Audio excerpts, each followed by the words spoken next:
compete on one of the best teams in the world. It meant so much to North American fans and players to finally see a region now competing with the best of the best. In terms of European exports, I think the three biggest that we've ever had is football, Guinness, and Legend. It's 49 as Legend. Such a game-changing kill right there by Legend. With the double. Oh, Legend is him. This is Legend, unlocked, take one, Mark. Je m'appelle Cassis Sabri, je suis un joueur français et je joue pour Spacestation. Legend's reputation in the scene is just like #1 grinder. Like he'll be playing matchmaking 10 hours a day, scrim for 4 hours, just grinding, put it in max work, and it really paid off, and it showed. Whatever you need, you can get it from Legend. Yeah, Legend's a god. 5 and rising. Glory taken down. 2 dead here for Na'Vi. Make it 3. Oh, there is the punctuation point coming in from Legend. I think one of the most defining features about Legend's playstyle is that he doesn't really have a playstyle. He doesn't have a weakness. Legend plays super fast. Probably say he's the best OBJ player in the game, without a doubt. He's definitely the fastest when it comes to OBJ. Very annoying to play against. He's got one of the best shots in the game, and he plays for the win. Very good combo for success. All Fail 4 members there, and Quadrant take the lead here.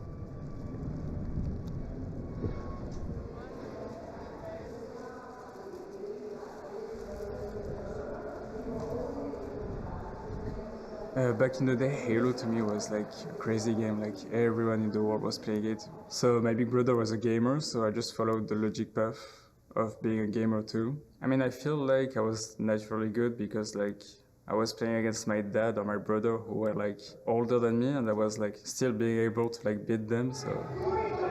Oh my God!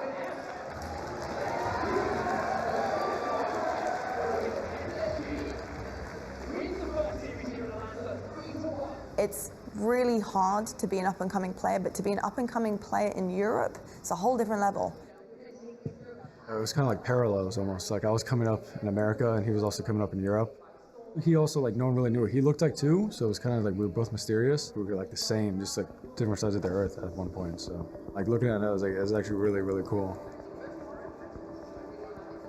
First time I played him was around 2020, 2019. His Legend was his name, and I was like, who is this kid? Like when you play someone and you know they're good, it's kind of annoying because you're like, wait, I don't know this guy, and he's like shitting on me. And then you're like looking at his account, he's like, he's not even a Smurf. The first time I heard of Legend, he was part of a group called the Cartel. They were dominating Halo 5. He was playing 2v2s against Americans. He was jumping in any tournament that he could. And it was kind of exciting to see them playing against some of the better players in the world at that time. And Legend was the front runner as far as the skill and the talent that was on that team. He was really starting to make a name for himself as one of the Cartel Kings. For years, we were crying out in Europe for a team that could go on and make history. We didn't think it would actually happen because there was separate contracts, there was Ascend, there was Quadrant, and then suddenly it did happen. SLG, Seeker, Chick, and Legend. 4 players from France who surprised everyone. I feel like I was very happy to play into this team because like you represent your country, the communication was easier. Watching Quadrant play last year, it was very apparent that they were really fast.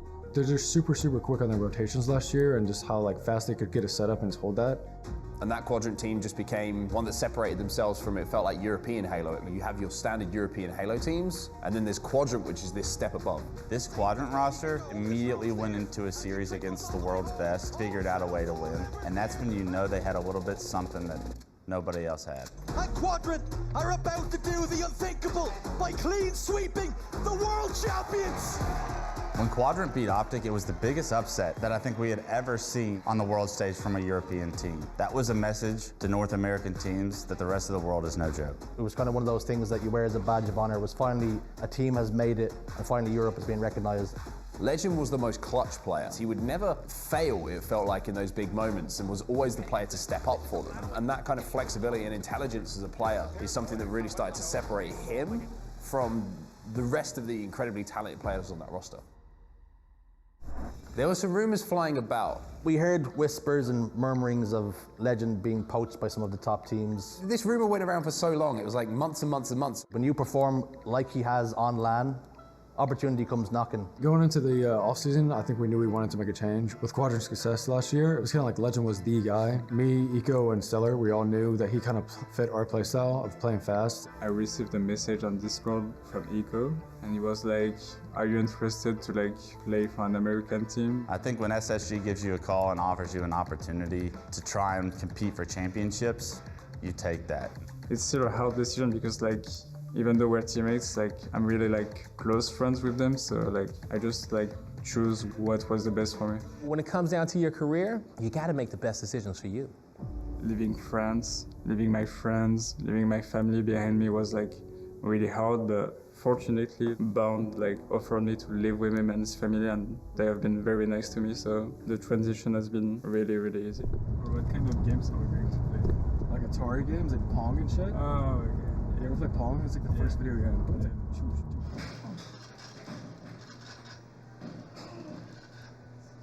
Bound reached out to Legend and was like, hey, I'm your new teammate. I've got space for you in my place. You can come and live with us. That's a documentary I would like to watch. Bound and Legend, the roommates.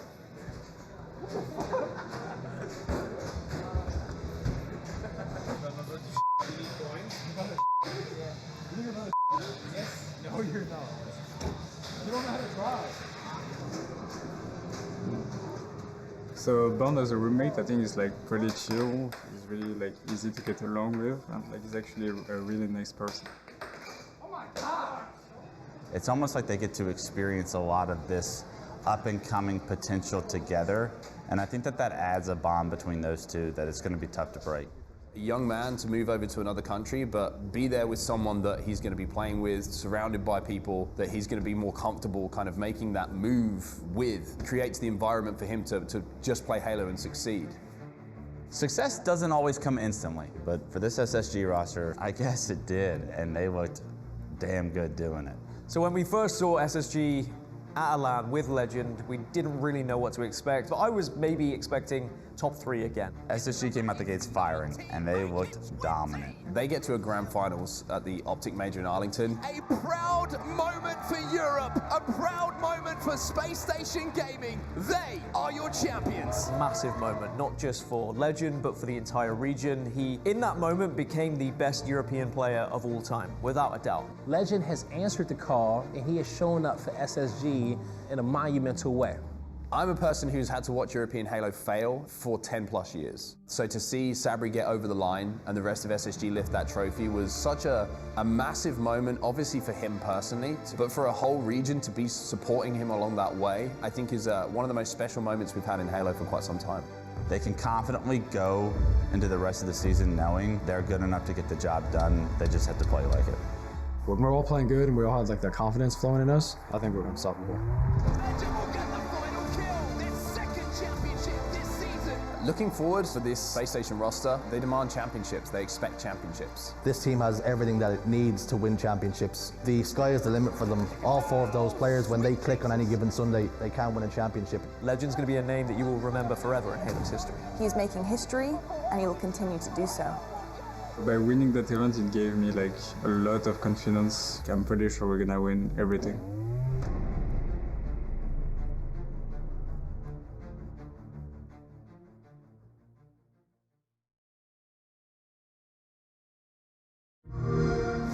Site extracting.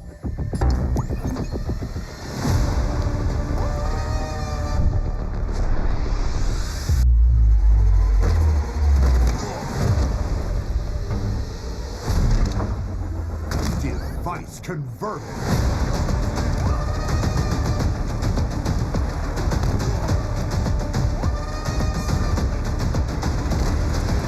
Man, they've got the whole map locked down. We've got to get some traction back. Did you say action, Zach?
Want more Halo action? Subscribe to the Halo Esports channel for official HCS highlights, behind-the-scenes content, and player spotlights that take you closer to the pros. Stay in the loop with official updates, Halo Esports history, and our HCS and Community Top 10 series. Don't miss a second. Subscribe now.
Welcome to Championship Sunday at the HCS Salt Lake City Major.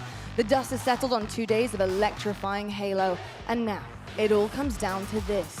4 teams, 4 matches, 1 champion. For the first time this season, Optic Gaming have made it to Championship Sunday without dropping a single series. But now they have to prove they can win it all from the front. While Shopify Rebellion, they continue to perform at a high level, but question remains, can they finally overcome the Optic hurdle when it matters the most?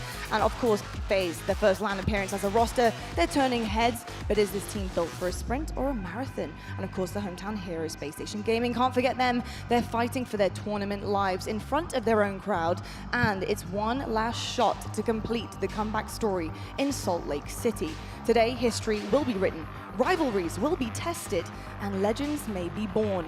This is more than a tournament, folks. It's a proving ground, and by the end of today, one team will stand strong, and they will be our 2025 HCS Salt Lake City Major Champions. Hello, folks. Welcome to Championship Sunday. My name is Lottie. I'm going to be desk hosting all day long, and I have the absolute honor to be joined by some, of course, legends in our community. We have Why Not, Onset and Bravo. Gents, another Sunday rolls around. First and foremost, I cannot believe we're already here.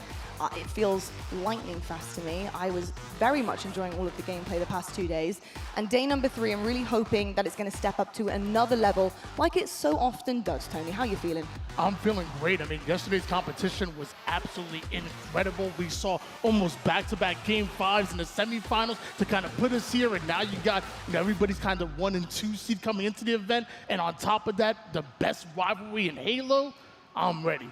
It's huge. Onset, I tweeted last night, listen, I love the upside down brackets. It's all fun and games. Love it. The shockers. But there's something about things just going the right way to plan. And I think especially for us on the desk, seeing things work out the way it could have and should have on paper is really exciting. But Sundays, they are a lot to be kind of written by themselves. I have no idea what we're going to see come Championship Sunday today. How are you feeling about the teams and who potentially might lift that trophy? I feel very similar, honestly. I think when you're looking at the bracket, when you're looking at the teams, you're looking at the matchups, not really sure how some of these are going to be going. We've seen Optic versus Shopify go both ways so far this season. Even though in the big final matches, it's been Optic that have taken them, Shopify still have those wins on the board. And then you look at the first match we have today. Spacestation versus FaZe. You love a spicy encounter. I cannot wait. I bounced out of bed this morning. You know, for me, that's very rare. So I can't wait to get into those games. It's going to be amazing today. For real, honestly, I probably got 2 hours sleep. I was so excited about today. I cannot wait to see what unfolds. Rob, obviously, we talked about the 2 big titans who are in, of course, that gorgeous position right now. One will fall short, though, and one will meet another team who is ready and waiting to make a big old run, especially when they get over the hump that is either FaZe or Space Station. How do you feel about our underdogs right now? Because quite frankly, they are underdogs. They've got new additions to the team. They're still learning the ropes with each other, but they're doing a very good job at it right now. Yeah, it's going to be tough. I mean, whoever falls, as you say, in that first matchup, they're going to be facing not only a very hungry team that has just won a match, but the team that has just won the trade so far in Salt Lake City. So much riding on each of these matchups that we have coming. But I tell you what, whether it's Optic or whether it's Shopify that has to face off against the winner of FaZe SSG, they're going to be very aware that, okay, this is the team that for now has won the trade, and it's not going to be an easy series whatsoever. Something I'm really aware of is the fact that we are quite a ways through our season. But we do have some exceptional moments for you guys to catch all of the action live with us. And of course, the next one is going to be Charlotte. Let's take a look at the roadmap. Because right now we're in Salt Lake City, the gorgeous Utah. We love being here. $250,000 on the line for this one. But then we do, of course, have all of our qualifiers happening online for that Charlotte Major with FaZe. And then the final stop on the roadmap, as per usual, it is our championship, our world champs in Seattle, home of Halo, with 1 million snackers on the line. Honestly, the prize money is incredible. There is so much to play for, but Pride as well partnered with it. Everything to these teams. It really does mean the absolute most. So make sure if you can't be there with us, you're tuning in always to every single stream. Make sure you're getting behind your favorite teams. And if you can be here, please do go get some passes because Charlotte is going to start filling up very quickly. I certainly would hope so, considering the turnout we've had in Salt Lake has been insane. Tony, the fans, they are coming in into the morning. These SSG fans, that they're ready to go with their boys. You know, that's a big, 5th man on that roster, isn't it? Oh, it definitely is. It's funny because with all the extra activities to do around the event, I thought maybe some of the seats might be a little empty, but on Friday and Saturday, they've been full. We need to bring in extra seats on top of that, and people are standing around because the matches have literally been that good. It's exciting to see just great Halo, and man, the SSG fans, they're loud. They are very They're loud. I love how you said, the Halo's been that good. I truly believe the first two events this season have made the Halo that good, because you're going against teams, yes, they're not the normal teams to be in the top 4 or maybe top 6, but because of the past 2 events and upside down brackets and the upsets, it's made things a lot more interesting coming into this event, because everyone is incredibly competitive and very, very good at the game. That being said, though, we do have 4 teams left. Let's talk about the storylines, kicking things off with the back-to-backs. Optic Gaming looking very good right now, and they're feeling very proud of themselves being in the winner's side of things. However, they do have one more leg in the winner's side to go. They could fall short here. It is still possible for them to touch that elimination bracket if they're not careful. They're meeting Shopify Rebellion. They're looking really good right now, but Shopify also looked very clean yesterday too. I didn't see too many trip-ups, too many mistakes from Shopify Rebellion, and it was a very clear-cut plan based on what Bestman had said, on what they've been working on. They've really analyzed how they need to start performing and playing to take a dub. So they're going to come up to Optic here on set. They're going to be ready for him. Yeah, they certainly are going to be ready for them. A lot of focus, understandably, yesterday on the likes of Royal 2 and Cycle for the statistics they put on the board. But when we get to Sunday, it can't be about 1 or 2 players. Every single player on your roster needs to play the best Halo that they possibly can. And for Shopify Rebellion, this series is so important because we've seen that Optic have the ability to beat Shopify in 2 series. If Shopify want to win this event, I believe that they have to win this match, go into that grand finals with a series advantage just to have that little bit of pressure taken off their shoulders. If they get there, they can get through Optic now. I believe they can lift a trophy. I will say, of all of the times that we have and find themselves in matchups, these are 2 very different play styles. I think Shopify are very calm, collected, and they're a little bit more strategic about what they're doing. The way that they move around a map and honestly are able to kind of collapse, control things very well and very easily. You don't really know or understand how they've got there, but the comms clearly are on point. Optic, I feel like they're a little bit more free-flowing at times, especially when they get going. Brav, how do you feel about the stylistic comparison between these 2 teams? And do you think Shopify Rebellion have needed to adjust slightly? Sorry, one sec. I heard Jersey in my ear. Give me give me the last bit of I actually heard him for a second. To be honest, it's nightmare fuel because I feel like that happens to me on my own anyway. Give me the last bit of the question again.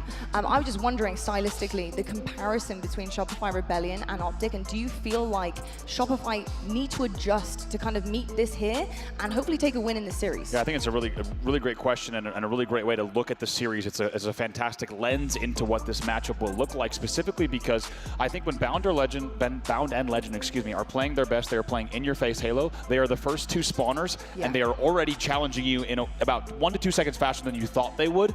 And I think that's when Optic Gaming is at their best. And I think Shopify needs to not just kind of rest on their, okay, let's get damage and then we push. I think Cycle and Last Shot need to make sure they're matching the pace of Bound and Legend and equally being annoying, right? They're getting across the map. All of a sudden, there's someone in loop, there's someone in glass, and how did they get to yard already? That's what needs to be happening for the Shopify side. I also love the growth from Optic there because, look, it's obviously clearly been there all season long. They've been great. They've been the top of the charts every single time, picking up trophies. But I love the fact that I'm seeing some of these guys know what they need to do to adjust to make things better. A couple of times we've said, I think what's caught them off guard, particularly in the first 2 events, heading to the elimination bracket, is those very moments that can make it or break it, like you mentioned, pushing forward, Bound and Legend. If they haven't got the timing there and one goes a lot sooner than the other, or there is a delay or a miscommunication, it completely annihilates everything they're trying to do. Control is completely gone.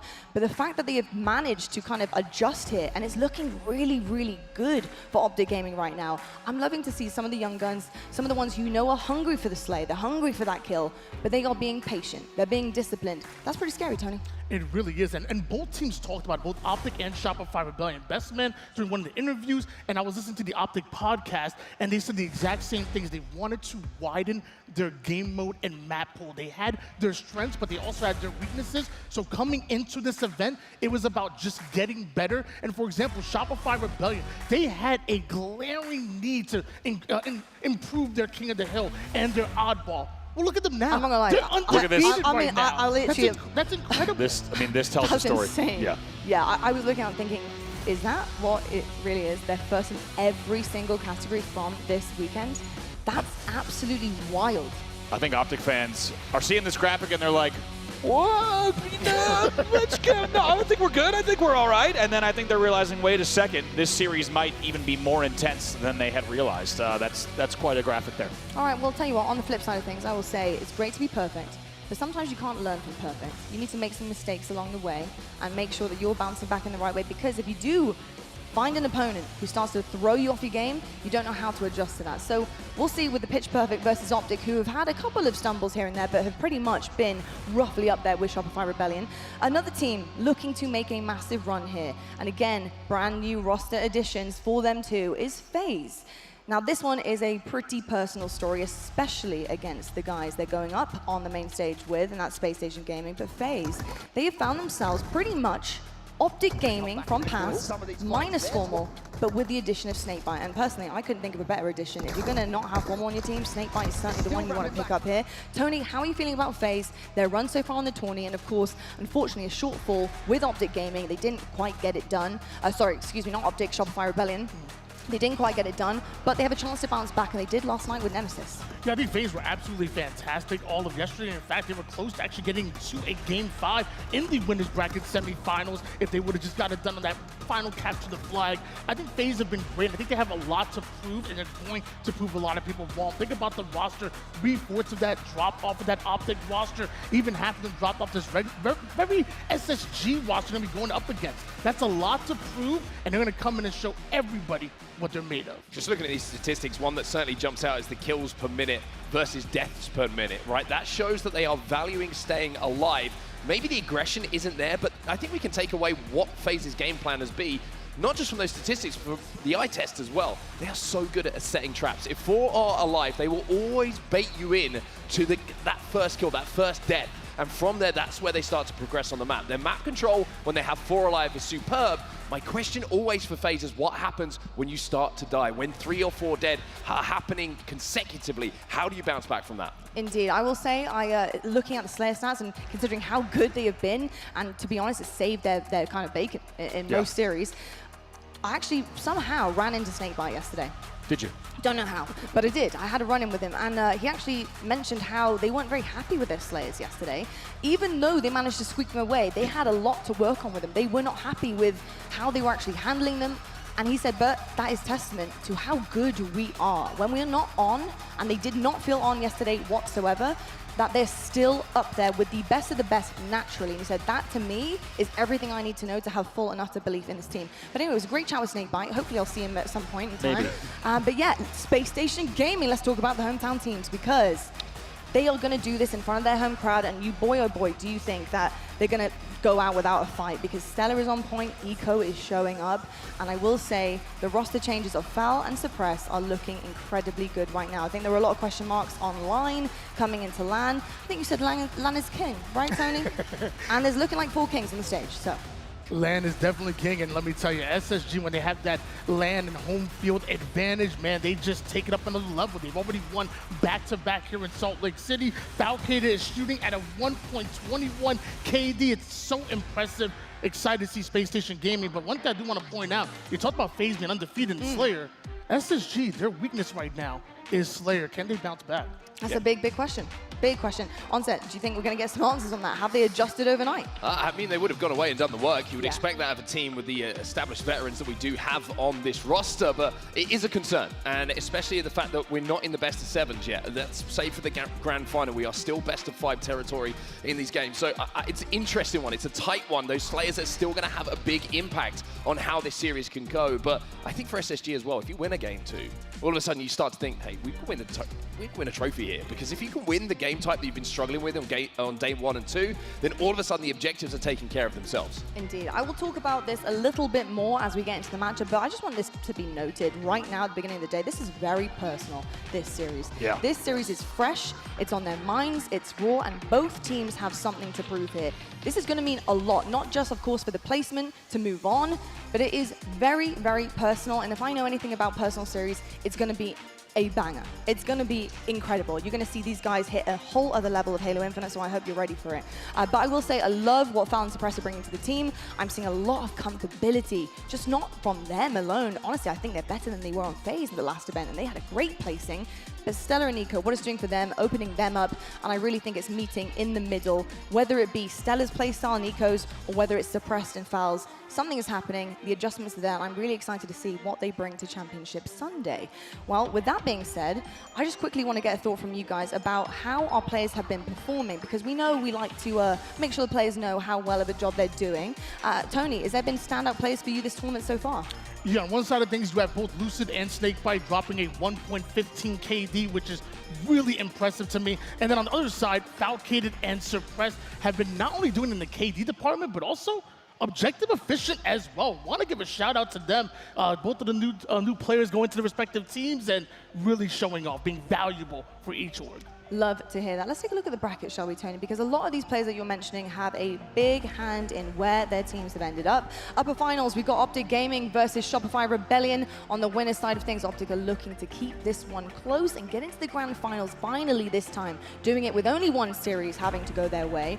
But Shopify Rebellion, they have something to say about that because they want a completely different outcome and hopefully a trophy lift. We've got lower semis as well. We've got FaZe Clan versus Spacestation Gaming. Just to remind everyone at home, this is an elimination match. One of these teams, although they're incredible, will be going home by the end of that series.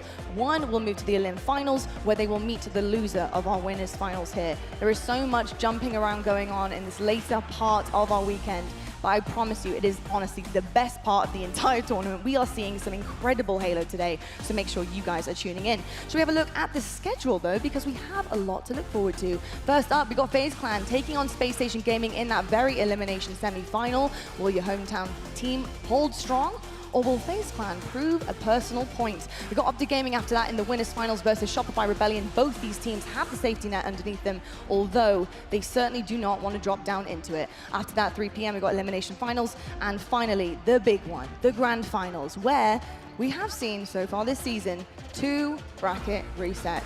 I'm going to say I'm here for it. I love more Halo. Yeah, sign us up. I'm here. Sign us up with that. Yep. Sign me up, please. I would love to see it. If we could guarantee it, I certainly would, with all my buttons under here that start the game and do all sorts of other things like that as well. You got to get faster with that one. I really do. You know, I can't help it. I'm a yapper, professional yapper, of course. But we also have a very special guest, of course. This is Spacestation Gaming's event, and they always put on the most incredible show. We love Salt Lake City. We love Utah as well.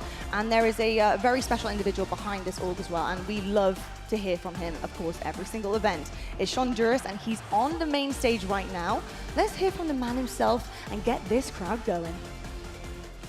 I agree, Lottie, and don't worry, you're not the only professional yapper. I'm in the building as well. Salt Lake City, you guys ready to get this Championship Sunday started?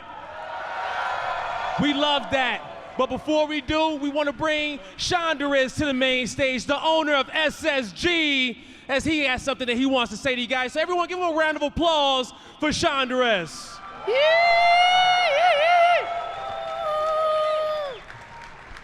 All right, we have seen some good Halo this event. I've really enjoyed it. We've also met a lot of really good people. Thank you guys for coming out to Salt Lake City, Utah. We also have some incredible players who have been performing at the highest levels. Seriously, it's been really good games to watch. Family, what do you guys think? I'm so excited for Championship Sunday! Yeah! What do you think, bro? You can say whatever you want. Woo! What do you want to say? I don't know. Names, what do you want to say? SSG. Oh, she wants SSG to win. Mama, what do you think? Good luck to all the teams out there. We're excited. Woo! Enjoy this event. Go hit the carnival, all the booths, and let's see some Halo. Let's go. Let's get some SSGs out there, everybody. Oh, and some free foam fingers for everyone. Let's see if we can get these out here. All right, if you want a foam finger, they're coming at you. Choo! Choo! Yeah! Choo! All right, let's play some Halo. Let's play some Halo, everybody.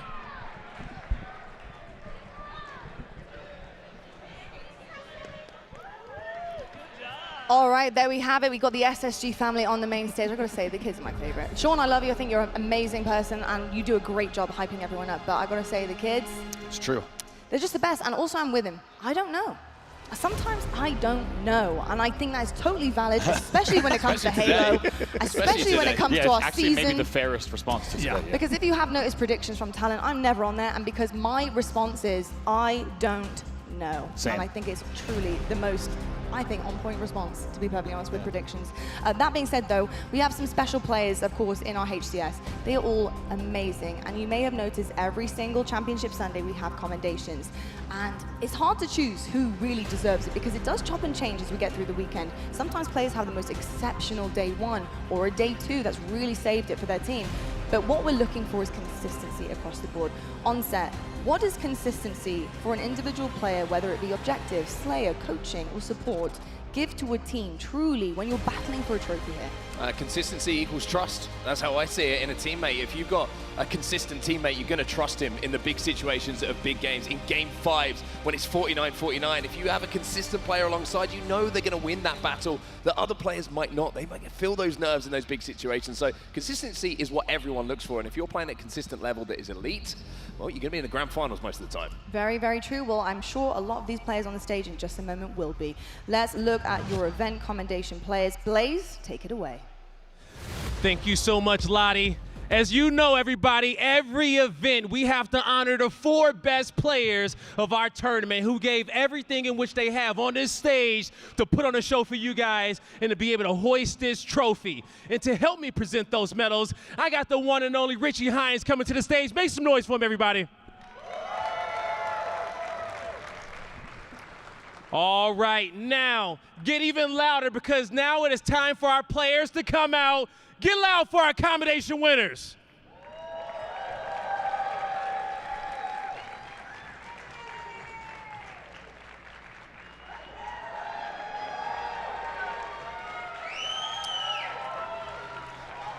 All right, first up for best support, get loud for Fabricated.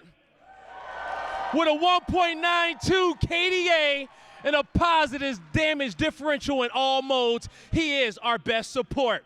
Up next for best objective, it's Legend. First in ball time, third in hill time, Legend, your best objective. Followed up by best slayer, it's Royal 2. With a 1.35 KD and a 2.05 KDA, Royal 2 has been slaying out of his mind. And last but definitely not least, get loud for Coach Lunchbox. Coach Lunchbox with a 15-3 map count record and a reverse sweep over the home team will get him the Best Coach Award. Now, one more time, Salt Lake City, for all of our finalists, one more round of applause.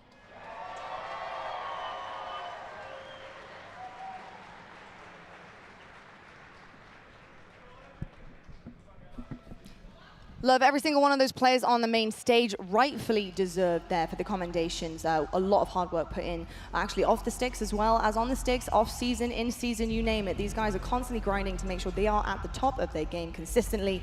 And I love to see the medals getting awarded, especially ahead of a Championship Sunday and ahead of the first series of the day, because there's a little confidence boost. I love to see that. I also just want to shout out Falcated. Good to see him up there, getting some flowers as he rightfully deserves, because he has been unbelievable all weekend long. I'm so impressed with what I'm seeing with him and the new duo of Suppress 2. These guys are just phenomenal. And speaking of, let's get into our pre-match for the first one of the day, the elimination bracket game that is going to shake up everything. Who is going to come out on top of FaZe versus Spacestation Gaming? This is where we get personal, folks. This is where I think the big storyline really lies, is the fact that this is pretty much a roster swap, essentially. So FaZe looking really good last event, best placement that they've had for some time, but also the best placement Suppress and Val have had as well. A little bit of a surprise, and I know that there's a lot of drama surrounding it, so no one really has the correct story. Will we ever get the right story? I doubt it, unless you're hearing from all of the players themselves and they agree on something, but a lot of drama did go down. Val, Suppressed, they went to SSG. SSG wanted them, and then we saw a FaZe pick up a Bluested and Snakebite. Now, with that trade, do you think both teams are better off? Do you disagree, Tony, with any of the trades? Would you wanted to see a mix and match of something different, or are you happy with how things have turned out? Actually, I'm happy with exactly the way things turned out. I mean, Spacestation Gaming wanted two players that fit their playstyle, how that they wanted to play objectively and Slayer-wise. And then on the other side, FaZe, the chemistry from this roster and what they look like right off the rip, I want this exactly the way it is. Honestly, it's funny to kind of look at players, and especially compared to literally last event, and look at how they are just lighting up the stage now compared to last time, where it was really dull and really difficult to watch, to be perfectly honest. It wasn't the players we were expecting to, to be performing on our screens, but you see like Snakebite, you see Lucid especially, who I feel like lost his shine going to SSG, as well as Stella and Eco. And it's really just opened them up fully here to perform the best that they can. Do you think it's going to take time to see their full potential once again? Or do we have that here and they can slot right into place? I think all these teams are going to improve with the more time they have together, but you look historically, games played, 3 of the 4 of the FaZe roster have a lot of play time together. And also, I just want to highlight how natural did it look to have Snakebite back in a FaZe jersey. He lifted a Halo World Championship in that exact jersey, so he knows how comfortable that shirt fits, and if he can play to that kind of level, then FaZe are going to be feeling pretty good.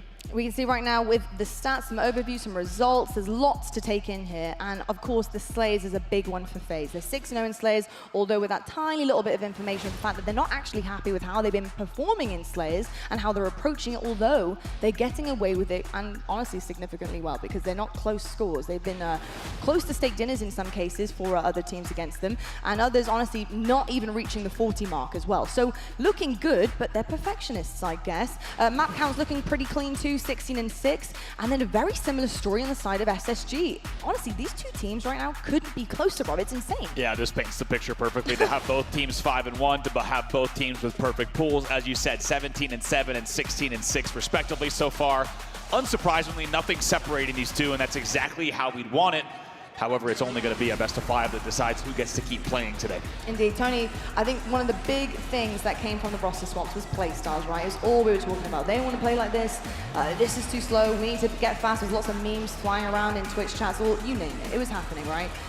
What do you think about the play styles here on the stage, the clash? Who's got the better play style? Because right now they're looking comfortable, but really, who's going to take the dub based on how they want to play? And that's one of the things that makes this the best rivalry in Halo right now, is that stylistically they got exactly what they wanted. I want to see great objective efficiency and coordination coming out of FaZe, but SSG, they thrive in a bit of chaos. I want to see them get a little muddy, get a little down and dirty, especially with players like Suppressed, who are going to hit you with these crazy angles and these crazy routes.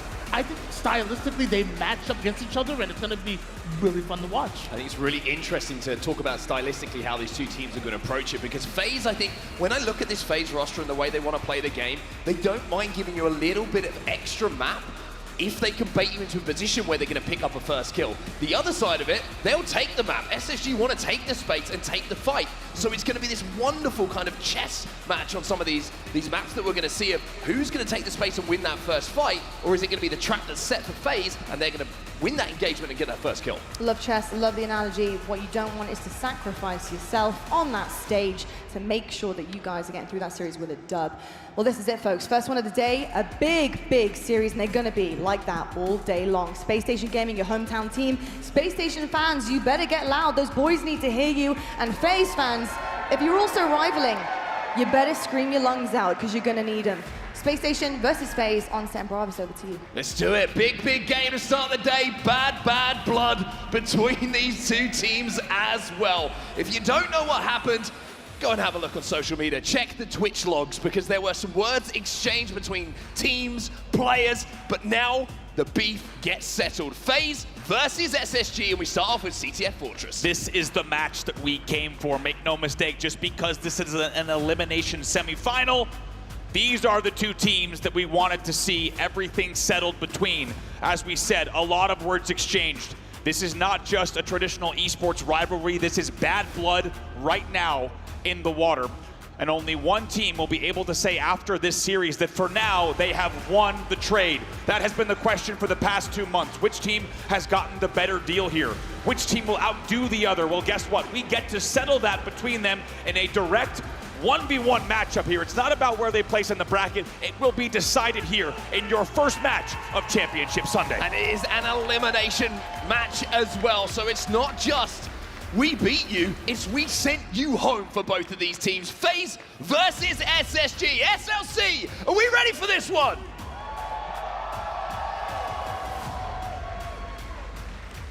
FaZe Clan versus Spacestation Gaming. We're underway here in game number 1. It's going to be CTF Fortress starting things off with Stellar on Spacestation Gaming. Oh, this has just got such a big match feel. Championship Sunday has never felt so important when you have a matchup like this between two teams. Stellar's going to have to do some work here as one of the last alive manages to take down Lucid.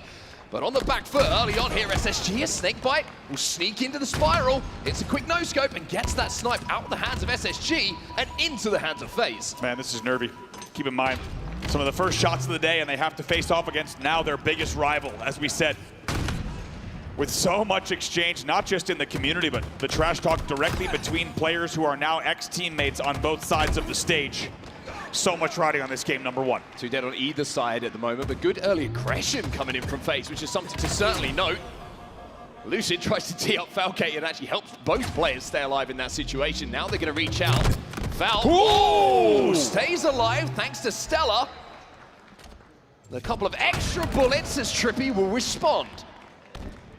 See what Tripp can do here, and it's pretty good game number 1. When we think about game number 1s in a series, you kind of want a map like this where it's just going to be an absolute bloodbath back and forth between who can get initial control. And of course, with only 3 caps to win, 1 flag is such a big deal on this map. It certainly is indeed. There's an opportunity for a 3 dead here if they can find the player ring 1 for FaZe. Fal was still alive, which is why Trippy's rotating. I think they're trying to just force spawn them on one side here, potentially towards the armory. But Eco's managed to get out of that spawn, takes down the sniper rifle. Trippy just a little bit off with some of those shots. See what Eco can do here. Of course, all eyes now going to be bottom middle once again. And as we said, not only are those flags so important, but it's also, of course, all about who can grab that overshield, making sure you're pushing in, taking that advantage. Going to be popping up in 5 seconds. 5 seconds until that overshield. You can see that Eco is trying to already put pressure on the tower, but the pressure big. Initially will be onto Spacestation Gaming as FaZe picked up a couple of kills. But like you say, that big kill from Eco just slows things down for a second, but it is Penguin who gets away with that overshield and puts it to use, picking up 1 slay here for FaZe. Fal does really well sitting front base right on the bonfire, make sure to get some extra damage to make sure the overshield is neutralized in the end, and that's really, if you can't grab it, you need to make sure you're shutting it down. 2 dead still for SSG.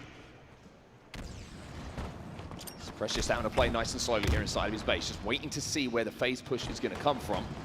Now they've got a little bit of support from a teammate. They decide to push out together as a 2.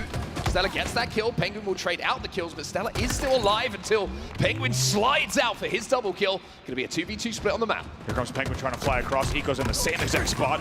It's a very important 1v1 for Penguin to win. We'll see how long he can stay alive in the spiral. Here comes the help and ring. Something I love that I'm seeing from FaZe here. Immediately after getting a couple of kills, getting straight into the SSG base, getting straight onto the respawners and putting pressure onto SSG, something we've been slightly critical of historically with the 3 of the 4 players here on FaZe Clan. Sometimes can be a little bit slow to put the foot down, but they're certainly trying to put that right here. Oh boy. Stellar hits the first shot, makes it count, gets the cleanup. 3 dead, Snakebite, last player alive, flag is running. Suppressed gets around that corner as well, and Suppressed has got that flag over halfway home. Oh.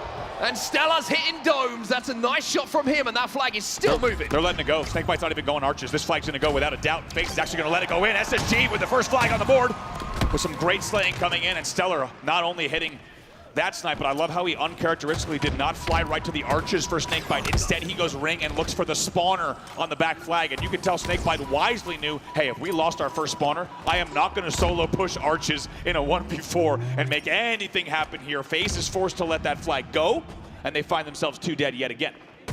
FaZe now knowing how efficient that Spacestation Gaming are going to be when it comes to that objective. The first time we see that flag move off the stand, it ends up back at home. And with Suppress now picking up that next overshield, Spacestation in a great spot here in this game 1. Yeah, look at that. 2 players already on 9 kills on the side of FaZe Clan, but regardless, it's Suppressed who's on 8, and more importantly, with a flag on the board, he's still got about 60% of overshield to play with as well. Playing this one slowly as well, just not getting over-aggressive. Now, though, he has the opportunity to do so because the blue dome finds Trippy. Will stick to him, and now with 3 dead, FaZe on the back foot once more. Penguin's still alive in A1. He's taken down eventually, so it's a staggered 3 dead. Trippy's your first spawner. Trippy first spawner. Snakebite's just come up. They should be able to hold off this push from SSG, but again, playmaking ability being shown by Suppressed in that little run. First the overshield, then the stick, then the pressure. But this time, It'll be FaZe who do not crack under such pressure. Trying to hold down ring. Lots of angles to challenge from here. Knows on the wing that he needs to play this just a little bit slowly. Doesn't want to lose this position as it's a 3v3 on the map. Line suppress as well. Snakebite going to clean that one up. 2 dead here for SSG. Needs to put the accelerator down here, FaZe, to try and get onto the SSG side of the base. But you gotta win those kind of fights, and that's what Foul has been doing all tournament long. I was gonna say the same thing. Not the first time even in this game that we've seen Foul kind of turn around and win a battle that he really shouldn't have won, so he is shooting well indeed. He's 9-9 right now in game number 1. 2 dead though for SSG, even after the disappointment of the result of that 1v1 that we just saw. They are keeping the pressure on, and Lucid is going to win his own 1v1. A perfect from him on suppressed in the basement. And now Penguin looking to put pressure onto Respawn as 2 players from SSG have managed to get out of spawn. But now being a little bit trapped inside of the base, FaZe have the opportunity to put some pressure on here. Stellar does really well to fly bottom base, making sure they take down Lucid. Notice that in the kill feed. Lucid was a big threat as we had just established. He's winning 1v1s in the spiral, but they make sure to prioritize that now. All eyes bottom middle, Overshield popping up right now. Overshield popping, you saw this. Stellar managed to kind of sneak out in that situation, which means that maybe he's going to be able to pressure that Overshield. Penguin's kind of split on what he wants to do in this situation.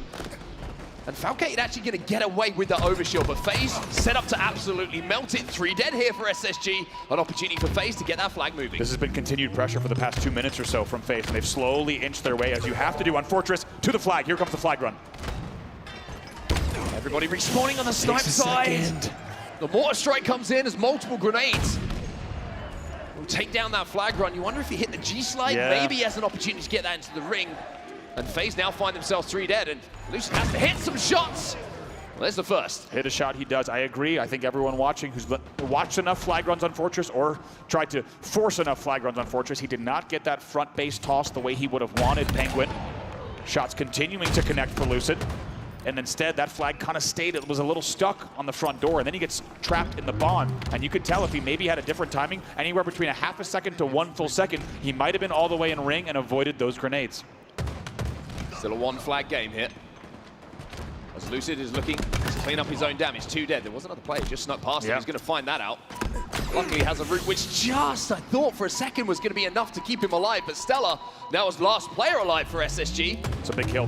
Has to think about what's next. There is a huge kill from him onto Penguin. Big pair of kills for Stellar as the last player alive. And it feels like with every single 1v1 here, with the history between these few over the last few months, every single 1v1 has a lot more, as 3 will fall for FaZe Clan. Yeah, FaZe looking like they were going to pull a flag, and now they're having to defend their own. Stellar doing a great job as last alive to pick off 1 kill, do damage to another, and then with the respawn and move forward and put pressure onto the FaZe base. Stellar, who came back to life yesterday, it felt like. Well, he's looking like he's found a way to pressurize the spawns here of FaZe. And his last alive, he's now going to be the first to move that flag. There's the tree slide you want. He's already in ring. We'll see if he can continue this run, but it was 3 dead. He's finally taken down. They will need to continue slaying. It's a 3v3. Overshield is up as well. Suppress is going to grab it, and now he can force this flag.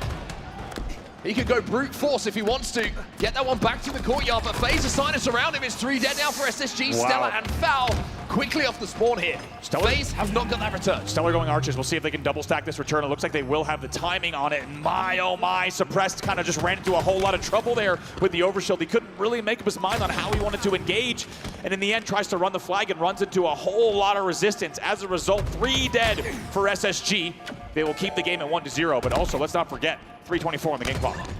Game clock's starting to be an issue here for FaZe. Have to keep an eye on that. How many pushes can they put together in that time to try and tie this game up? 3 minutes is looming on that game clock now for them. And with the speed that this game has been played at, it feels like they might have maybe 1, 2 opportunities to get that flag moving. How about Penguin on your screen? 20-11 in a game they are still trailing by 1 flag. He's got to be thinking, okay, what exactly do we need to do?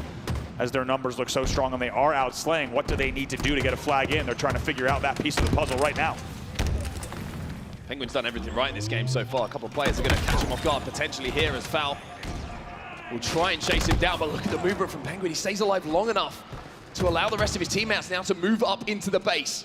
Sniper in the hands of Trippy. He's getting aggressive here. They're blocking quite a few spawns though, FaZe. How do they run this one? Eco has a big 1v1 opportunity. That's a big win, but Trippy takes too much damage. 3 dead for SSG. 3 dead for SSG. Where are the spawns going to come in? Snakebite is blocking some of those spawns, but he's got a sniper rifle, and SB is going to work. It doesn't matter where you spawn if you've got Snakebite looking at you with that sniper rifle. Those shots will secure the flag. It goes in, and FaZe Clan looked like they were in trouble, but making the shots count is Snakebite. Ensuring that that flag comes home. We're tied up here at 1-1 with 2 minutes left. Snakebite is on a run here. It's 3 dead for SSG. It's 4 dead for Spacestation Gaming. And for 1 down, FaZe Clan look like they're going for a double cap here. In a game that they had trailed for the past 9 minutes. What can Trippy do here with the flag? Trippy's got overshield. Trippy wins that fight against Stellar with still 2 dead. They have an opportunity to continue running it, but it looks like they want to just take a second here. They're running. All 8 players up though. They start the run, they continue the run, but they delay yet again. Watch the kill feed here. Game on a knife edge. If the kills go the way of FaZe, the game suppressed could go the way of FaZe. Stellar's down. Snakebite finds 1 as well. Trippy just hunting, looking for the opportunity to jump on that flag. Gonna spot out this player in the basement. Another player flies through though. That's gonna be Eco, but Eco, he gets 5. Penguin grabs that flag. Where's Suppress? Suppress has not been killed. He's bottom armory right now. He is the biggest threat. Stellar in ring as well. He's putting pressure on. Lucid trying to stay alive. Nades are gonna fly in. He jumps over 1. He hops over the second. Will the 3rd be enough for Spacestation Gaming to shut down this flag run? Snakebite with huge kills there coming in as well. Suppress is going to find another. It's 3 dead, and SSG will get this return. And they're going to run a flag of their own. Lucid off the respawn, cuts the flag run down though. Suppress was alive for the past 2 minutes in the opposition base. They could not take him down. He gets away with murder in the opponent's base, so we're tied at 1-1. 2v2, Stellar got a touch, Foul gets a kill. And now FaZe, who are thinking, hey, we just need a couple of kills and we run this flag. I've got to be worried about losing this game. Suppress gets another touch on the flag. He needs to drop and slay, needs to stay alive here. Falcated coming off the spawn. We will have a raw 4v4. Flag still down front base. Stellar gets the first kill. Suppress can't get the touch. Kills being exchanged, a couple of plasma grenades going down. Eco has to use every bit of his IQ to play this situation perfectly. 2 dead for SSG here. Eco needs to be very careful. Penguin finds 1 though, and Eco is now last alive. Suppress has just come off spawn. And FaZe have somehow or other, by the looks of things, managed to get in a position to send that flag back home. Overshield comes up, and we go into overtime. Next flag will win. What a start to this series. My God, and talk about how different were the last 3 minutes of that game relative to the first 9 minutes of the game. Unbelievable. The flag does not get pulled in the end. We do see a FaZe return to keep things calm, but how long was the FaZe flag out?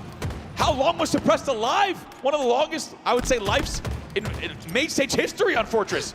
Just getting away with absolute destruction and murder in the opponent's base. 2 dead off the rip. 2 dead here, and as you can see, it was Lucid who had that overshield, which allowed him to get in his possession to be aggressive. Finds a kill down on ring 1, but essentially now neutral position on the map. But Penguin continues to be aggressive. I love what I'm seeing from Zane. He is taking every opportunity to get inside the SSG base. Runs out of ammo. Stellar takes him down, punishes him for that one, but I agree. We talked about Penguin when they were trailing 1-0. He was already 20-11. And FaZe had to be thinking, let's keep playing our game. We are outslaying, as Stellar picks up another one. We are outslaying, and it did, in the end, get them the flag. However, now with OT, 4 minutes left to see if the team can get the flag. If not, we will continue sudden death. All scary moments here for FaZe, though. You can see that Stellar, he's up on his perch, looking for respawners, looking to pressure. Some of these FaZe Clan members turns his attention back to Trippy. That is so important. He gets that kill. 1v1 with Lucid in that moment. Lucid wins it and makes sure to take down the sniper. He's got 4 shots left as well, and goodness gracious, some unbelievable passages of play so far, and how fitting that it comes down to a Lucid versus Stellar 1v1 in that moment. Lucid with now 2 shots to play with. Can't quite connect with that first. 1 bullet now to play with. Is it going to be a headshot? Foul picks up a kill, which is going to give a little bit of space. That is absurd. The answer was yes. It was going to be a headshot, and if there's one man who's going to make one last bullet count, leave it to Lucid. Hits an unbelievable angle there on the player on BR, and now he will continue advancing. It's a little bit of a split here on the tower side. Might have a flank on Stellar here. I think he got spotted out, though. Repulse is going to keep him alive and stop that damage from the grenade. It will just be a trade inside of the base, but FaZe now find themselves 2 dead, but Snakebite has found himself an overshield, but he's got 2 players from SSG in front of him. As you like to say, a target-rich environment, but he chooses the right ones. Chooses the right one, but Eco with some very good shots. Essentially, they 3v1 that overshield, and it's a really good way to neutralize it, as you just saw on the screen. There's only 238 left in sudden death, and based off of what we've seen so far, not just historically, but in this game alone, we could see a lot more CTF yet to play. We'll see if either team can find an advantage in these final moments. It certainly happened within regulation. Eco flies in to try and deal with Penguin, will be able to just about do so. Snakebite a little bit trapped on the respawn here himself, and Stella is flanking Lucid with an important kill there to make sure that FaZe keep the numbers equal. Very important angle, I agree. Anyone who's played enough of this game type knows exactly what we mean. 35 and 23 for Lucid, by the way. Map control here for Spacestation. You can see Foul is pushed off into the ring, but just as they get that element of control, FaZe get the kills required to start putting pressure onto the SSG side of the base. Trippy gets that kill. Oh boy, 2 dead. Stella on the respawn. Is he going to hit the G side this time around? He goes the more traditional route. Suppresses behind enemy lines still though. And Stella has that snipe. Suppressed behind enemy lines. That has been the theme of the past few minutes, and he stops the run yet again. Returned immediately. Stella's just looking for targets at the moment. Snakebite's actually overextended here for FaZe. He's got into the basement of the SSG side of the map, and I'm not sure if they know about it. Looks like Trippy looks like he's checking back stairs still. They might have an idea there could be someone here. How do they play this? Suppressed still on the stairs. Pretty sure that Lucid had a sniper rifle as well, so we could have a kind of snipe versus snipe situation. Lucid hits his! 2 dead already. Lucid gets his, that's going to be 2 dead. They win the base trade so far. Can they continue slaying? Oh That's my. 3 dead! Tommy Wilson. Oh, switch to the bandit, make it simple. Look at the flag, look at the flag! Foul has to go huge, he gets the pull! But FaZe have a chance to close it out here. On the 3 dead, Snakebite got the flag all the way back here. Overshield. FaZe get the overshield. They have a chance here, FaZe, to win this game. Flag is still away, but Suppressed is putting pressure on. Here now we go. They can slide in. FaZe will get it. FaZe will win game 1.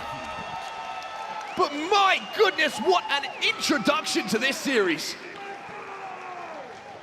Lucid with the 1v1 sniper battle. Of course it was going to come down to a Lucid versus Stellar 1v1 to see if the map would break wide open. And it's getting 3 dead, and even though Falcated was not finished on the BR and gets a pull, FaZe keeps calm. As you say, they grab the overshield as well, and then they're able to get the kills they need to get the quick return and escort that flag home. It's a 2-1 win in overtime, and Mark, I could not agree more. That is a non-traditional CTF, the way that was played specifically, with bursts of energy and momentum from both sides. Let's take a look at the stats, because Lucid just dropped a 37 and 25. Yes, he did indeed. One thing that stands out to me when you're looking at teamwork, assists column. Look at the assists coming in on the side of FaZe compared to SSG. Now, I will say that Stella might look a little bit lower on the assist, but of course, most of the shots he was hitting with that sniper rifle were headshots, so they're not going to be body shots that get cleaned up. But it just felt like in the big moments of that game, FaZe just had that little bit of extra teamwork, whether it was returning a flag or whether it was capping. The right decisions were made at the right time. Also, how interesting that it came down to it. It was a straight 4v4. We'll take a look at some of the highlights from that fantastic game number 1. What a table setter overall, but so interesting that it would come down to a straight 4v4 with a base trade, with both snipers at mid-map and each team having 1 member in the opponent's base. And FaZe just so clearly wins it. They get the first 2 picks. As we said, Lucid wins a 1v1 against Stellar, and even though Falcated was last alive and gets a pull, it was really everything that happened before it that allowed FaZe to convert in overtime. When you look at the flag caps, nothing felt clean. It always had to be step by step, process by process. This from Snakebite, though, huge. Absolutely what you want to see from a man who is, trust me, coming into this series with a chip on his shoulder. Yes. Make no mistake, just in case you're just joining us, first of all, welcome to the HCS Salt Lake City Major. This was here, deep in overtime. Suppressed, as we said, got away with everything he wanted, but this was what began the run. Trippy's gonna start that flag run with 2 dead. Gets the flag all the way to ring, and wasn't this something here when we were still with only 1 minute left? Foul's the last. Look at Snakebite, just wasting no time. He knows he's gonna bring that flag all the way in, and he gets the kill on Foul as well. I mean, Foul does everything he can in that situation as well. But it is that last second overshield pickup that's the difference of the few extra bullets being eaten and that flag going home, in comparison to SSG maybe keeping that game alive. But Fortress, CTF, we close the book on that one. 2-1, FaZe now 1 up in the series. As we head towards game number 2, Streets is going to be the map, Slayer is going to be the game type, and it's a game type of 2 very different stories for both of these squads. And how about the leading Slayers here? Lucid and Snakebite, not only the new additions on FaZe Clan, but also, let's not forget, the ex-teammates on the SSG side for this season so far. They have shown up in a big way in Slayer here in Salt Lake. I mean, look at those statistics, both of them in the positive. The kills per minute is right up there as well, and the damage diff is exactly where you want it to be. That means that every life you're shooting more people than are shooting you, and that's always a good thing to do. If you're in a game like this, we're already into game number 2 here. FaZe up by 1. It's time to throw it down on the streets. And make no mistake, that's a comeback win from FaZe. SSG was leading for 9 minutes of play, but FaZe early on find themselves 3 dead. Snakebite is your last player alive. Yeah, really good response here, just off the opening for Spacestation Gaming. Little things like that just give you a little bit more confidence after a disappointing game number 1. But FaZe have managed to get 4 back on the map here, so we do have a 4v4 scenario. Good teamwork and baiting and switching coming in from SSG though, but Trippy somehow. Wow, yeah. Trailing 5-1, and now makes it 5-2 and gets away with the camo. Even though there was 3 dead, you gotta wonder what has happened on the SSG side to get a 4 dead followed by a 3 dead. I was doing this as well. What? Oh, what? One-man army at the moment. Trippy, SSG just forgot about him. Is that not a perfect encapsulation of what we just saw in game number 1 as well? Do everything perfect on the side of SSG. Get all the kills you need, lead, and then somehow Trippy comes away with a camo, and now just like that, it's a 2-kill game. SSG do keep that lead intact though. That's the biggest story here, even though Trippy's done what he could.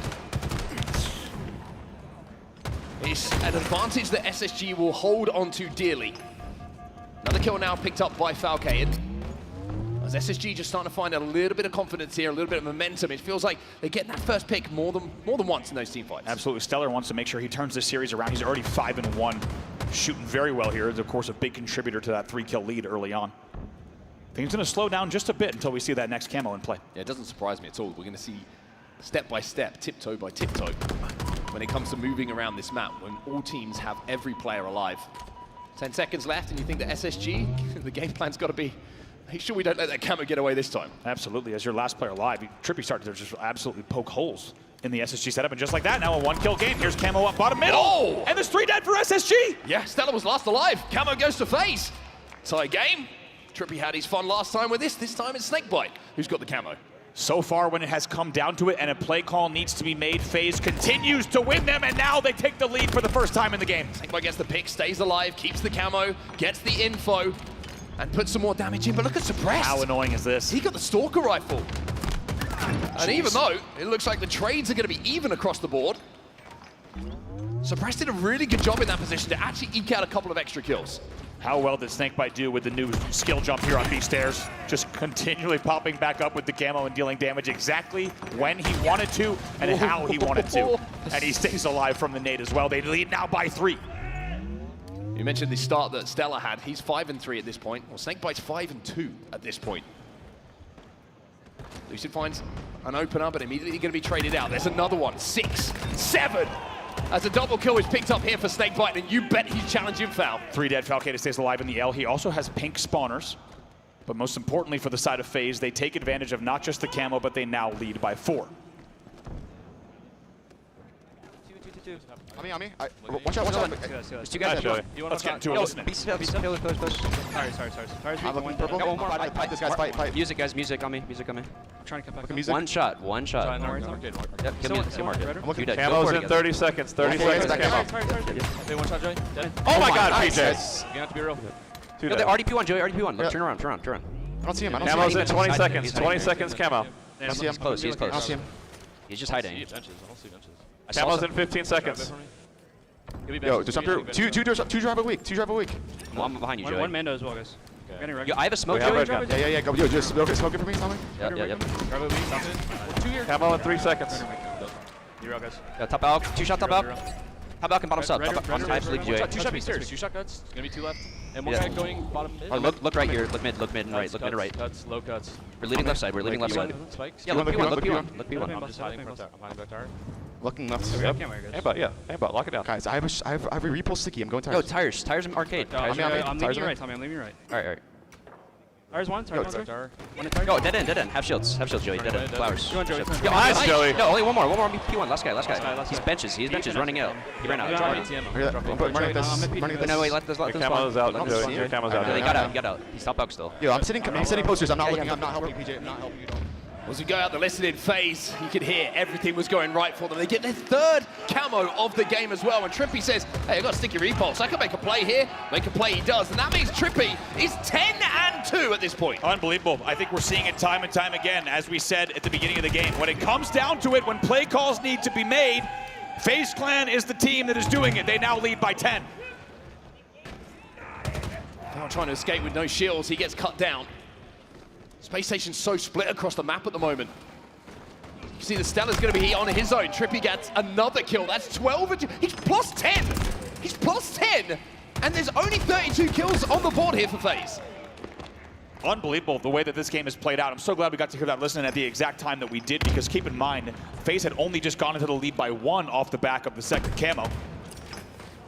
And now just like that, they continue to pick apart the SSG setup. Finally, Lucid's taken down.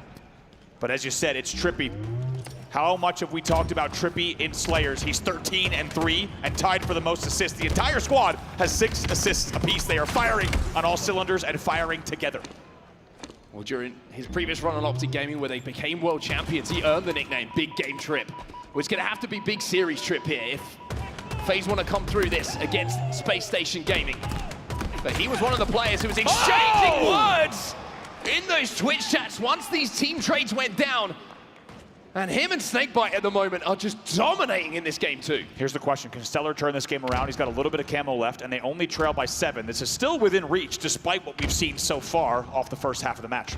Space Station getting their first camo of the game. That's going to give them the chance to get the first kill in the team fight. But again, you heard it from the listening as well. FaZe just saying aimbot, aimbot.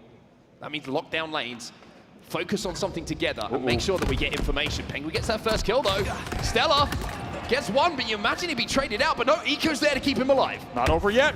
38-31, but man, did that camo ever dissipate at the wrong time. He just gets eagle-eyed out. Yes, he trades 1, but certainly SSG would have wanted more out of that. Snakebite versus Suppressed. Eco helps him out in that situation. Suppressed will survive, but the red gun now in the hands of Lucid. 11 to go here for FaZe to be 2 up in this series. Still up by 7. They can really slow play this here. As you said, red gun in hand. They can look for the next power up as well. And so far, if we've learned anything, it's when the team needs to set up, FaZe Clan will win that exchange. Not sure if that was a deliberate insta or the first nade decided for Lucid that he was going to have to play for the insta. Either way, doesn't connect. I think you're right. I think it was the latter, but still makes a whole lot of damage around caution and plants. Another kill comes in, 41-33 now. Snakebite gets his as well. Another 2 kills for him, and now the collapse comes in from FaZe. Oh yeah. 2 players just damaged on the pink street. Respawners are coming in, but I don't think they're going to be able to help these 2 players out. Foul wins a 1v1, but it's going to be Snakebite there who picks up his 15th of this game. And with 6 to go, Penguin adds another. It's getting closer and closer to FaZe being up by 2. Really nicely done. The speed of the rotate there to force players back onto pink. He knew the split spawners were not going to be spawning on neons, and instead they pick up the extra kills. They still lead by 9, as you say, 6 to go. Difficult situation now for SSG as that camo has just popped, and SSG can't allow FaZe to just walk up and grab that power up. They need to contest it. That's going to allow a couple of lines of sight to be picked up by FaZe, but with 3 dead, SSG make the play just before, and now Suppressed has a chance with the last player falling. This is not over. To formulate the start of a comeback here for Spacestation Gaming. Not done yet. 3:36 on the game clock. That is an eternity. A lot of time to play with. They're only down by 6 here. Can they find what they need to get the kills on the board? They already lose 2. Penguin gets a double though. And maybe it might be too little too late here. FaZe have done so much of the heavy lifting in this game already that even a comeback at this point, it has to be without trades. Suppress gets behind Snakebite. This is his beatdown. Trippy and Lucid pick up kills as well. Suppressed and Eco last alive here, and it's going to be FaZe who close out with the 50th kill, 50-43, and FaZe 1 away from knocking out SSG. And how about FaZe winning that game on the exact same average margin as well, right? Their average margin was 7.7 kills, and they do almost exactly that yet again in this game. And my goodness, do we have a lot to talk about what we just saw. And it felt like FaZe Clan was picking up exactly where they left off in that Fortress game. That was not only a momentum builder for them, but I think we have learned a lot about how these 2 teams match up. 50-43 is your final score in game number 2. Take a look at the players here on FaZe Clan. Even distribution of the work, without a doubt. It's both Trippy and Snakebite with 15 kills and 10 deaths each. just looking at some of the individual fights that we saw during that game as well, it felt like a lot of them fell to the POV of Snakebite when we were watching, and he was winning them. Big series like this, experience is such a huge asset to have. You're not going to feel those nerves as much. You're going to be used to the situations you find yourself in that are essentially going to swing a game your way or lose the game for you. Snakebite looks so comfortable in those 1v1s that he almost won the 1v1 and turned it into a double at times. And like we say, he's looking like the Snakebite that you want on your team. Let's look at some highlights here. Trippy is down 5-1 with 3 dead. I don't know how this happened. I mean, I think SSG's got a lot to look at here on the tape. They've got a lot to look at. How on earth does the game go to tied at 11-11 after what we just saw? And look at this from Snakebite. I love this. Just be real. Look, quick jump back up. Quick jumps again. Gets back up, does more damage. Just selecting his opponents and picking them apart. That's what the highlights are going to be here. It's FaZe picking apart SSG. It's very similar to what we saw in day one from FaZe, right? It's not Snakebite at times, you know, doing something ridiculous. It's him being able to contribute to work already done and making sure that that work is turned into success, turned into kills, turned into leads. The teamwork for FaZe here is looking so, so good. And Spacestation, to be honest, in that game just felt like they didn't have an answer. Really, really interesting to see this play out because this has not been a back and forth where both teams are besting one another in different scenarios with a final score of 50-43. And you saw it based on the rotations. This has been FaZe Clan simply being the better team when any power-up or power weapon presents itself. FaZe Clan finds a way to not just get control of the map, but turn it into a significant lead, an opportunity. Now, this is back-to-back games where SSG has led off the opening and lost the game in the end. So now we move towards map number 3. We're going to have a little bit of a bomb game type coming up as we head over to Aquarius. Now, a little bit of a slower one historically, but it feels like teams with the more and more reps that they're getting now, Andy, the plants are coming in a little bit quicker. They are. It feels like teams are simply getting the bomb either to front base or to util a little bit faster. Well, let's see what everything has laid us 50-50. out in store so far. Here's your neutral bomb stats between these two in 2025. Shout out Easy Mac for getting these stats together for us. I know when he saw this, by the way, he was very excited about it. He was like, it's a 50-50, split down the middle, send that in. And understandably so. How the average plants to be within 1/10 of another is wild. How about within 100th of another on the KD? Nothing separating these two. And let's not forget, this is a fair comparison because you still have the same 8 players. Yeah, it's true, actually. Yeah, that's very, very valid. Any combination of these players, this is where we find ourselves. And I think for SSG, they're going to hope that that becomes slightly more skewed in their favor. Otherwise, they are going to unfortunately have to swallow a very bitter pill here and lose to the team. And essentially, they said to the 2 players, we don't want you anymore. And what a series it's been so far. I caught Lucid, I haven't mentioned this yet, by the way. I caught Lucid backstage before the series, and I said, hey, man, it was really my first time seeing him this weekend and being able to chat. And at the end, I said, I'm looking forward to the series. And in the most lucid way, he laughed to himself and he said, me too. And man, has he ever shown that he was looking forward to the series so far. It's been so interesting to see here what Lucid and team have been able to do because that Slayer was not close. The speed at which they were able to keep SSG 1-2 dead for the entirety of the game paved the way for them to be cleaning up the kills in the way they did. We saw that on screen, and I think FaZe fans and fans of the HCS who have been pulling for both Lucid and Snakebite and the entirety of the new FaZe roster are going to be so impressed with what they've seen on the stage so far. However, we should remember we are in the home of SSG, a very big hometown SSG crowd, and this series is not yet over. Yeah, got a little bit quiet in here, I will say, after the first 2 games, and they're going to need you. I'm going to say that in this game number 3, to get them back on track, to get that adrenaline going again. And if SSG can find a way to get that first bomb in, let me tell you, there's a way back into this series for them. And we were just starting to discuss what we're seeing now these days on Aquarius, and I agree. I think teams are simply finding a way to make sure they're moving the bomb, say, car 1 faster or into the util faster. We'll see if that pays off here. Let's take a look at some neutral bomb stats as well for Eco and Foul. Yeah, fantastic stats coming in from Eco as well. I'll just jump out of the damage difference per minute. That is incredible when it comes to the statistics, and I think a lot of it is just because he has great positioning on Aquarius. He's very comfortable on this map. He's very comfortable knowing where he can position himself to help out his teammates in the most efficient way. And of course, staying alive as well, so important for them. Blistering boys are in.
Welcome back, everybody. Well, apologies for the silence there. Some of you might actually enjoyed it, but we're back into the game, and as you can see here, we're on Aquarius bomb, and hopefully we can cast our way through this one. Suppressed, gets taken down there. 2v2 on the map in the back of the base here. We'll see what Falcon do. Bomb will be brought back out of the base, and another pickup here. He's going to comfortably allow Falcate to move this bomb, from the base across bottom middle. Trippy gets that kill. Suppressed answers back though, and Suppressed always feels like a confidence player. If he can get on a little bit of a run here and a double kill like that, he's going to put him in great stead. And just getting into this game, you got to feel like on the SSG side, this is really not just do or die, but a big question of them. What has the past few months of work, what has that added up to? How do they stay alive in this series, or do they let their tournament run end here?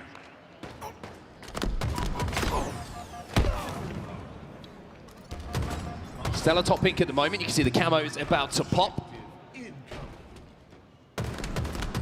And Stella just continuing to put pressure onto the FaZe side of the map at the moment. Bomb still down bottom middle. Nobody making any progress on that. As Snakebite flies back out and wins his individual fight. Penguin already here at 7-3 in this game to already come out with that many kills, and FaZe Clan already showing that in the slaying department. And keep in mind, let's not forget, when did we last see this? It was game number 1 when Penguin was 20-11 before they had got that flag on the board. So if we use the comparison of the similarities between a flag and a bomb game, Penguin already being 7-4 is dangerous territory for SSG. Certainly is indeed. Still 0-0 at the moment on the score overall. 9 minutes 20 left on that game clock. Eco picking up a perfect though. That's going to get him going a little bit. Slow start in this as he now finds himself at 3-6 in this game. Stella just searching for targets at the moment as the camo is coming up. He's got a good position top pick to at least fight for this, but look at the angles that FaZe have onto him. He's struggling to stay alive here, let alone think about the camo. Yeah, yet again. I mean, how many times do we see it here? It has played out time and time again. If there is a power-up or a specific power weapon in play, especially at mid-map, FaZe has figured out how to get there early and how to take the steps as a team to secure these items. They do it yet again here with this second camo. Another camo here for FaZe. Trippy looking to be as effective with it as he was in that previous game. Should be a comfortable kill for him here as Suppress flies it in with no shields. Bomb's going to be down, but kills are going to be the priority here. There's 1, there's 2. Can you make it 3, Trip?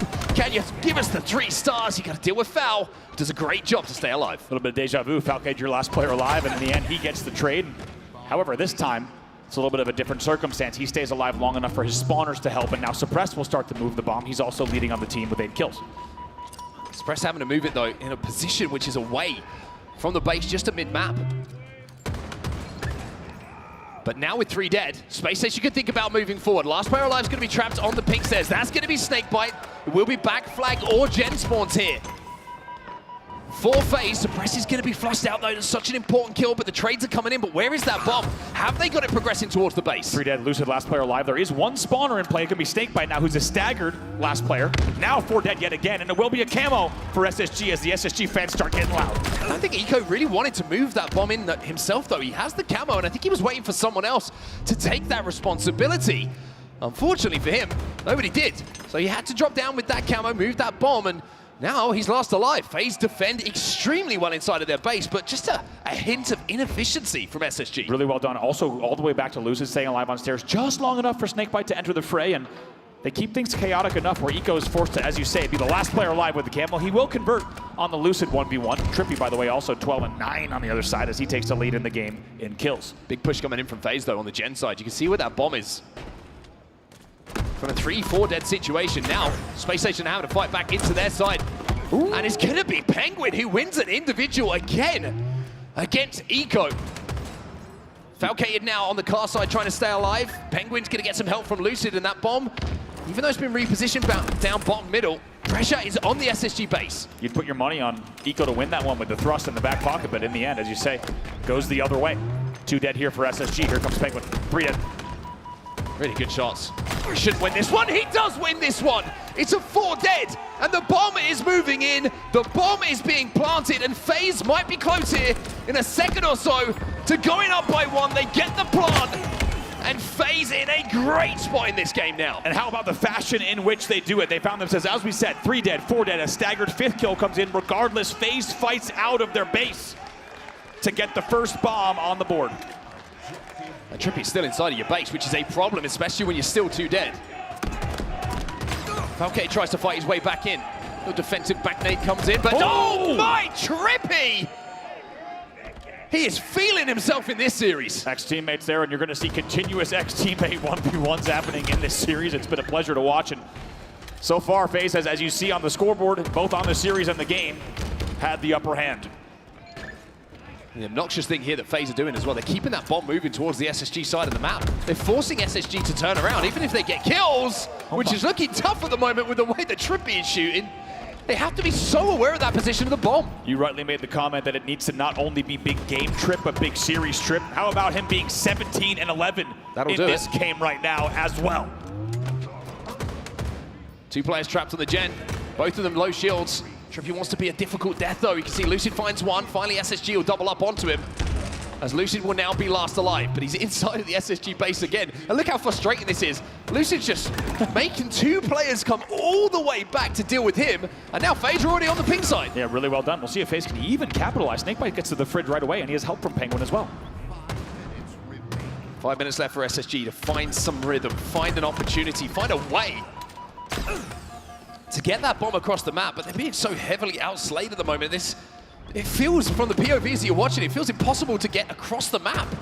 It's amazing how they're doing this on this map as well, right? It's one thing in a Slayer Streets to be playing that way, but the fact that they're also continuing to apply the pressure and doing what we just saw, right? How long has Snakebite been in the fridge? Just holding this in ping 1, being so obnoxious, so annoying. Still alive. Still alive. No shields, doesn't matter.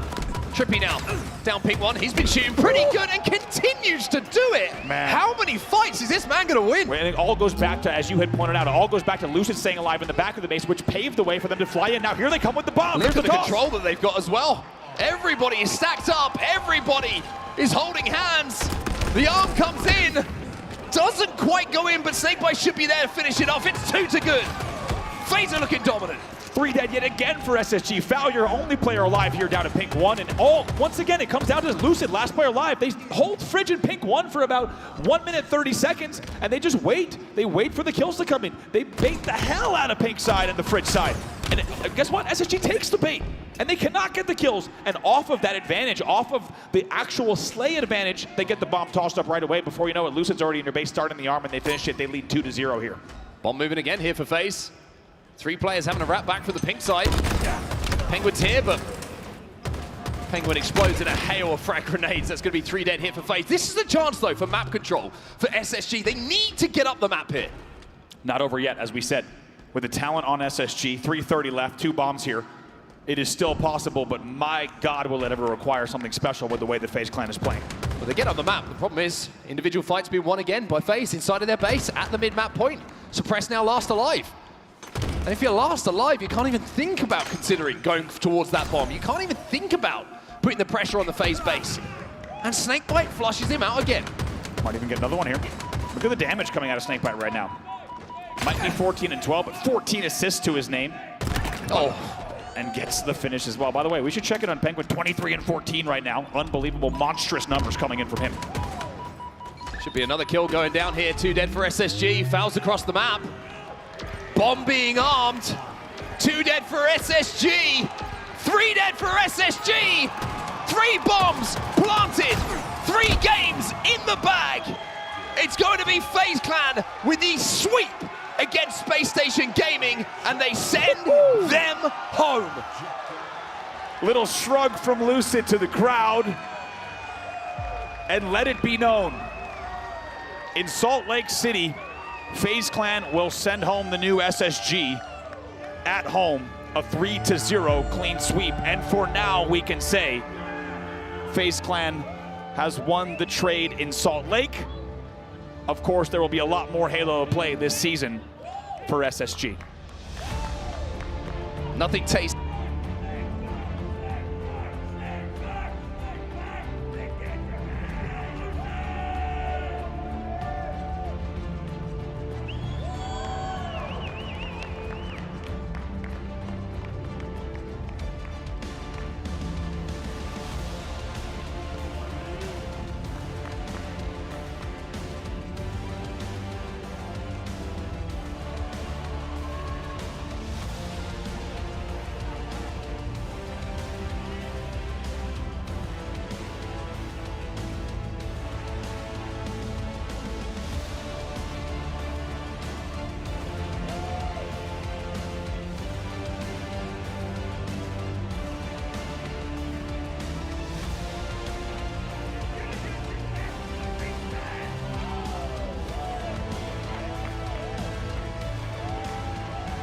Salt Lake City. Get loud for FaZe Clan as they throw down on the main stage. I got Peach with me. Peach, you guys woke up on the right side of the bed today to get that one done. Talk to me about how does it feel to play against this squad that you was playing with previously on the last event and to be able to take them down on a Sunday. Yeah, I'm not gonna lie, it's a sweet win. You know, it's gonna be a long year. They're a great team, obviously. It was a really good win, you know, for Lucid and I. Obviously, we're playing with them, but you know, eyes forward now. You know, it's an SG event, so I won't say too much, but you know, appreciate the org and had nothing but love for them. And yeah, just looking forward to the next series. There you go, okay? You guys hear Peach out there in the crowd, everybody? All right, let's go to a quick break, and when we come back, we're gonna get the next series going.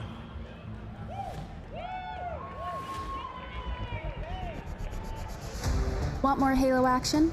Subscribe to the Halo Esports channel for official HCS highlights, behind-the-scenes content, and player spotlights that take you closer to the pros. Stay in the loop with official updates, Halo Esports history, and our HCS and Community Top 10 series. Don't miss a second. Subscribe now.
Salt Lake City. Mic check, 1 2 1 2. You guys got me out there? If so, I'm gonna talk loud for y'all, all right? It's Sunday. We're about to get the show started yet again.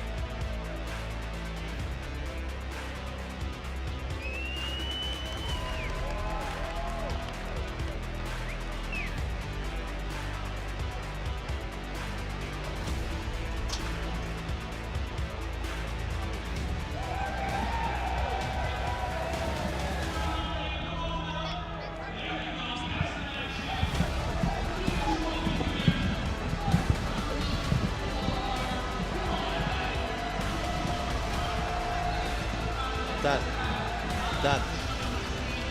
This side or the other side?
Hello, Championship Sunday fans. Welcome back to the HCS Salt Lake City Major. We're live from Utah.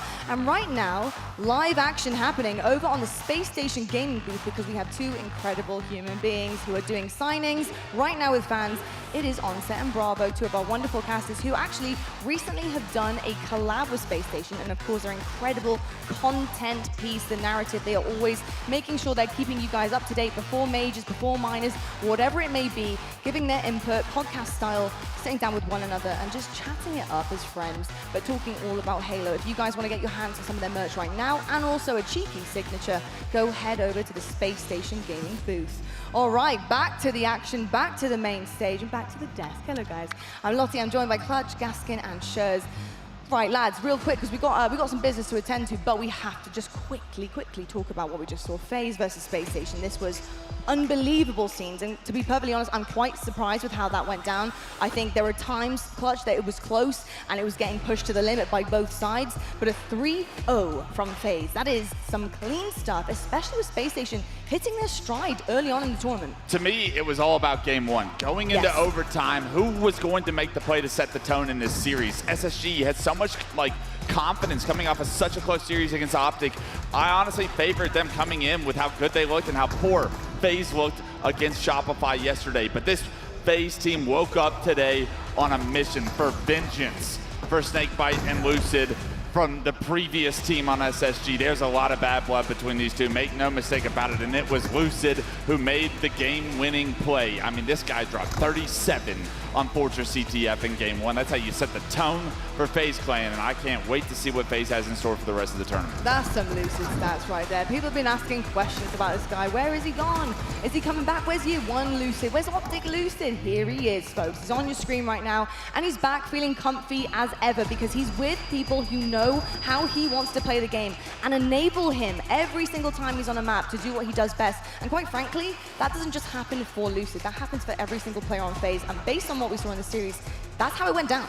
Big difference for me in this series specifically from FaZe Clan's yesterday's series against Shopify. FaZe were more focused on getting these power-ups. They had so many different camouflages and overshields throughout this series. They weren't able to get a single power-up, it felt like, against Shopify. You could tell the prioritization and the focus shifted, and the success came with it. I would need to see more of that FaZe Clan if they want any chance of playing whoever drops into the elimination finals. One of the biggest, stats that we had actually heading into the series, because it was very even scores across the board there for kind of the pre-game, was the Slayers, right? And we talked about the Slayers, FaZe looking great in Slayers, Spacestation not so much, but actually with what I had in my inside information somehow, was that the Slayers actually weren't being played the way that they wanted to, although they were squeaking them out. How did you feel like FaZe had adjusted overnight based on the VOD review they'd clearly been doing? I think they found what was working for Spacestation as well, and if you look at the key differences in where Spacestation were succeeding yesterday, I mean, we saw Eco, we saw Stella both looking a lot more comfortable than usual, but when Stella didn't have a sniper rifle, he wasn't really doing as much on the map as usual. Eco also looked a little bit lost at times, and I feel like they were being exposed a little bit, which meant that Falcated wasn't able to do what he was doing previously. He didn't have the same support, and FaZe, I feel like, took full advantage of that. Yeah, quickly, just looking at these stats, look how even the damage is across all of FaZe Clan, how close the KD ratio is. Usually you see a little bit more of an outlier on success and individual performances, but this FaZe Clan is built to play together, and when they are doing so, you're gonna see a lot of series look like this, close in damage, close in KDs, and a dominant win.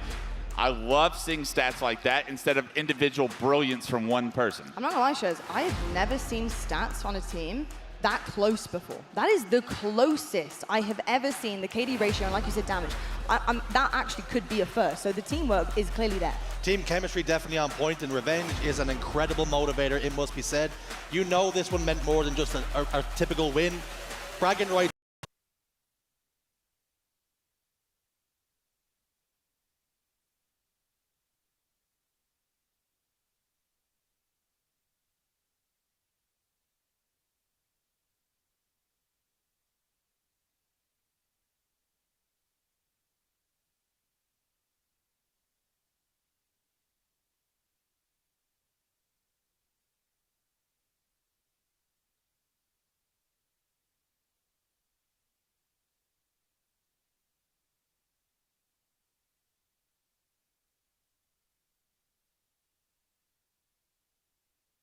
see some scrappiness where Optic can really inject themselves into the situations and make Shopify feel really uncomfortable, I think that's where it starts to get really interesting, because I think structure over chaos works unless you're just absolutely losing up. Then it's easy to do so. When I think of these two teams, and every single time that they've played each other so far this year, they usually go the distance. It's all about those Slayers in these series. Who's winning those? I think, depending on map layout, I'm sure, Dan, you have a hell of a lot of stats to be able to present, but map layout is going to be important because there are strengths and weaknesses for Shopify and Optic, and those will trip up along the way. These teams are too familiar with each other. There's so much bad blood between these two because they know they are the top dogs in this league. It is about damn time we saw them in the winners bracket finals, and I can't wait to see the fireworks. Well, I'm feeling really generous, so I'm going to push the red button under the desk that starts the game, and 3, 2, 1, over to Gaskin and Schurz. Let's get the winners final underway. Thank you so much, Lottie. We are excited to see this one. Like Wes says, it's the first time these two teams have met up in the winners bracket finals. We've been robbed for too long, but not today. Championship Sunday wouldn't be the same without these two teams. Well, I will say, in best of fives, it usually goes in favor of Shopify Rebellion. And we'll have to see whether that trend will carry on, or can Optic Gaming find themselves in a grand final here. Shields up, weapons hot, underway, Optic Gaming, Shopify Rebellion. It's the biggest game that it has been in the HCS this year. And the real question is, who's going to take this game by the scruff of the neck? Who's going to show up big and prove that they are the biggest superstar in the league? We've seen the commendations been handed out, the best support player, the best KD, the best coach. But it all comes down to who is playing well when it comes to Championship Sunday. Optic Gaming have been atop that mountain, but let's not pretend like they've been formidable. They've had to do it from the elimination bracket twice. This time around, though, they've minded their P's and Q's. It's been business as usual. There have been no slip-ups, no banana skins being tripped up on. And now against Shopify Rebellion, this series promises to be an absolute banger. Livefire Strongholds has been a fantastic mapping mode for both of these teams throughout the season. 6-2 for Optic Gaming, 5-1 for Shopify Rebellion. Worth noting, Royal 2 often takes this map and really controls it, dominates it, gets control of the sniper rifle, gets control of tower, and just pushes the other team to the limit. And we'll have to see whether we can do something similar here, but you can see at the moment it's Cycle who has control of said sniper. Just out of ammunition for now, though. BNC in control. And then Shopify Rebellion in control. 63 points and counting. Optic Gaming get a little pick on the Cycle out towards the power-up. And it's Renegade taking some damage. Last Shot has control of the tower. That's exactly where you expected Royal 2 to be. But they're interchangeable. As long as you have these power positions, things can easily go your way. Shots down towards back green. Legend and Renegade combined to pick up a couple of kills, and that means Optic Gaming can now start to score. Yeah, and on the flip side, Renegade is usually the player to look to for Optic Gaming as well. He often pushes off and falls damage, a lot of aggression coming out of him. Averages around 1.45 KD when he's on this mapping mode, and really this tournament has been the player to look to for Optic Gaming at finding those kills and getting them on the board as well as he perfects Royal 2. A perfect example of what he's capable of. Make no mistake about it, these 8 players in the server, any one of them has the potential to take over a series. 8 superstars, 8 of the best the HCS have to offer.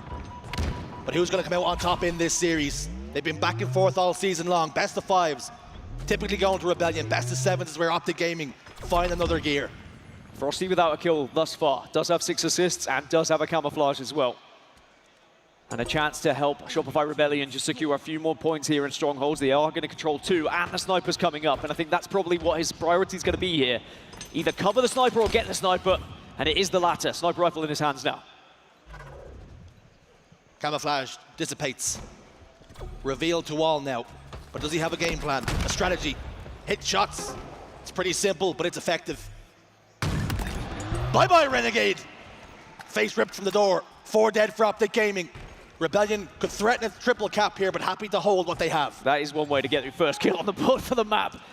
Completely demolishing the player coming out of Big Door. And now he can hold an angle here on bridge and just make sure it's not going to be an easy push over towards B. Optic Gaming have a decision to make. Now knowing the sniper rifle's there, you probably want to try and rotate round, but Frosty's well aware of that. He's watching both angles. You can tell he's not quite comfortable, doesn't know where the enemies are going to come from. Optic Gaming have pushed towards green. They've lost a couple of members, make it 3 now. But it's Royal 2 up against Legend now, somewhat 1v1. But Royal 2 is forced to back away. And if you have been doing your research against Optic Gaming, if you see Legend heading a certain way, that's usually the angle that Optic Gaming are trying to take. Legend is usually the player goes into the stronghold first. He is statistically the one who gets the caps for the team as well. So if you do see him, it does give a little bit of an indication about where Optic might be heading. Legend's the entry. And expect Bound the Renegade to be following it up. And he's posted over towards B now. Sniper rifle, 2 bullets to play with. Quadrant translocator to get himself out of dodge. He uses it, but he goes straight back into dodge. Royal 2 capturing B, but he's being hassled, he's being harried here. Gets a melee, onto Bound. Takes care of business. 2 players over towards Sandbags, and they eliminate him as well.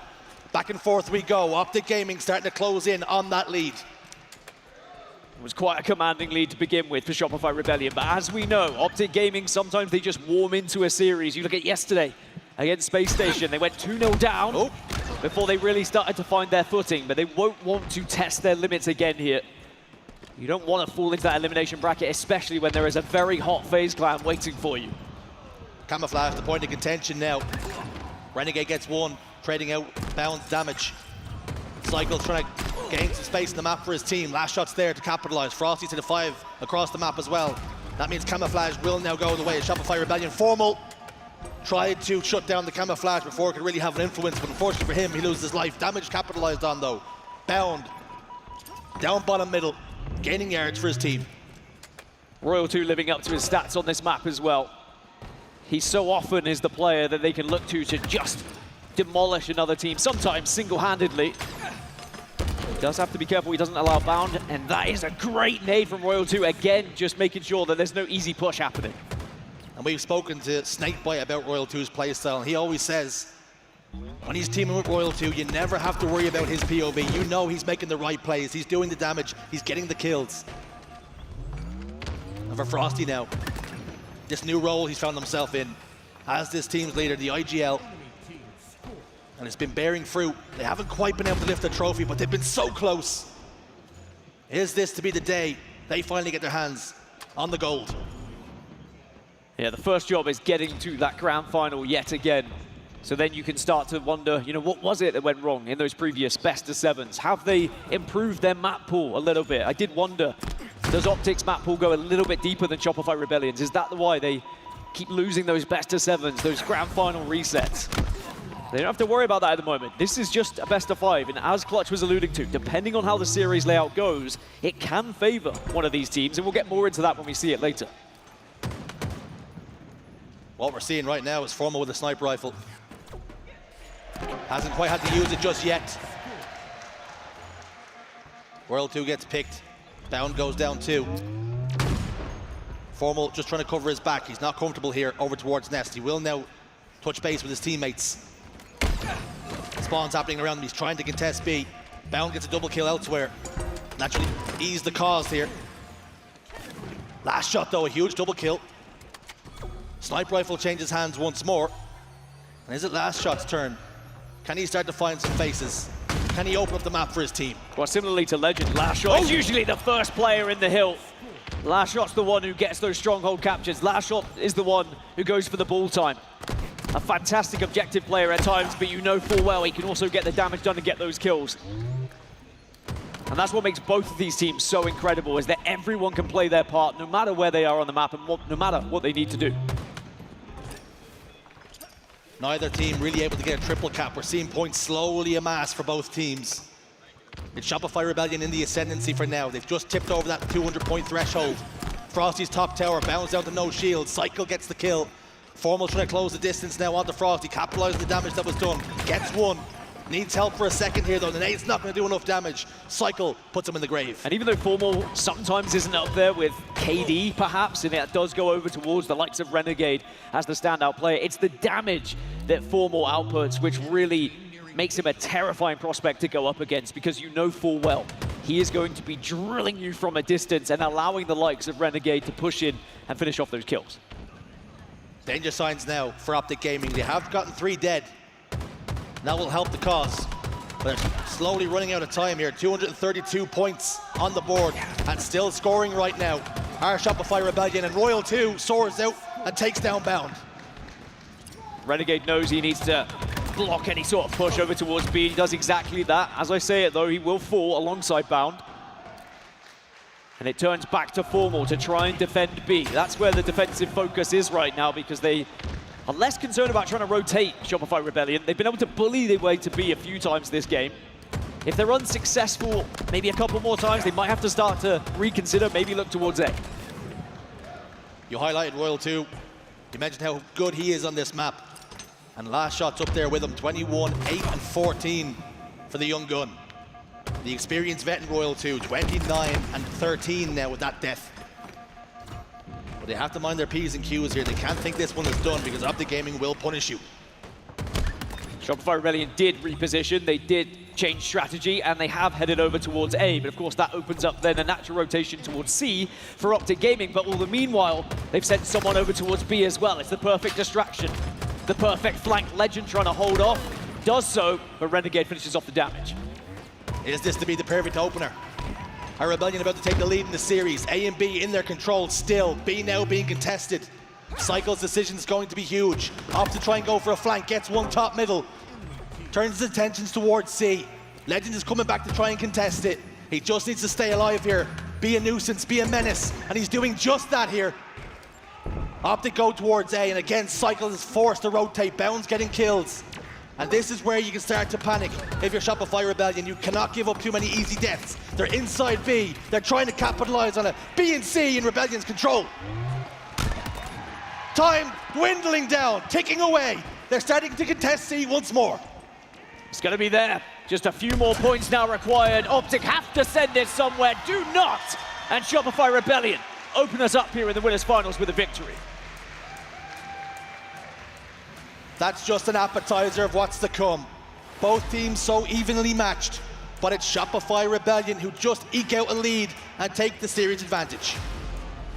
It was a map one that realistically could have gone either way, but it was the start from Shopify Rebellion that was so hot, gave them that huge chunk of a lead, to be honest, at the beginning, that Optic were never really able to wrestle back, because even when there was structure, there was always a plan B from Shopify Rebellion to at least stop any sort of bleeding when Optic got the control. And that deficit that they lost right at the beginning, sadly, never was able to be closed, and Optic Gaming find themselves 0-1. But not the end of the world. And that'll be because the series layout does somewhat favor Optic Gaming when we go into map 2, and I'll talk about that afterwards. But right now, the statistics, I said Royal 2 is the man to watch, but last shot, he stepped up to the plate. Not only was he the one getting in those strongholds, taking it to Optic Gaming, but he was also following up with the kills too. And these are the series that Last Shot and Cycle, we spoke about getting experience, getting reps on Championship Sunday, and their performances maybe taking a tick up, maybe increasing, making fewer mistakes, making better plays. Last Shot in game 1, he was formidable. He really was, and I think if he can carry on playing that way, then maybe, just maybe, Shopify Rebellion can start to think about another grand final from the winners bracket. It is surprising that we've not seen Shopify Rebellion hoist a trophy yet, but at the same time, when you see this Optic Gaming start to catch fire, I think you'll realize why there has not been a trophy lifted thus far for Shopify Rebellion. Exactly the same against SSG yesterday. Optic maybe lost out a map or two, where perhaps they felt like they could have done a little bit better, but as long as they answer back, as long as they do have that response, it won't matter. They'll just be focusing on how that scoreline reads when we get to the end of this series. It was a very messy game at times, a lot of individual battles that would go one way or another, and then the trade would come through as well. That's something that both teams are going to do. Always trade out those kills, not allow any easy 1v1s to be engaged in. When we talked about the series layout, we actually had an opportunity to talk to Frosty a little earlier on today in the back, and we asked him how did he feel about the series layout. He said good.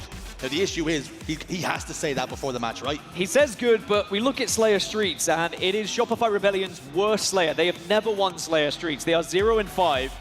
And I don't want to say Frosty is the problem, but it is Frosty's worst Slayer as well. Statistically, he's amazing every other Slayer, but for some reason, Slayer Streets is not quite his. And I feel like that's lack of structure on Slayer Streets. Quite sporadic, very aggressive at times, very difficult to set up because then someone can grab a camo and suddenly they're behind you.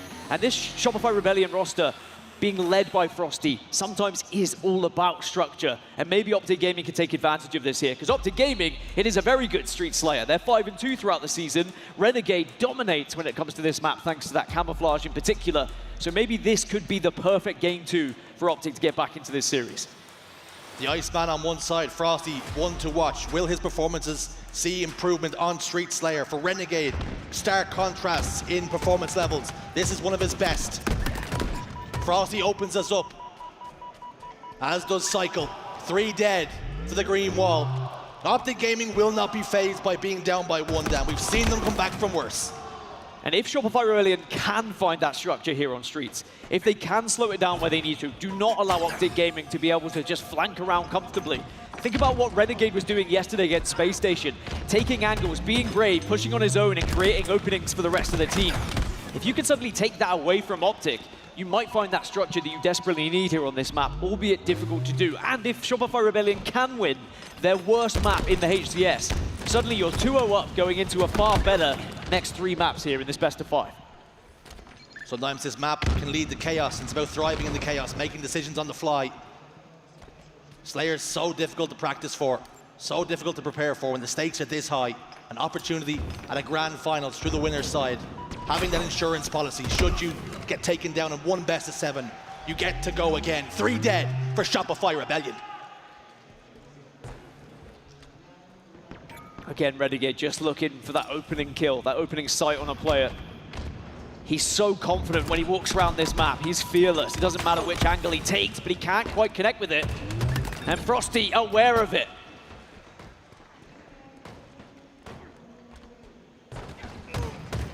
Frosty on the Formal now. Off the back of Formal's double kill. Turns his attention towards Legend. Both players pop each other's shields. Both players almost living to fight another day, but Legend finds a gap. Legend finds a crack. I think we're going to learn a lot from this camouflage that's coming up as well. How teams are going to be setting up around it. Where is the priority? Is it trying to just stop the other team from having it? Maybe killing that camouflage player as he grabs it? Or instead, you're going to be a little bit more aggressive so that you can make those plays. Typically, Optic are the team that like to get the camo so they can do something with it. And it's usually Renegade. As you can see, he is trying to hunt it down. And he is going to be rewarded. No contest for the camo. Decision is to trickle up over towards Cafe. He's putting in his order. Looks like he wants a double kill. Cycle's hesitant to give it to him. In the end, forced down on the ground by Bound. Frosty, though, somehow, some way, spots out the player with the camouflage, gets the kill. You spoke about Frosty's performance is 7-3 and 6 right now. He's putting in work. Yeah, I tell you what, for a player who has typically struggled in the past on this map and mode, it looks like he's been working on it in between events, and for good reason. That's also something that happens when you find a map that is a statistical anomaly for you. You're going to put those extra hours into it. Even if it is a Slayer, you just need to find a team that's happy to scrim Slayers with you. Formal back tower. Royal 2 and Last Shot inside of PD, and Formal's done really good damage to both. Turns his attention towards Cycle, forced to back away. Bound goes in, takes care of Last Shot before ultimately being traded out. It's a 4-kill lead for Optic Gaming. 1 clean wipe required for Rebellion before tying up this game. Royal 2 does not force Formal to trade. He gets the kill clean. Doesn't quite connect with the sticky grenade though, and Bound, his aggression pays off. Again, trading well. When your captain goes down, you follow up. You make sure that kill's traded out, but not only that, wins the engagement following. Just to increase this lead now by 5 kills. Another camouflage about to pop. 15 seconds for Shopify Rebellion to try and set up and stop the likes of Renegade to be able to get it. Oh, Royal 2 though. Royal 2 on the back foot, Royal 2 on the ropes. Still swinging haymakers, gets a kill. This camouflage is so important, might be the biggest of the game. Formal got there, but a little bit too soon. Last Shot gets 2.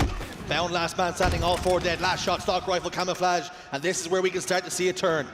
This is better from Shopify Rebellion. They were set up for it.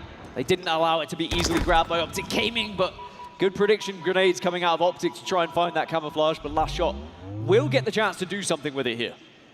Optic turtling up, recognizing the camouflage player is going to be a menace.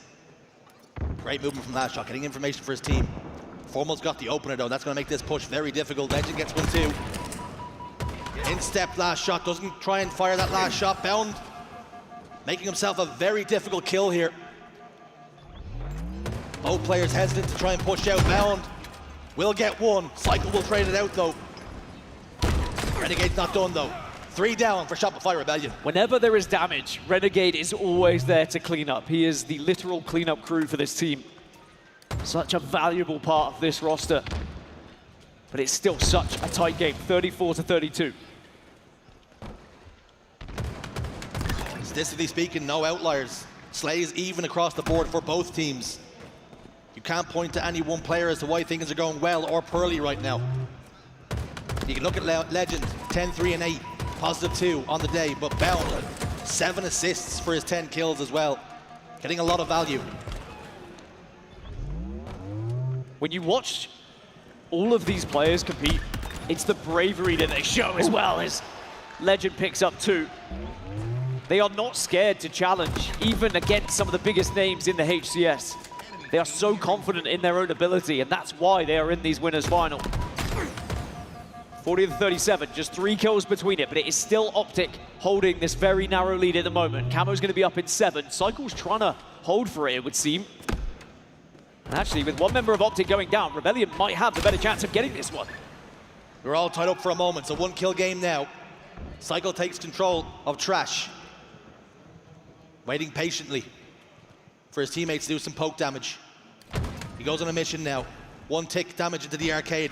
Renegade with the stalk rifle though. Formal down to no shields. Bound did just manage to scoop up that camouflage as well. How big could that be? Information was fed though. Information was delivered, and then Frosty sent a grenade to say goodbye, thank you very much. No camouflage for you to work with. 44-42 though. Shopify Rebellion still have not been able to take that lead. Optic have been trading those kills time and time again here. Renegade goes down, as does Bound, all tied up. 6 kills required apiece now. This is where it gets nervy. This is where decisions are massive. Frosty gets another, stays alive, keeps it moving, keeps it pushing. Finally, Shopify Rebellion gain the lead. 1 full wipe of Optic Gaming and they would be 2-0 up in this series. And the Stalker Rifle's definitely helping, but there is going to be a trade, 47-47. Legend trying to poke. Whatever way this one does twist, whatever way it turns, one team's going to be heartbroken. This Slayer's huge. They always are. Won and lost championships on Slayers. Frosty soars into the air, gets cut down. 1 kill required for Rebellion. Last shot pushing forward. Legend down to no shields. Royal 2 wins the game for his team. Shopify Rebellion get their first win on Street Slayer this entire season. And how important could that be? 2-0 up in the series, 1 more to 3-0 Optic and get into that grand final, which has been a very familiar home for this Rebellion roster. But worth remembering, Optic Gaming were in this position yesterday against Space Station. They went 0-2 down. Again, 2 narrow games that didn't go their way. And then they burst back into the series to reverse sweep. Shopify Rebellion cannot afford to let their guard down here. Taking a look at the stats. Leading the lobby, Legend, the Frenchman, the Phenom. He's always at it, 15, 10 deaths, 7 assists, 7.3. But he's on the losing side. You look towards the other Cycle, 15, 12, and 6. And Frosty, 15, 15, and 8, both heavily involved. And you have to give credit to Frosty, right? When you look at those stats, you look at how poorly he's performed in the past on Street Slayer, clearly has been doing his homework, clearly has been working on what is considered not just his worst game type, the whole team's worst game type, and they've turned that around, they've flipped it on its head. And that's one of the criticisms of this Rebellion roster, is maybe their map pool wasn't as deep as Optic Gaming. But suddenly, if you've just turned one of your worst game types into a victory, suddenly when you get into those best of 7s, perhaps you do have more of a chance against this Optic roster who seem to just have that edge, especially when it came to Slayers. Rebellion in the off period, adding some pages to the playbook. No one's seen this Street Slayer going their way. Statistically, it really shouldn't have. But we've seen Space Station be put into a very similar position just 1 day ago. They were 2 to the good, and the reverse sweep came. This job is not done. It definitely isn't done, but Shopify Rebellion will certainly be confident, especially now they've got that one out of the way. They have 2 objectives in a row to try and convert this into a victory and go into that grand final. And not only go into the grand final, but of course, go in with an advantage where you don't need to win 2 best-of-7s. But we will be heading to CTF Fortress, and this is good news for Shopify Rebellion. They are without a doubt the best capture the flag team in the HCS. And not just CTF in general, but CTF Fortress very strong as well. 3-1 throughout this season. Fantastic attack capture rate as well. When they do pull those flags, 60% of the time they get them back home. As for Optic Gaming, they sometimes struggle a little bit on Fortress CTF. They have a 50% win rate across this season. They're going to have to change that. They're going to have to turn the 50 into at least a 55 if they want to find themselves staying alive in this series. Shopify Rebellion, capture the flag Fortress. They work 60% of the time every time. But that's what's on the agenda. That's what's coming right up. Looking at those stats, steals per game, 4.8 versus a 5.0. There's very little to separate these 2 teams. Yeah, this is for the Salt Lake City stats, of course, and what they've played thus far. But across the season in general, they're both very similar with their statistics. The only difference really is Shopify Rebellion have a better attack rate, and Optic Gaming have a better defending rate when it comes to getting those flags. So again, it's just one of those stats that butts heads. Because you've got the best defending team and the best attacking team, it's naturally just going to end up being a situation where that stat gets thrown out the window. What's the saying, unstoppable force versus immovable objects? We're about to find out in this series, in this game. What a series we have on our hands already. Both games, there's very little between them. Looking at the flag cap leaders, Bound atop, Suppressed, who has just been eliminated, has his SLG. Snakebite sitting in there, and there's our boy Frosty. Yeah, Bound and Frosty are going to be the ones to watch when it comes to capping those flags. But remember, capping the flags doesn't always mean who's running those flags. How many times have you seen Legend have a little swifty movement into that base? You don't see Legend. And that's the problem. He does find a way to sneak in, steal that flag, get it far enough so that maybe Bound can be the one to put it in at the very end. But there are often times where both Legend and Bound, especially on Fortress, work together in unison to collapse onto a base, and then one of them gains the flag, the other will then cover, whilst of course you've got Formal from a distance doing what Formal does. And he's going to be, for me, the player to watch here in this 3rd game, because Formal isn't usually the KD outlier for this team, but on Fortress he is. Not only does he do the most damage, but he also ends up with the most kills and the least deaths, so he's going to be integral for Optic Gaming to stay alive in this series. And incredible, we're talking about Fortress CTF, a 2 sniper game. And we haven't even talked about each team's sniper, who's going to be the one that finds faces, finds openings for the teams, and ultimately they result in captures. Yeah, Royal 2, of course, we know what he can do with a sniper rifle as well, and he is the one usually who steps up to the plate for this team on Fortress CTF, not only for the sniper, but also for an insane KD as well. When I've written down the stats for Shopify Rebellion, Royal 2, Royal 2, Royal 2, Royal 2, Royal 2 for every single mapping mode in this series layout. He is the leader for KD on this team. He's just a robot at times. It's so difficult to play against a player who sometimes feels like he just never misses. He deals in 1s and 0s. Binary code is all Royal 2 is at times. And this team needs him here to drag them into the grand finals. Royal 2 can be the point of difference. He typically is. That's what it's all about. That's what we're playing for. The gold. The money is one thing, but it's the bragging rights. Nobody gets into this business for cash. It's for glory. That's what it's all about. And there's players on that Optic roster who are looking to make it 6 times in a row lifting that trophy. Legend and Renegade putting themselves in the history books already with the 5-peat, but trying to make it 6. It's like nothing we've seen before. You have to go quite far back in Halo history to find players that match that kind of record. But of course, across from them on the stage, Shopify Rebellion will not want to allow that to happen. Could this be the event that Shopify Rebellion finally get their hands on that trophy? The first job has to be getting to the grand final, and a 3-0 would give them so much confidence going into it as well. How far back do we have to go for a 6-peat? Evil Geniuses, maybe?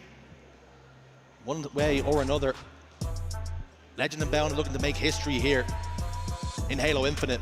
It hasn't been seen before. It's never been done before. I think this is an ample opportunity as well to wish one of the Halo Legends one of the GOATs a happy birthday? Ogre 2. A massive shout out to him. For many, we wouldn't be here if not for the exploits of the final boss. We're underway in game 3 though. Optic Gaming have a lot of work to do. Eyes on Formal to kick things off. The damage dealer. The kill leader. Leader. The world beater. A quick start from Optic Gaming to take 3 members of Shopify Rebellion down, which allows Formal to start taking angles. And he's just waiting, feeding off that information being provided by the rest of the team right now. And you just feel, for this series, this first capture is going to be so important. What it can mean for each team. For Rebellion, one step closer to the grand finals, but for Optic Gaming, perhaps a lifeline. And it's them applying pressure to the base. Formal gets one. Will he opt to play the flag? He will not. Frosty cuts him down. Cycle's chance to show what he can do with a sniper rifle. We saw it in the early stages of live fire as well. Very confident when it comes to holding this weapon. As Legend tries to crawl around, but he crawls right into the scope.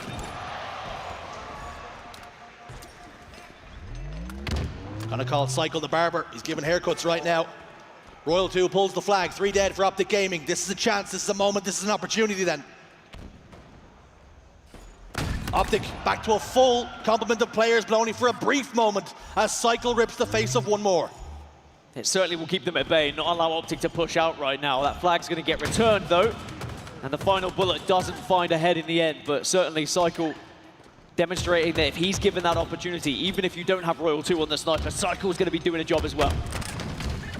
Formal down to no shields in the basement. Frosty was there. Spawning over towards the snipe side. Optic Gaming now killing spree for Cycle. Looking to take this game by the scruff of its neck. Gets one more. Had to reload. Robbed of a triple kill, but someone else is there. Overshield for Rebellion and a 1-0 lead. They have something to hold. Great priority as well by Cycle. You could see he could have switched his target when he was firing with a bandit, but he wanted to focus on the biggest threat that he felt. 3 go down for Optic Gaming, and the last player is Legend. Does stop that flag run, and he gets a double. That is a huge stop for Optic, otherwise this one could have started to get out of control. Renegade's going to try and return it now. Renegade sends it back home.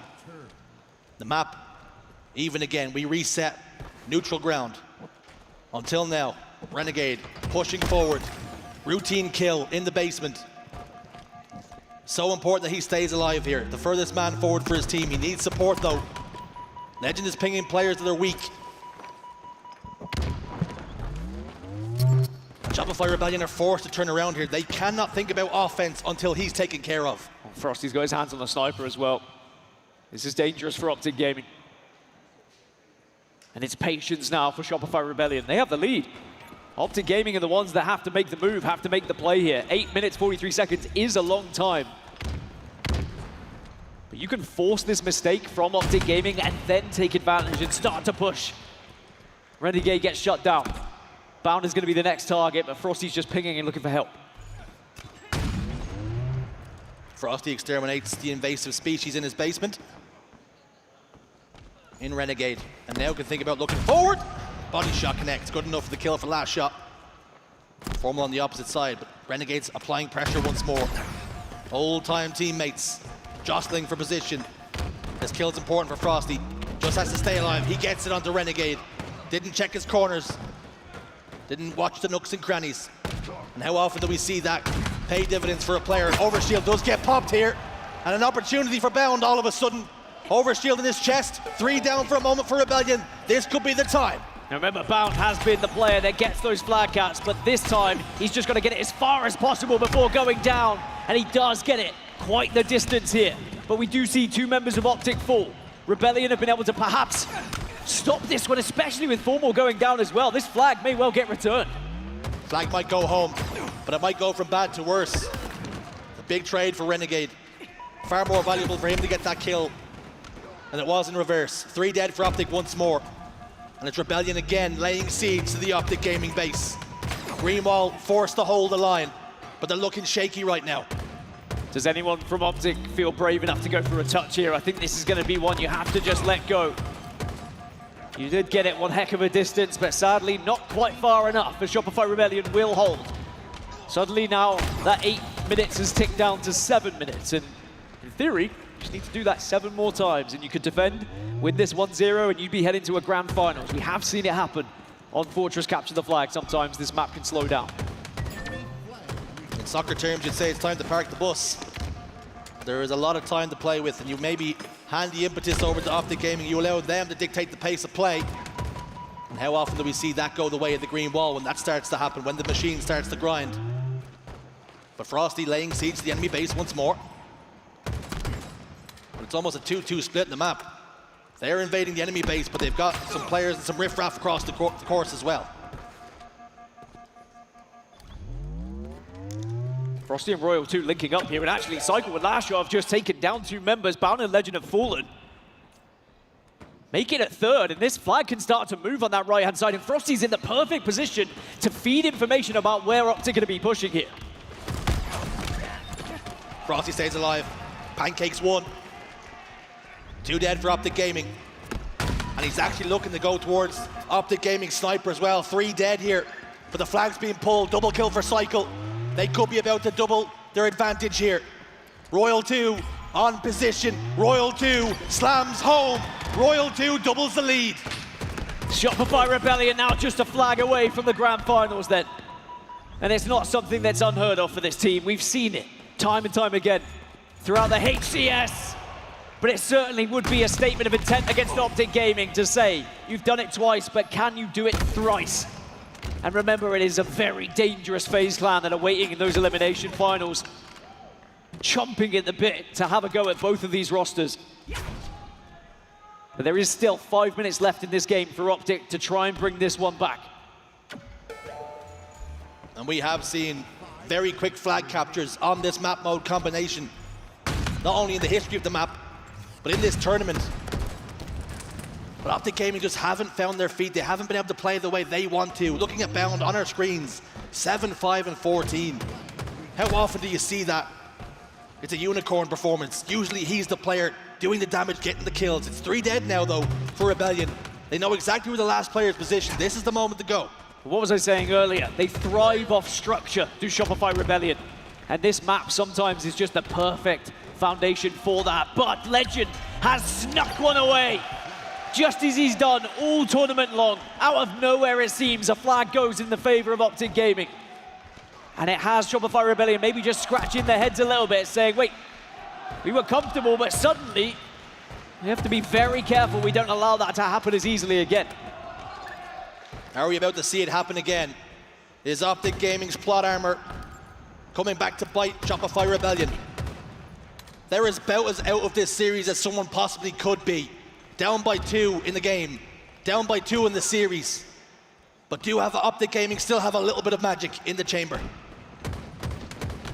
And of course, if this was the grand final, it would be a best of 7, but in the winners final, still just a best of 5.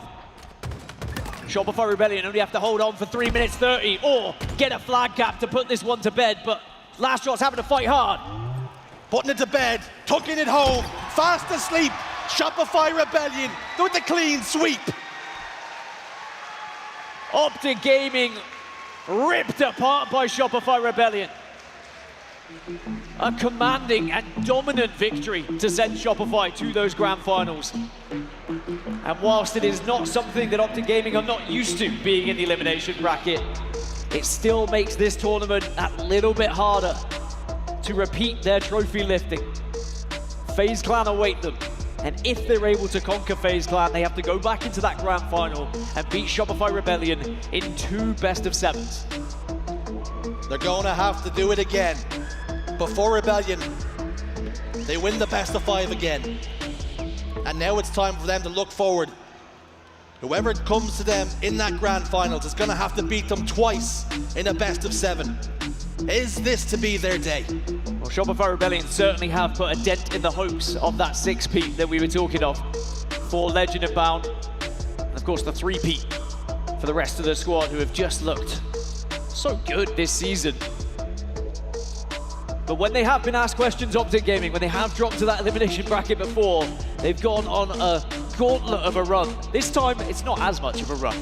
And it's more of a walk. There's only one extra series in that elimination bracket, but still, knowing you have to take down Shopify Rebellion in 2 best-of-7s is such a daunting task, especially when you look at what just happened in this winners final. Not just because of the 3-0, but I can't stress enough how important that Slayer Streets victory was for Shopify Rebellion to prove to themselves that even at their very worst, they can still take down Optic Gaming. I think if we talk about performance levels here on Championship Sunday, Cycle and Last Shot, those 2 young guns brought in, play with the experience. Absolutely incredible performance from them. But for Frosty though, the IGL, the experienced veteran, he's on the main stage with Blaze. Take it away. Lake City, show some love to Shopify Rebellion. They get back to the grand finals yet again from the winner's side. Frosty, you know, that team right there has pretty much been a bane in y'all existence for a while. But how does it feel to get a 3-0 here in this moment against them again? Yeah, I mean, it feels great. We're just keeping our confidence up every time we play them, so it's always a new series whenever we go and play those guys. There you go. It's always a new series. Now, you know, the last 2 tournaments haven't been a result in which you guys wanted, and a big reason because of that was the Slayers, all right? Now, this Slayer was absolutely epic. Talk to me about what it was like from your perspective as it was 47-47, kind of coming down to the end of that. Yeah, I think they had the lead, felt like, for the most part of the game. I think the biggest thing was that we were just staying in it mentally, and I feel like every single play we knew that we had the chance to flip it around, and that's what we did towards the end of the game. There you go. Now, you feel if you guys can win a few more Slayers this tournament that you guys can become grand champions? Yeah, absolutely. Slayers are definitely going to be key. They're going to be key here. Lastly, you know, as you get ready to play in the finals, what do you want to say to these Shopify Rebellion fans out there? Yeah, I mean, thank you guys as always. I appreciate the support. SLC, you guys have been amazing so far. And shout out my family as well. They're here, and my girlfriend. All right, shout out to Frosty's fam and all of SLC. The tournament continues. Lot, take us away. Thank you so much, Blaze, and absolutely shout out to Frosty's family, shout out to Jenna, who's here as well, his wonderful girlfriend, and of course a massive shout out to Shopify Rebellion, getting it done and dusted. Into the grand finals they go. Exceptional showing from them. They had a lot to say to Optic, didn't they? It was like, listen, buddies, we know you're really happy, you have had quite the journey in the winners bracket, but you're not going to finish it here. I'm so sorry. You're going to have to go and bounce back up to meet us again if you want another chance at this. And the question is, are they ready for that smoke? I don't know. 2 series to have to do it. 2 Shopify Rebellion. I suppose the one thing that they might have on their side here as well is Optic Gaming. They're fantastic. We know they can dig deep. We know what they're capable of. They have another new series ahead of them, maybe 2. You know, but they have to get past a phase as well. So lots of questions right now for the roster. I'm curious to see your thoughts, Wes, on how they're playing come Championship Sunday here today. Yeah, Optic, we did not see the best of them here so far. It's early on Sunday, and we always talk about how playing that first series of every single day is sometimes really difficult for players. Even guys that have been there, done that, and won several trophies along the way, sometimes you just can't find your flow. It felt like that for Optic, especially towards the end of this Street Slayer, where things don't go their way. All of a sudden, they go down 2-0. They're staring down the barrel of a Fortress CTF, one of their least favorite game types. They are very public about their sentiments on Fortress. That had to be the Matt-Mo combination they did not want to see for Game 3. If they were going to try to another reverse sweep like they did against SSG, it was not going to be on Fortress. Shopify loved the fact that this was going to be that middle game type in the best of 5. And Shopify took advantage of the moment, and rightfully so. They find themselves in the winners bracket finals, or in the grand finals. That's why the Street Slayer win was so important as well. Because if you look at Game 4, it was going to be Recharge Ball, which is Optic Gaming's best map and mode. So there could have been a genuine turnaround if that Street Slayer wasn't won.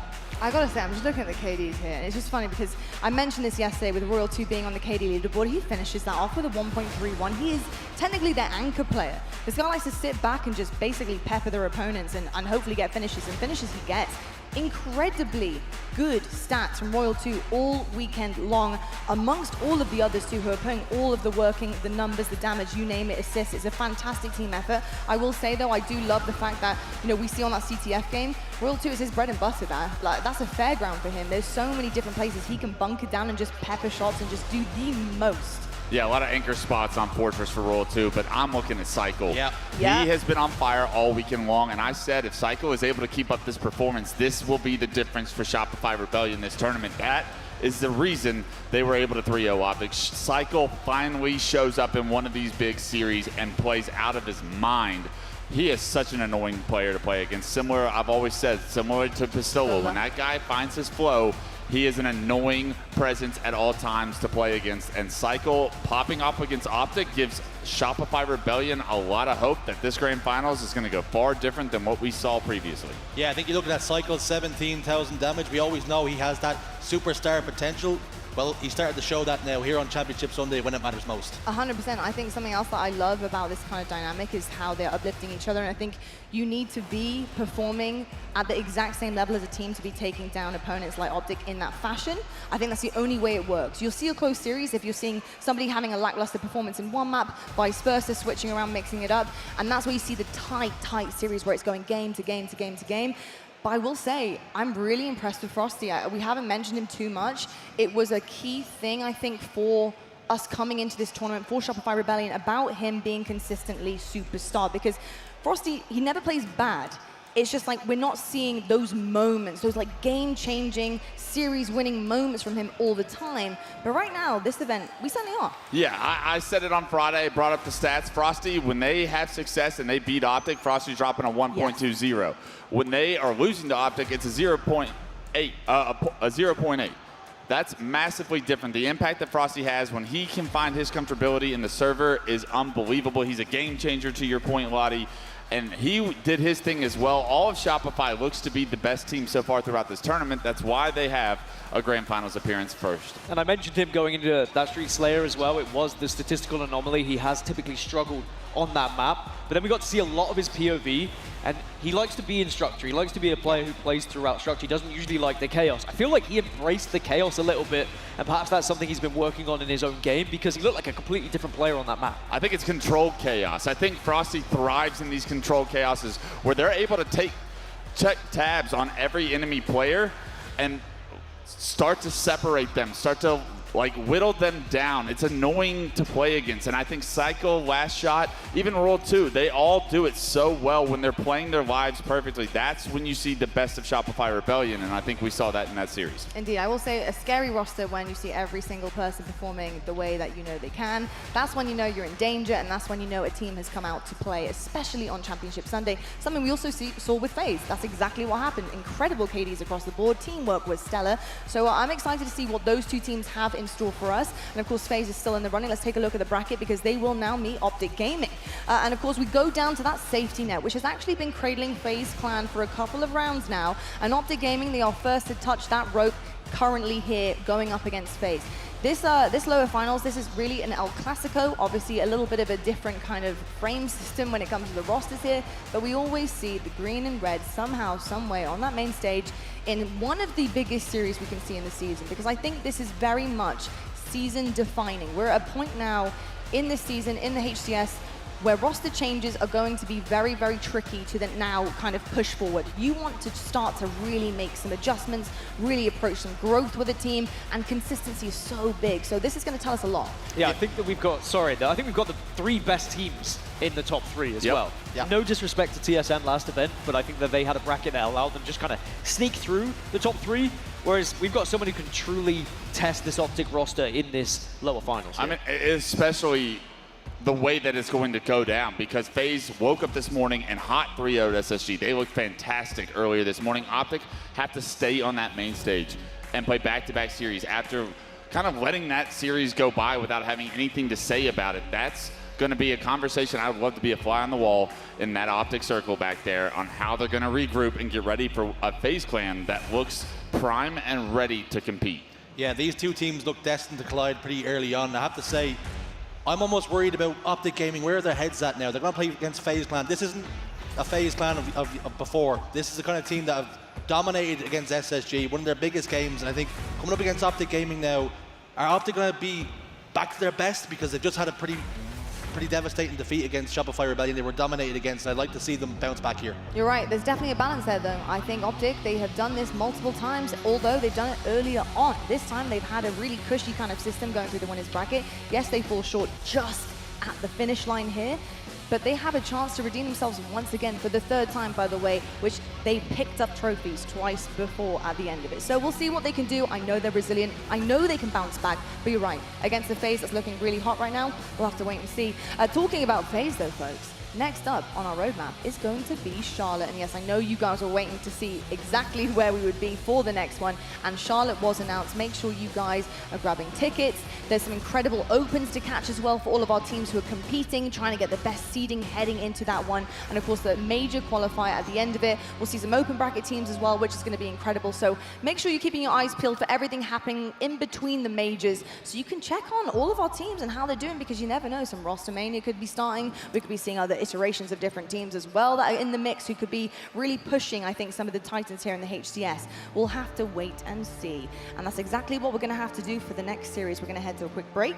When we come back, though, we have another absolutely epic matchup for you guys. It's another elimination match. We've got FaZe going up against Optic Gaming. The green wall, can they stand strong? Have they got a brick loose? Can FaZe start to pull them out one by one? We're going to have to find out. I hope you're enjoying Championship Sunday. I certainly am. And we're going to catch you guys right after the break.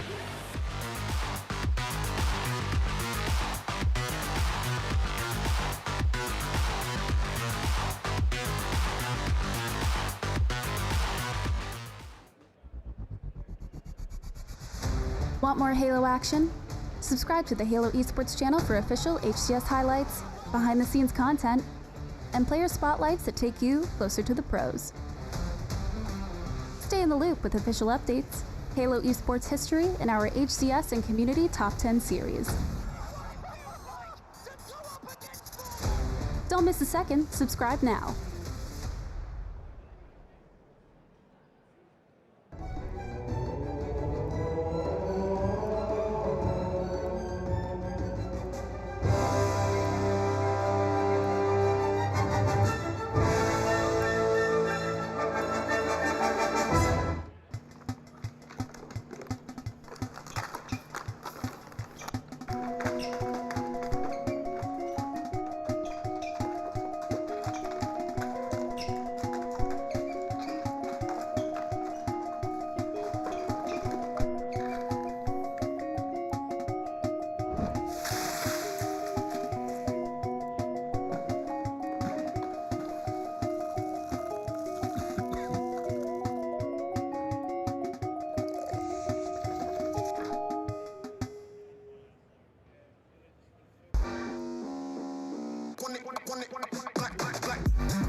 Championship Sunday brings out the very best in our players, in our teams, in our coaches, and even in our fans. We hear you out here at Salt Lake City, and we love the cheering that you are also delivering to the main stage action. And speaking of talking all about the main stage action, I have Tony, Golden Boy, and Walshy. Gents, we are in for a ride. I hope you're strapped in. I hope you're still strapped in, actually. I hope you never unbuckled, to be perfectly honest with you, because it has been insane. I really couldn't have predicted what has happened so far. Tony, there's a few shockers that have occurred. I honestly would not have guessed we would have some 3-0 sweeps across the board for the first 2 games of the day. I was expecting some clashes. I was expecting going to the wire. I was expecting 50-49s. I was expecting just some crazy clutch moments. But honestly, I don't know. I don't know what's happening. Are we seeing slow starts? What do you reckon? Well, I mean, right off the rip to start off our day, you see FaZe coming in extremely clean, which was exciting.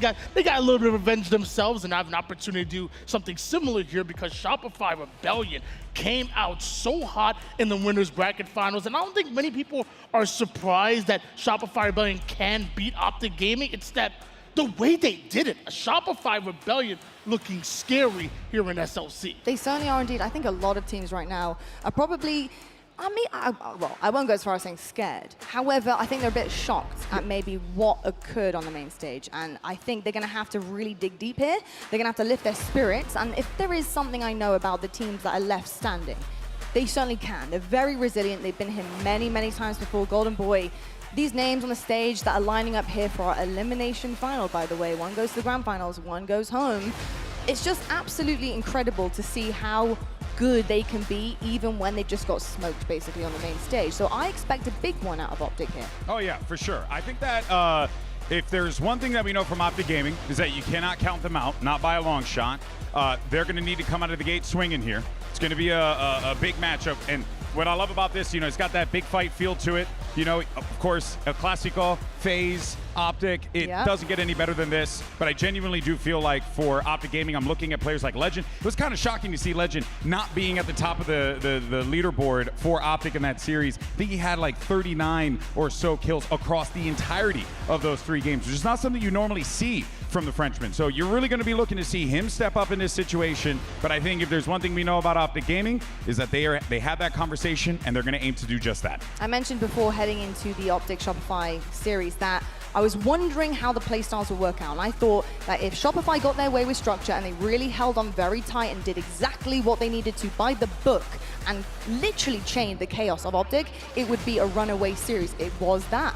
Now my question is, Optic, how do you handle the playstyle of FaZe, which is fairly new?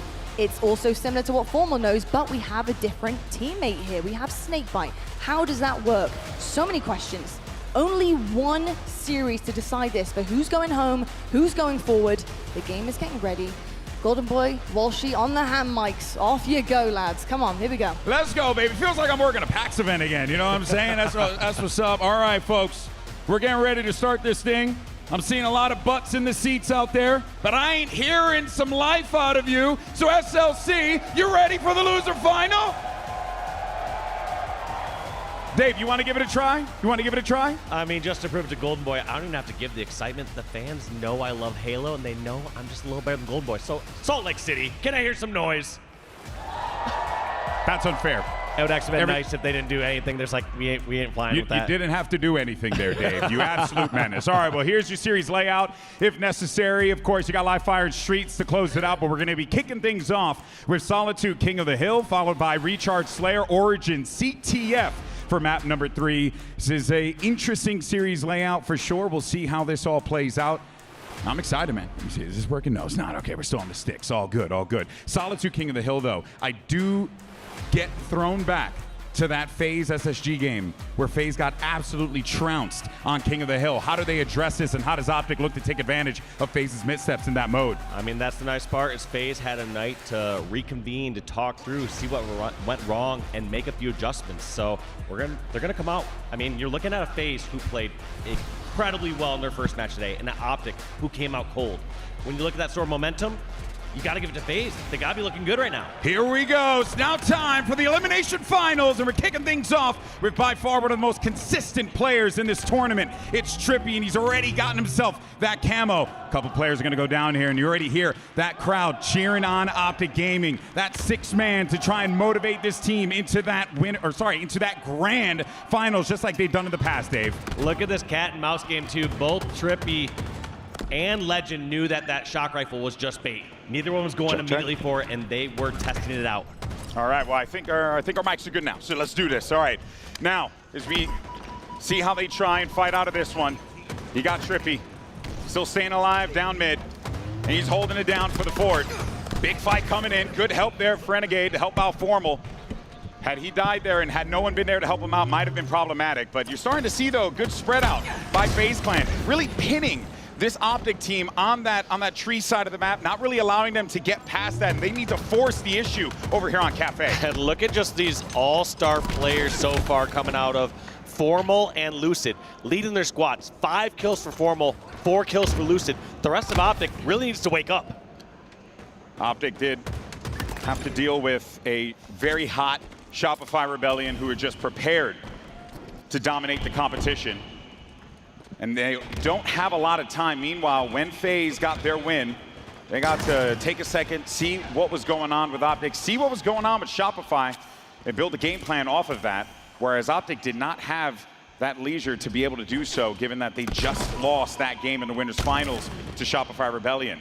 But even then, though, you got to praise Optic for restabilizing here and keeping themselves in this. And again, I had mentioned before, Legend, eyes are going to be on him to see what the Frenchman can do to pop off in this series, because the Green Wall's certainly going to be needing him in this one. Yeah, and Optic has such a strong setup right now. You have Legend being able to hold them off on the driveway as they're scrapping up time. So as soon as Optic have been able to go even or ahead these slays, they've gone ahead in hill time, and they're looking prime for this first one. Yeah, Optic giving FaZe a little taste of their own medicine. This is kind of how the game started out last time. A little bit of progress remaining, and this is going to be a lockup for Optic Gaming. They should be able to put one on the board, but just like say that, you're going to see 3 down for Optic. And now it's going to be FaZe's time, but the spawns are going to be coming in from the snipe side there, Walsh. Also, FaZe not overcommitting to this. They are still holding the yard side of the map, forcing the spawns for Optic over towards the shock rifle. So even if FaZe lose this, they're still in an okay spot for the second hill. Yeah, this is a great spot for Lucid to be in here, but a better read from Formal to prevent him from running rough shot all over them there. Gets out of that, and there you go. That's number 1 locked up for Optic Gaming. I like that. I like that from FaZe, where they didn't overly commit to this and put themselves in a rough position for hill number 2. They're trying to get the hill number 2 to be a tying hill.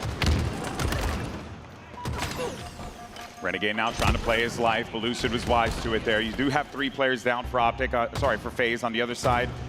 Similar situation here. I like this play from Trippy. At least fakes over towards LR, kind of gets tough, caught in a tough spot. Yeah. Not having any other help towards Loop. But generally, when Trippy makes a play like that, he's buying enough time for one of his teammates to come from the center of the map and help over towards glass/loop and reconvene there. Once he realized he didn't have help, he had to try to fight his way out of the yard. Yeah, FaZe have been really good at looking out for one another in those instances, but there's only so much you can do when you got Optic just flying at you like that. This is looking solid for them thus far. This King of the Hill mode has certainly been a thorn in the side of FaZe Clan and might just be the motivating factor for Optic to get back into this, given how things have been shaking out. FaZe need to stabilize here. Yeah, FaZe are just trying to bounce back from that great start they had. Lucid still with 10 kills and leading the squad, but 8 deaths to match that one up. Slowly falling behind in the Slay side here for the FaZe side. And you cannot go behind in kills against this Optic roster. Both these teams are so objective efficient. Yeah, but you know what, though? This is good for FaZe. They got themselves another power item. Camo's going to be in the hands of Penguin. And look at that. Trippy just got himself an overkill off screen. So that's certainly going to be something you build off of there. And you might actually be able to get this first one on the board for FaZe Clan, which is the far cry from what happened in that in that SSG game yesterday. You'd figure a guy could take some OBJ time off after he gets an overkill, but Trippy doing both. Getting the kills, getting the hill. He does everything. Trippy's a man of the people. Love to see it. Gets that trade too potentially? No, he does not. Formal stays alive in that fight, but this is going to knot things up 1-1 here. Penguin, he has been so elusive all day. Seeing him in that SSG game, the way he plays his life, unreal. Yeah, he was playing immaculate during that SG side. However, so far throughout this set, you got to argue, he's getting a little shut down. For 2 real, man. and 8. So many other times throughout the earlier series today, he was able to get some damage in, hide away, poke out, do some damage to another player. This time, it feels like anytime he's re-entering the battle, he's taken out and eliminated right away by Optic. Meanwhile, for Trippy, he seems to be heating up. Last man standing here, but he's going to be running around this, just trying to get away from the action, draw some fire over there so his teammates can back him up. That's what Lucid does. A little bit of progress gained for Optic, but Lucid's going to have a great angle overlooking this, but even better read by Bound. A common spot to place his body right in that alley, but that also limits his options and allowed Snakebite and Penguin to be able to move in there and clear him out. With 2 down, you know Lucid's going to start to grab some hill time, but still not entirely certain where they're at. Looks like he must have some call-outs from his teammates knowing that yard is the play. He wants to meet them before they get their shields back, and look at this. Engages them over near the cafe. Lucid gets 1, he gets 2.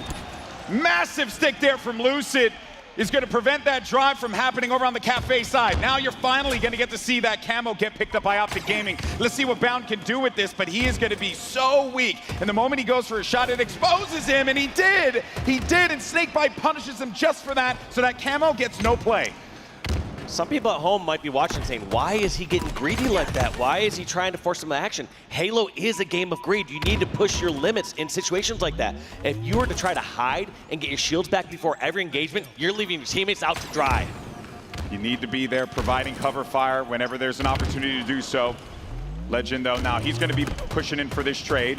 His teammate's weak. He's going to try and back him up, but Bound, unfortunately, won't be able to stay alive and recover his shield in time. It's going to be 2 kills coming in, though. Can Legend get his second? He does not. There'll be 3 members of Optic down, and now FaZe get right back on there. Spawn should be favorable to them. You can see all those players popping up on the tram side, also by yard. And look at how FaZe sweep across the map, checking for the most critical spawns. First, they're worried about bottom lift and top sniper. Once they realize that area's clear, they're sweeping over and checking, is anyone running up poster stairs? Yeah. Are they going to shoot me there? And then lastly, they'll worry about someone on the yard ledge. Penguin looking to get going in this game. Maybe a couple kills like that against Renegade might just be what's necessary.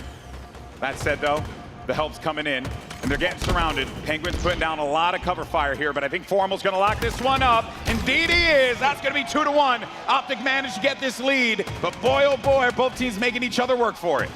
This one is tough, and Hill going back towards the driveway now. Consider when the Hill's been in the center of the map, that seemed to have favored Optic when they were in the bottom center or when they were near the hotel. Now that the Hill is over back towards yard or driveway side, you got to wonder, is that favoring FaZe? It worked out last time on the yard, but also last time you had Trippy getting overkill. You got to do whatever you want when that happens. Oh, ain't that the truth?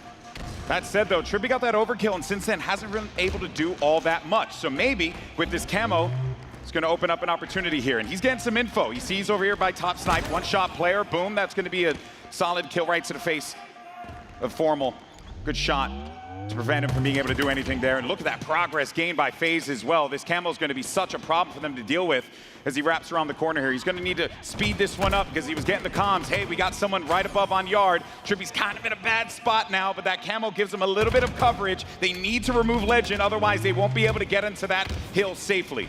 Yeah, and just getting that shot onto Legend is enough. Gonna jump in, put that pressure, and get time. This one's certainly going in the hands of FaZe. You almost have to wonder, do FaZe get greedy? We saw them make the mistake earlier in the weekend where they didn't go for the hill and cap it, but no, FaZe does not get greedy here onto this 4th hill. Yeah, but in doing so, they ended up going 4 down, so that is going to put them at a bit of a precarious position as they get ready for this next hill. But look at the time there, Dave. You got only a couple of seconds left to work with here, so there are no rooms for error. And if anything, it's going to boil down to potentially this last hill. Maybe we go into an OT, maybe not. But the thing is, between these two teams, anything is possible. Yeah, we will see here, but I feel like Optic are looking so good in this position, especially after they get those 2 picks. When they're trading out some of these kills like this, especially when you're a secluded hill, you're able to scrap up more time. Formal just getting this nearly uncontested, doing such a good job.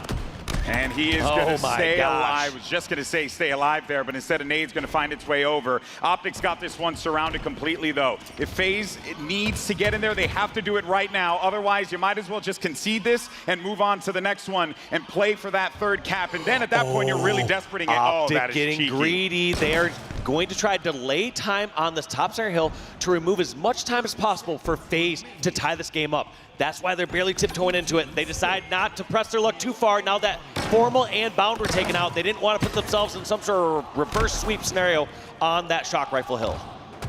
This is going to be as intense as it gets here for FaZe.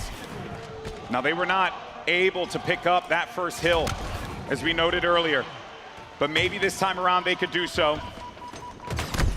As Snakebite and the crew looking to stand tall, but instead it's going to be 4 down, and Optic Gaming, they know that they got this 1-1. 5 seconds remaining. They don't got to put bodies inside of that hill. They know it's going to be a GG. FaZe have to make a desperate attempt, and they cannot do it. So Optic Gaming go up on the board here in this elimination final. And what a back and forth game. Every other hill just traded out from these two teams. You got to wonder, FaZe coming in hot from their last 3-0 series. Optic reversing the momentum from their 0-3 loss against Shopify Rebellion. We're gonna have to see what they do here on this game number 2, but taking a quick look at the stats. Lucid keeping up that pace that we saw off the rip. 25, 18, and 9 for the only positive performance from a member of FaZe. King of the Hill seems to be a little bit of a thorn in the side of FaZe every time we've been covering them. So maybe that's just the pattern here. But still got plenty more series to go as we get ready for this Slayer matchup.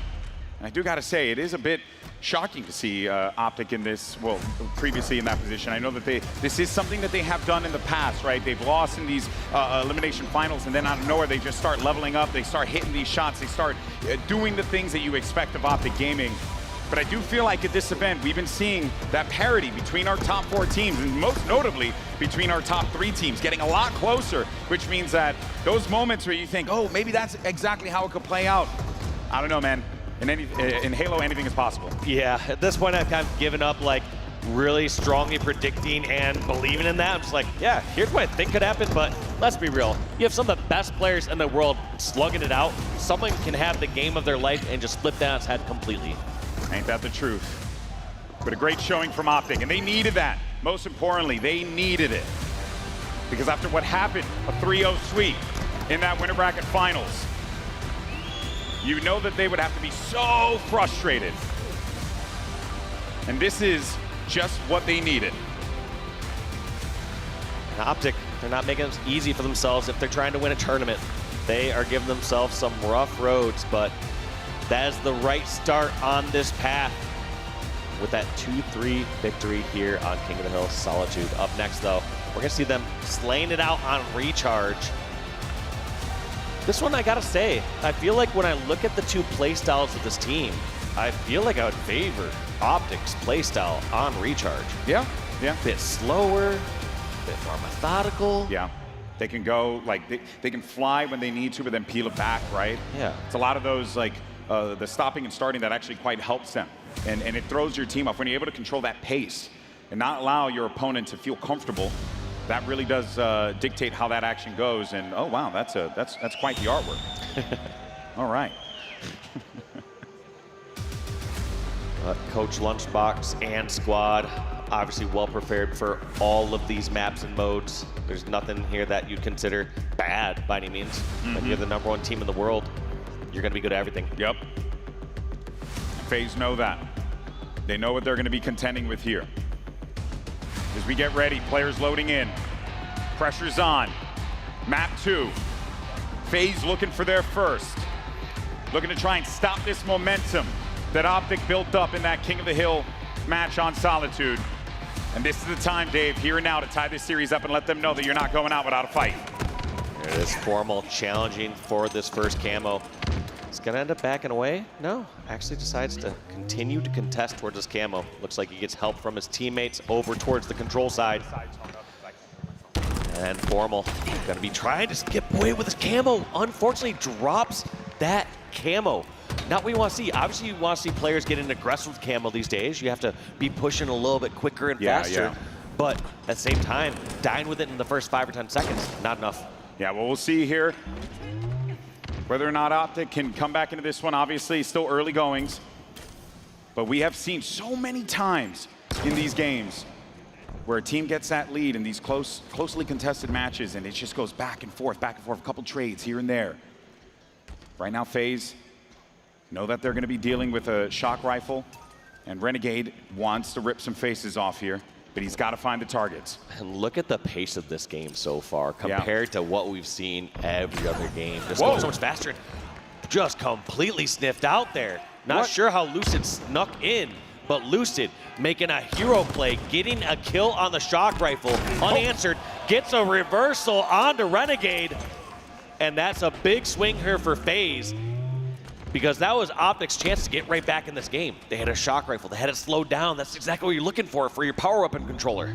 Yeah, I'm very impressed with how they were able to identify that win con to remove that gun from his hand. Just showing off now. As Lucid does. 13-3. Optic Gaming down by a considerable amount here. And this has all come off of some really smart reads, smart plays from FaZe Clan. And look at that. I love that nade from Lucid. When the game slows down to a snail's pace, you are going to be nading these other corners. You're going to do predictive grenades. And I'm sure that's probably what even happened to Renegade in that one situation, is not even knowing that he was there just yet, just grenading that corner blindly, going in, finishing off the one shot. And he's saying, wait, I wasn't even spotted here. Yeah. When people are not spotted, they play the situation completely differently. There was Trippy.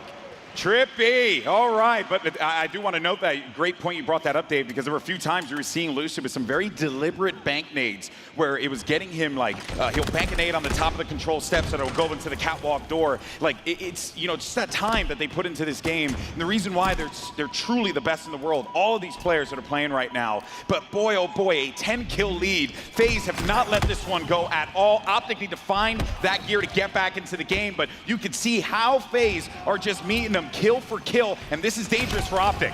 Wow, and I was going to say, for the first chance, we had Optic get 3 members of FaZe down and try to pin them into one area over towards the pipes. Kind of backfired there as we saw that kill, or exit kill, from Lucid. Now, granted, while he does die there because he had to go over the cross, I just always have to commend these players for their ability to be able to disengage from these fights when they know that they're not in a position where they can find success. It's just so awesome to see how they read the game in real time like that, because he may not have known. We can see the x-ray that there were 2 players there. He may not have known, but he was like, you know what, I don't like this situation. I think I'm just going to bounce the other way. Something just doesn't feel right, and yeah, it's smell just, that? It's just hearing all the call-outs there across the map. When you're hearing your teammates be kind of quiet and calm, you're like, wait, I'm not hearing call-outs all these other maps. I know we got sight lines towards long haul or towards control. It just, things don't feel right, and you're just like, all right, that means they got to be near me. And you have to know when you can push in or run away. This does feel very reminiscent to what happened just a few minutes ago, except on the other side of the map. So let's just say this is the multiversal situation here. As Renegade now looking to find those shots, but they have identified where that shock rifle is, and they're not letting him have the opportunity to be able to have impact with that weapon, because they know what the true objective here was, to get that camo, and they have been controlling this camo so much in this game, and that has contributed greatly to this 9-kill lead that they have accrued here for FaZe Clan. Yeah, just quickly being effective with it, trying to get inside the fight. You see these players, oh my gosh, of course Renegade hits the no-scope, but you're going to see these players with camo here in 2025. It plays a little different from camo in, you know, let's say 2021 or 2022. People are just generally going for the first shot or two. They aren't taking their risks around going for a backsmack or a melee. These camo players are just getting spotted out too quickly, so they take that minor advantage and try to roll with that. Yeah, it's also because back in the day, our TVs kind of sucked. That was mostly the reason why, but yeah, you're right. Just these setups are so good now in 2025 of Halo Infinite. Even in the first year or two of Halo Infinite, players were able to take a sneaky route, take a quick jump, and then get a backsmack to have that entry kill. No longer is that the case. People know how to set up, and they can tell when and where a camo would be. The game has most certainly evolved. Renegade now gets a big kill onto Snakebite there, but just as that kill comes in, another one is brought across the board there from Penguin. This is what they need, though. For every one that FaZe gets, Optic needs to be able to get at least one extra. But it will be so difficult for Optic to do so, given that They're going to be climbing, and now with these trades coming in, as we always mention, Dave, it favors that team with the lead. And when you have a lead as big as this, you're fine going in for melee trades when you're in those 1v1s. Fine go for those trades, and then also even you saw kind of, not exactly a panic charge there from Renegade, but Renegade here in one shot over near Whirl. He says, I'm going to go try to finish this off and try to get some more damage after that. But he just trades a full life Renegade for a one-shot Snakebite. Good teamwork here from FaZe Clan. This game is definitely slowed down in a very unique way. Oh, Snakebite though, the captain able to navigate that shot right to the face of Bound. And this is another camo pickup. My God, Dave, they have just owned this. This is theirs. It might as well just have a little FaZe logo on there, and then they can pick it up. You know, do we have skins for camouflage? I'm not so sure. They have been on top of that every single time, and it's not as much of having the timing down as much, but they have just either better control across the map and a consistent way to grab that power up and get away with it. Oh dear. Undoubtedly, Optic could jump on that thing right as it pops up, but they would just get melted from FaZe's presence around the map. Brilliant job from FaZe, spreading out their resources. Ooh, couple nades flying in. That was a team nade too. You'd love to take that one back. You're the member of Optic who threw that, but this is 10 kills that just does not seem to be going away. And every single time Optic thinks, okay, maybe we get 1 or 2, FaZe are so quick to respond with 2 of their own, 3 of their own. And they've just only continued to add on to this lead. It's 11 kills now. And FaZe Clan are looking poised to take this. FaZe aren't playing like it's an 11-kill lead. They're playing like this is a 1-kill game. And I think that's actually a very healthy way to approach it, because it just constantly keeps you on edge. You're always looking around for one another, and most importantly, you're not putting your foot off of the pedal. You're keeping the intensity going, and that is what you need against Optic Gaming. Otherwise, they will find those openings and take advantage. Yeah, but as you get to the later 40 marks, I like to implement a strategy called charge because you can't lose, because once you have a big enough lead, you can get those games done a little quicker. Okay, but sometimes we've seen that charge and can't lose backfire, but you're so right. It's 48 to 34, 49. They're looking for the last kill here, and FaZe want to tie this one up because they want to give these people in Salt Lake City a show. We want to go to 5. I think everyone wants that as well. At the very least, we're going to be going to game 4 if it keeps happening like this. Now, imagine if they manage to come back 35 to 49. I would. That's why you implement the strategy I'm talking about, GB. Well, you know what? Looks like they listened to you, Dave, and they picked up the dub. We're all tied up in the series 1-1. They finally find a way to stabilize here. Well, that's a dominant deficit on the Slayer game. I think back in the day in other Halos, we'd be like, all right, a dominant score is like a 50 to 30 or 50 to 25 or something like that. Yeah. Halo Infinite, I feel like it's like a 50, 35 and lower. If I'm seeing you a significant margin. Yeah, below 35 around that area, then I'm like, oh yeah, because that is a big one. You're right, so right. And look, taking a look at some of the stars of that game there, Lucid, who's been great. Finds that success in this one. Snakebite as well with 15 kills of his own. And this is, if you're FaZe, it couldn't have gone any better than that, honestly. Strong start, established the lead. I don't even think they ever gave up the lead when they got it. Correct me if I'm wrong. I don't think I saw. I don't believe so. Even though Optic got the very first kill and the very first camo, even after that first exchange or that first piece of turmoil, it was FaZe up 5-2. Yeah. And there was no lead exchange after that. It was just FaZe in the lead, in a comfortable lead the entire game. Yeah, you're looking at this here, right? As we take a look at some of these replays.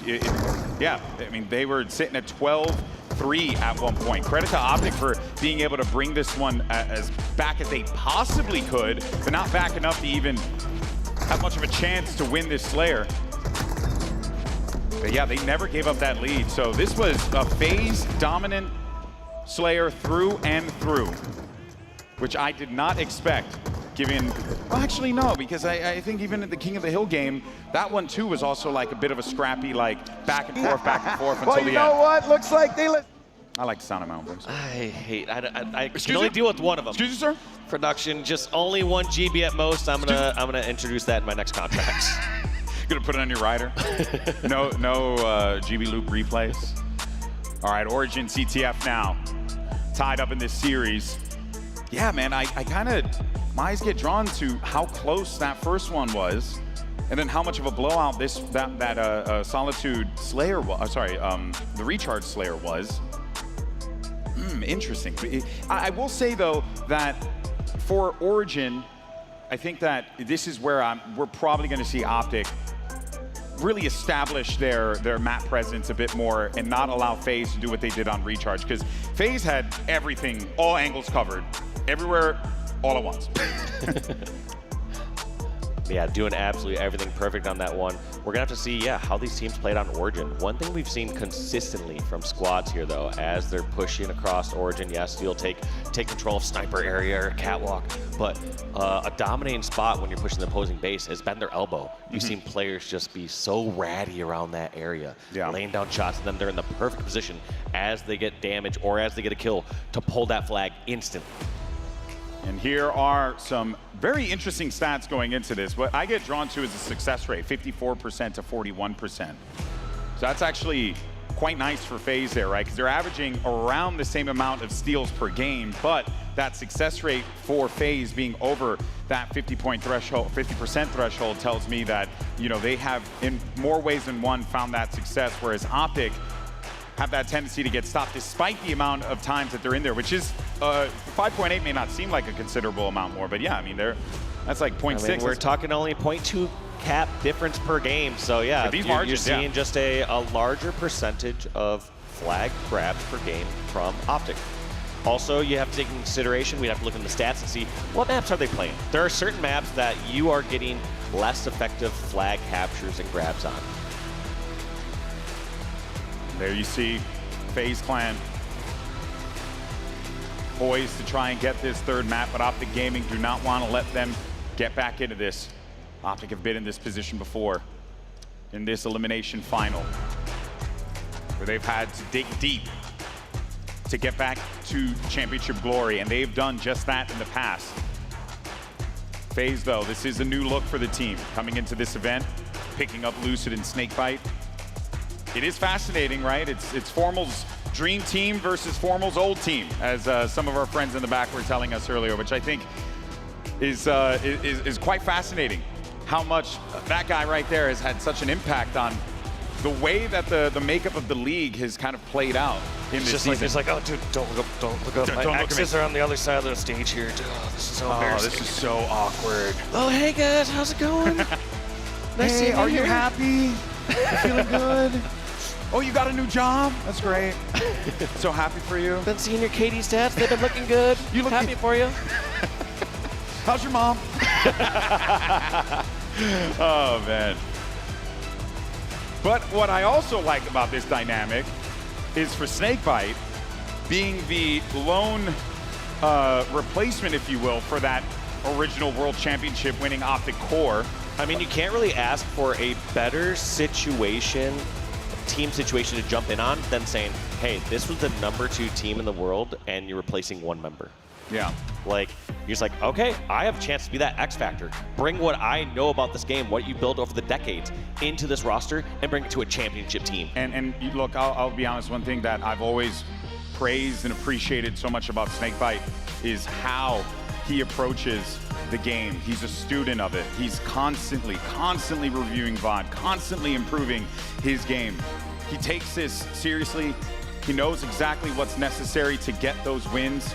He tries to, he's a type of player as well, and the reason why I really like him on this particular team is because Snakebite's the guy who he can clutch up and give you a dominant slaying performance, but at the same time, he'll take a step back and play the objective. He'll take a step back and support whenever those roles are needed.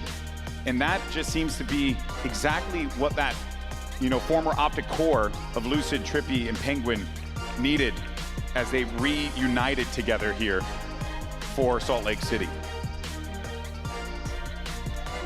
Kicking this one off into CTF Origin. I mean, we're going to see a lot of people going up high off the start, and then a lot of people dropping down low into the bottom center as they're pinned back. People just want to get down there for the Royal Rumble, man. That's it. Watch out, though. John Cena might come in at number 30 and ruin it all. Spoilers. Snakebite. Don't care. How dare you? You know what that means to me.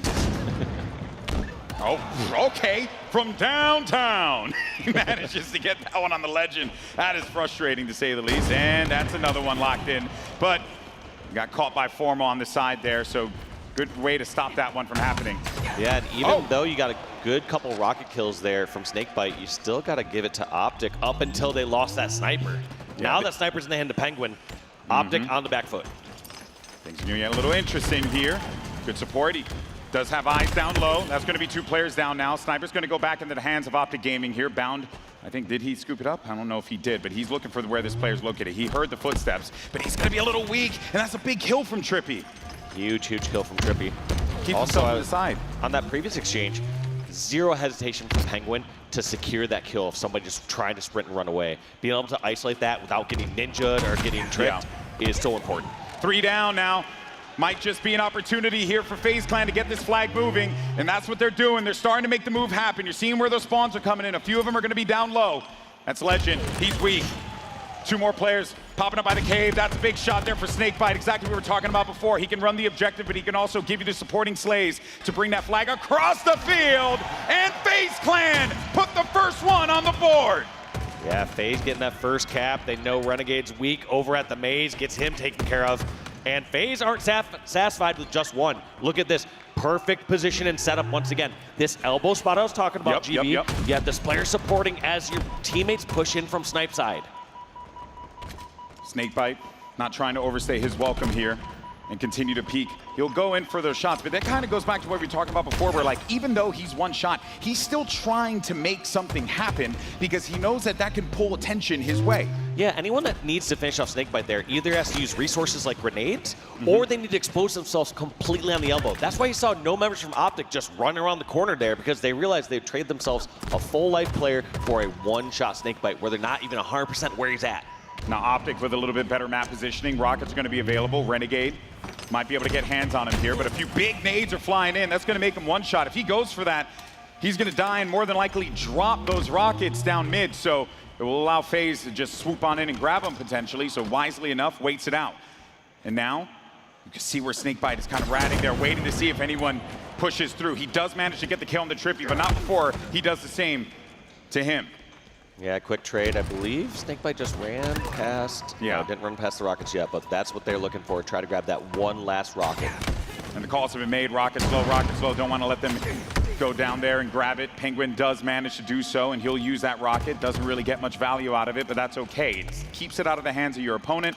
They don't get a chance to use it. We saw how impactful that rocket was in the hands of Snakebite at the beginning of this game, and how those cascading things, like that happened, that then let the other situation happen, that then let that Penguin's incredible plays with the snipe happen, and then they pulled that flag for that first cap. So it really is a ripple effect in Halo.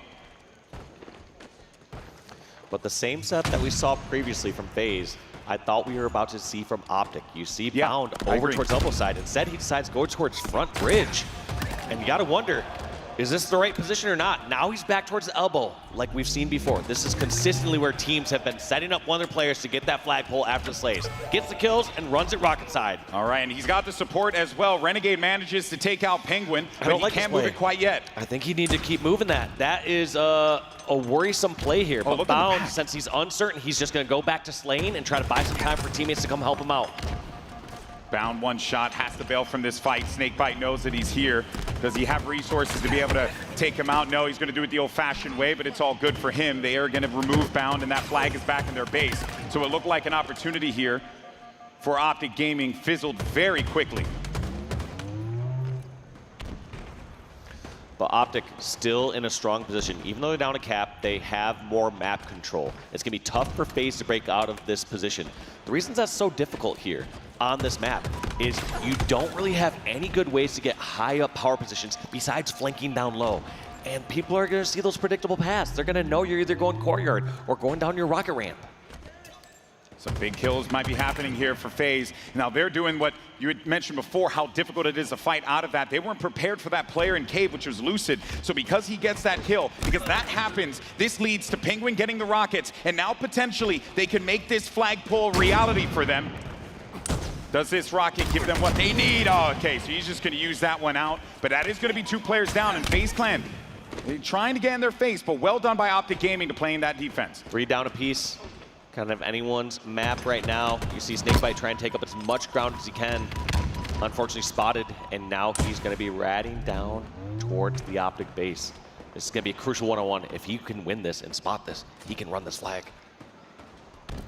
But no, his teammates are left in a 3v4. 3 members down, they know where Snakebite's at. This is going to be Optic moving the flag across the map and killing Snakebite on their way back. Snakebite, no factor here on this flag run. This one is likely going to be it for Optic. Mission accomplished, removing that player from their side of the field now. Renegade gets the kill onto an unsuspecting Penguin down low. That should be the flag cap. Here's some shots coming in. One player at the front, and they stop it. How the hell did that happen? Lucid manages to get inside of the base. No freaking shot. He's going to get the re. He's right there to it. He was so close, but it got stopped. Man. Lucid almost had a hero play getting that recovery, but Optic just too good, too coordinated. They're going to escort their flags back. You're calling a tall order because not only did Lucid get the flag kill at the last moment, but he also would have expected to get a double kill and follow kill after that. Oh, I thought that was I actually thought he got the nade on that. That was a shot. That was the nade. So either way, we'll just move that one to the side. Formal hasn't really been able to get out of this, but he's also just trying to see if anyone's pushing up on their bridge. Of course. That's 2 bodies, make that 3 connected shots. This is going to be Optic once again grabbing this flag. They got so many people so weak, so fast. That's going to be Legend trying to fight this one-on-one. Oh no, Legend gets taken down by Lucid. So they aren't going to get that flag out immediately. And now the cave spawns come through. Optic don't have a safe path back with this flag. In fact, FaZe, if they want to get greedy, they could try to pull a counter pull. But I'm guessing that they're just going to go for Slays to be safe because it's a 1-1 game here. Renegades in their side of the field. Lucid wise to it, but he's one shot. Not much he could do. He'll need to bail from that fight. Attempted flag pull here for Renegade. Make it chaos. And somehow, throughout this crazy time, Renegade gets us all the way towards bottom center. All Optic have to do is just get a couple slays and rally this back, but kills being traded in FaZe's favor. Optic aren't going to desperate that flag. And that's going to be all 4 down for a moment. Renegade's the only one to spawn. And I think now with these rockets, you've set yourself up for success. They know elbow. You're going to have a body over there. Lots of pressure here for Penguin. Finds one in the backfield. Doesn't get any kills with those. Absolute heartbreaker with that power weapon, but amazing defense by Optic Gaming, preventing FaZe Clan from being able to do whatever they wanted inside of the base here. And they'll hold FaZe back for the time being. Lucid's going to need to run away, tail tucked between his legs, because he knows he's in a losable situation here, and that's exactly how it played out. And you got to say, FaZe had the step that they wanted. They had the push they wanted, just misexecuted. Couple missed shots, couple mispositioned players. Didn't work out. Those rockets connect. You get those 2 big kills with the rockets, you're in there, right? You're pulling that flag and potentially even getting that flag cap here. Big attempted opportunity by Formal and the boys in Optic Gaming, but they do get 2 players down. They're going to get that send that one right back to the base. Still tied 1-1. But wait a minute, Snakebite though. Okay, I was about to say, he does get the but that player's still in the base, so they got to get him out of there. Yeah, they're just trying to get those trades out of their base. I feel like enough damage has been done to the Optic players that they're not so much worried now about a flag being pulled immediately. Instead, they're worried about the map control that they've lost. Players dropping like flies every single time we jump over to a POV. But now this is a chance for Optic. Big fight now if Bound can stay alive, but Trippy, wise to it, gets what they need. A double kill though for Formal on their side of the field. He's gonna at the very least not allow FaZe to march further. Look at this, Renegade trying to get some connection with the snipe. He doesn't want people right next to him, but he's getting so much pressure here on the snipe side, but somehow not taking any damage really as of yet. Yeah, it's very rare to see Renegade with that sniper and those hip fire shots missing those shots, right? Especially at that close range. I don't think Snakebite's known at this position. We're gonna have to see if this plays out here, but looks like he was eventually spotted out as he was fighting Formal. So Snakebite taking out Formal in that situation. Does go low, so Snakebite's gonna be over toward the elbow. And I think he might be in a fight right now. Yes, he is. Actually, as a matter of fact, his teammate Bound just got caught by a nade. That's going to be 2 players down for Optic here. Renegade still not able to find those shots. He's charging chasing this fight. him down. He's chasing. He's trying to find him. Oh my word! while he was able to get him eventually, it took a lot of effort, Dave. That is not great there for Optic. He wants to secure that kill fast, but no longer do they have the sniper back on their half, and now you have Rockets back over on the Optic flag.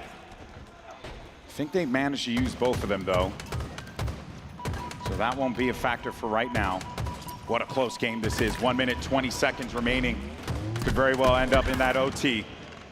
3 players down for FaZe, 3 players down for Optic. You just got Penguin and Formal, 2 former teammates as the last player standing. Okay. And he sent him right back to the respawn screen. No fight necessary. With that spotting over there, they now know the push is coming over on the snipe side. Optic have 2 choices. Do they go fight fire with fire over the snipe side, or do they sneak somebody over in on the elbow? Looks like they opt to do both, but they don't have the numbers on the snipe side. You see Bound fall, you see Renegade fall. This is gonna be Formal falling. Legend, the only one alive. No one's there right now to make a flagpole happen, but they are getting these kills. 2 players down, and Optic have not had much of an opportunity to be able to take a fight with the full force of their team. Renegade very weak, but the help comes in from Formal. He loses it though, because Lucid, right around the corner, that pistol close range is going to be devastating. Good and it old is. pistol duel. Big push happening now. 2 players down for FaZe Clan, 1 down for Optic Gaming. Bound playing the elbow. They know that FaZe Clan love to play this area and force fights in this direction. That's why they've been putting their bodies there, putting their resources. We're only 5 seconds remaining now. It's getting down to the wire, folks. We're gonna go to overtime here in Origin CTF Map 3, but as I say that, we got ourselves a flagpole. No shot this is happening. Nah, nobody's in position. What? Wait a minute, wait a minute. It's still going a little bit more. Formal got a kill, Bound trade out 1. Wait a minute. Formal's moved across, that's all 4 down for FaZe. Wait a minute. I don't know how this happened. FaZe probably putting the brakes on, just saying, we're going to overtime anyways, guys, don't freak out, but Optic, there's gonna be no one in position to stop this. Unfreaking believable! Just when you thought you were gonna go to overtime, the veteran, the legend, Formal, and the rest of Optic Gaming dig deep at the 1 second mark to pull that flag for the win. Optic Gaming do it again. That has to be annoying and frustrating for FaZe Clan. That is so tough for FaZe, because you and I, we even have, God view over here. We've seen where everyone's at, and we're saying, there's no way someone caps here. We've been in the situation 100 times, and 99 times, people at the most get a quick flagpole and die. But we got to witness one of those rare times where they were able to rally that back. It wasn't like they had a clean wipe on the board and had everyone from FaZe down when they started that flag run. It was like a 4-on-4. And then just people died 1 by 1 from the FaZe side, resulting in Optic rallying that one all the way back in a time that I'm sure, no exaggeration, I bet if we went to the comms of FaZe, they probably started talking about overtime. No joke. They were probably saying, all right, what are we gonna do different off the start of this overtime? What are we gonna do to get Sniper this time? We got Rockets fine last time, but what are we doing for Snipe? Very true. And what ends up happening, well, they don't get to try that, because Optic just swoop on in. Big plays from the team. We'll take a look at the highlights from this one, neck and neck, through and through. It started things off with a great start from FaZe Clan. They got that first flag and established control early on, but then it was Optic Gaming, little by little, grinding away at FaZe Clan, and they were so close, Lucid, to being able to return that flag, but instead, you ended up seeing Formal and the rest of the crew get that first flag cap for Optic, tying this one up. And at that point, they knew they had the capability to be able to win this. Keep this one as close as you possibly can. Both teams really find their all out here. What a sequence this one was as well. My word. Renegade, even when he's missing a slight little bit, he still gets the job done. Like his floor is so much higher than, I would say, most people's ceilings. It's wild, man. There goes that pistol doing work. That was a big play. Had he died there and lost cave control, who knows what could have happened. There it is, the last cap. They got 4 FaZe members down, and the Optic fans love that. Now Optic's up 2-1. Pressure's on for FaZe.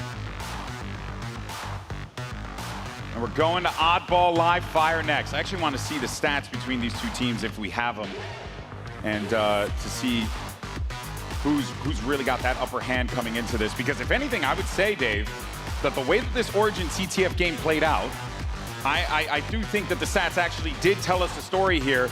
And if anything, if you're an Optic fan, seeing, again, hey Dave, one is good, right? First place is good? One is pretty good. We've established that yesterday, right?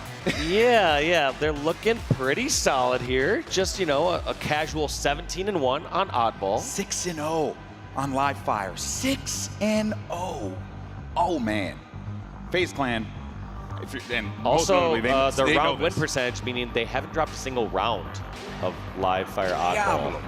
So not only do you need to break that streak from Optic by taking one round off them, you need to have Lightning Strike twice and do it 2 times for your tournament life to get back into a Game 5. You literally need to do the thing that no one has been able to do in this tournament. And just do it twice. Hey, what better time to do it than the elimination finals, right, Might as Dave? well just say, why not twice? Why not twice, you know? Oh boy. Optic fans have to be feeling pretty good about that. FaZe fans might be sweating a couple buckets. But don't count this team out yet. Lots of fight still. And here we go, map 4. Out of the break here we see clean kills. This is a comfort area here for Optic Gaming, as we saw in those stats earlier on. Trippy's got that snipe. Renegade on the hunt. He wants to see if he can grab that weapon. Finding a one-shot Lucid. Just not able to get that pick. Great teamwork there in support from Penguin to save Lucid over at that window. Lucid still somehow staying alive and getting a pick on the Legend. I mean, I'm pretty sure Trippy must have been telling them, back out, I can help you out. And Lucid's like, nah, fam, I got this. Penguin's gonna need some help in a moment here, but he's dancing around the dummy so well. And that camo is gonna help him out with that as well. 12 points gained for FaZe Clan at the start here. They got what they needed. They got the power weapons, they got the power items, and they have the objective. So a good start here for FaZe Clan. Yeah, great position for FaZe. Also a crucial one-on-one. That's fine. When you got the ball time, when you're pushing it across the map, you can trade out situations like that. They're now going to probably play off depending where Penguin spawns. Unfortunately, now that they are getting picked over at the silo side, it's going to be Penguin trying to re-enter the fight as fast as he can. Penguin, the only one alive after that spawn. But now all the members here from FaZe spawning over in the garage. I'm surprised that they're picking up that ball right away, Golden Boy, because I would assume that with the sniper pressure and with these players pushing through, you don't want to just hole up on the garage and give them the setup. But they also know how good this Optic Gaming team is when it comes to this game mode and map in particular. So I think, Dave, you gotta scoop up whatever you can, because if you let Optic roll on this one, it's not gonna be pretty. Renegade, though, looking to get in there with it and does not work out. Now that FaZe have the ball on their side, how does Optic try to get back into this one? They have no points gained thus far. Legend's gonna be the first one to help them out. Let's jump in to an Optic listen in and see how they fight out of this. One screen. They're gonna be right heavy. Yeah, a lot right. I heard you. Nice found. And green. Yeah. Two dead. He's weak. Three dead. Camo's coming. He's spotty cuts, okay? They're gonna be on this quick. Where's Camo? On OB. I spawn it. Go towards cuts. They have camo towards cuts. Two there. Keto cut. Watch your Keto, John. They have camo somewhere. Probably in tower. We're getting time. Yeah, I'm just gonna Sniper's coming next, guys. Sniper and 10. Pillars out. One shot pillars. Trippy. Scamming. Yeah, kill me. Bottom is Camo. You bonus on you with camo. Camo, man. He's top nest. He went top. Pillars. Play it. We took an A. Something rotates every. Yo, Sniper's coming, guys, right now. Come on. Two watch down. Come on. Run. Easy. Secret side. Yo, go in big door. Comms, of course, very intense there. Oh, Legend, big fight there, winning the reversal for him. What did you pull away from those comms there, Dave? Honestly felt a little chaotic at sometimes, just calling out where where Camo was pushing towards. But also one thing that kind of held true was Lunchbox saying where they're rotating the ball, where they're prepping it, saying rotating this towards A, we can bring this back. Sniper up in 10. So even throughout the chaos or small moments that they're in an intense fight, they're keeping the macro picture in vision. They're saying, where are we pushing this ball? What's the next objective that we're going for, whether that's a sniper or a camo, and what are you doing off your spawn? Well, if I'm Legend here, I'm just focusing on peeling some folks with this S7, which he has been successful in doing so. And we're seeing the reason why Optic is so good on live fire. Boom! Legend! Headshot on to Trippy, activates the killing spree. Last shot, one shot, no problem. And they're about to hit 75 points gain. Might need to play that ball in a second here. Bound gets the kill. And there goes the calls. There, he's just wrapping around. Legend's just doing whatever the hell he wants out here. Play ball comes through. Yeah, and these slays and these plays are getting a little out of control here for Optic. FaZe needs to reel this in quick if they want to extend this to a game 5. But with the pace that Optic are playing right now, outside that first minute or two, it's been just Optic this entire game. It does feel like they are so quick to be there to support one another at a moment's notice. But remember, this is ball. We still have plenty of time left to work with now. So even with that 91 points that Optic Gaming have been able to successfully grab, it's still not locked up yet. But even then, though, let's not forget, this is a team that when we saw those stats earlier on, 1-1-1 all across the board, absolute domination in this mode. And FaZe know this. Camo's going to get activated here by Penguin, keeping it out of the hands of his opponents. Can he stay alive? Here's a big fight for him, but he's going to have to reload. Too many times he's been caught in those positions where he's needed to reload that gun in a desperate fight, but hey, keeps that Camo away from his opponent. But as time begins to tick down and as it gets closer here, Dave, you can't make any of these mistakes. Yeah, we haven't seen as many Penguin escapes against Optic compared to SSG. We saw Penguin just getting away with murder over and over again in that LB finals, or lower semis, I should say. They do manage to get that ball back, so FaZe Clan will, for the time being, stabilize here. Pressure starting to come in from the nest. You also see another one over there back green. That's Formal. Legend with that kill onto Lucid is going to open up a little bit of the map, have to prompt Snakebite to make some big plays here. And he gets one alongside his teammate, trying to jiggle peek around this, and Formal manages to win out on that battle. That's going to be 2 players down for FaZe Clan. Ball does get played. You got to get in there right now. Great trap there from Lucid. Able to turn this around. That could have easily been sniper in the hands of Optic, ball rotating away from the hands of Optic. That single-handedly saved this round there by Lucid. Now they actually have to make something of that. They need to get this ball away. They got a kill from Trippy with sniper in his hands. Can they extend this into a closer game? Because they need to close this gap soon. Trippy's anticipating pressure from the mud side here, but no one's there right now. You can see where all those players are positioned. Oh, needed that shot to connect. Needed that one too. Does finally find that one. Have to prompt that player to run away. But with that ball down low, is anyone around to be able to grab that here, Dave? Doesn't look like it just yet, at least not from the FaZe side. But yeah, you're calling out perfectly from Trippy. He didn't have that same comfortability on the tower. And that's just when your teammates don't have the info. The last thing you want to have happen when you have sniper on that tower is you're getting backsmacked or surprised by someone coming around the mud. Trippy, great job taking the ball outside of the cave, because when it's down there, it is a absolute mosh pit. So, you know, and then for Optic, they throw it back in there as well, right? Time works for them, but now FaZe Clan have that ball. And this is where things are gonna get a little dicey here. Granted, there's still plenty of time for Optic Gaming to work with. A couple of big pushes can come through here, but I am a little concerned, and this is a nice good rotation. They know that so many players are over the nest side, so they tried to rotate this over through cut/silo. Their eventual target is the garage, but keep in mind, if they bring this ball towards screen in the garage, you cannot play ball it. And Bound grabbed up this time. Snakebite, I'm assuming, spawned in so far away, they're not going to be able to stop this ball, and that's going to be round 1 going to Optic Gaming. It was a valiant effort from FaZe Clan, but we saw why Optic Gaming are so dominant in this map and mode at the early ongoing of this game. And they gave themselves that 91 points, which meant they just needed to get one good round of slays. And as we saw, that was the round right there. So now, in order for FaZe to do this, they have to win these next 2 rounds. And given how things have shaked out, how this game mode has been for Optic Gaming, you gotta be feeling good for the green wall right now. Yeah, green wall looking good, and they just need to keep slaying out if they want to, you know, close out this gaming series. One thing even to keep in mind, when you look at those slays right now, I believe it's even. It's actually, yeah, just about even, exactly, from all the members of Optic. So even though they're even throughout that last round, essentially, they came out almost 2-1 in ball time. The objective is what matters, and that's what Optic prioritizes. Legend, he may not have been having the most dominant slaying performance, doesn't matter, because he's there with 73 points in the objective, helping his boys out.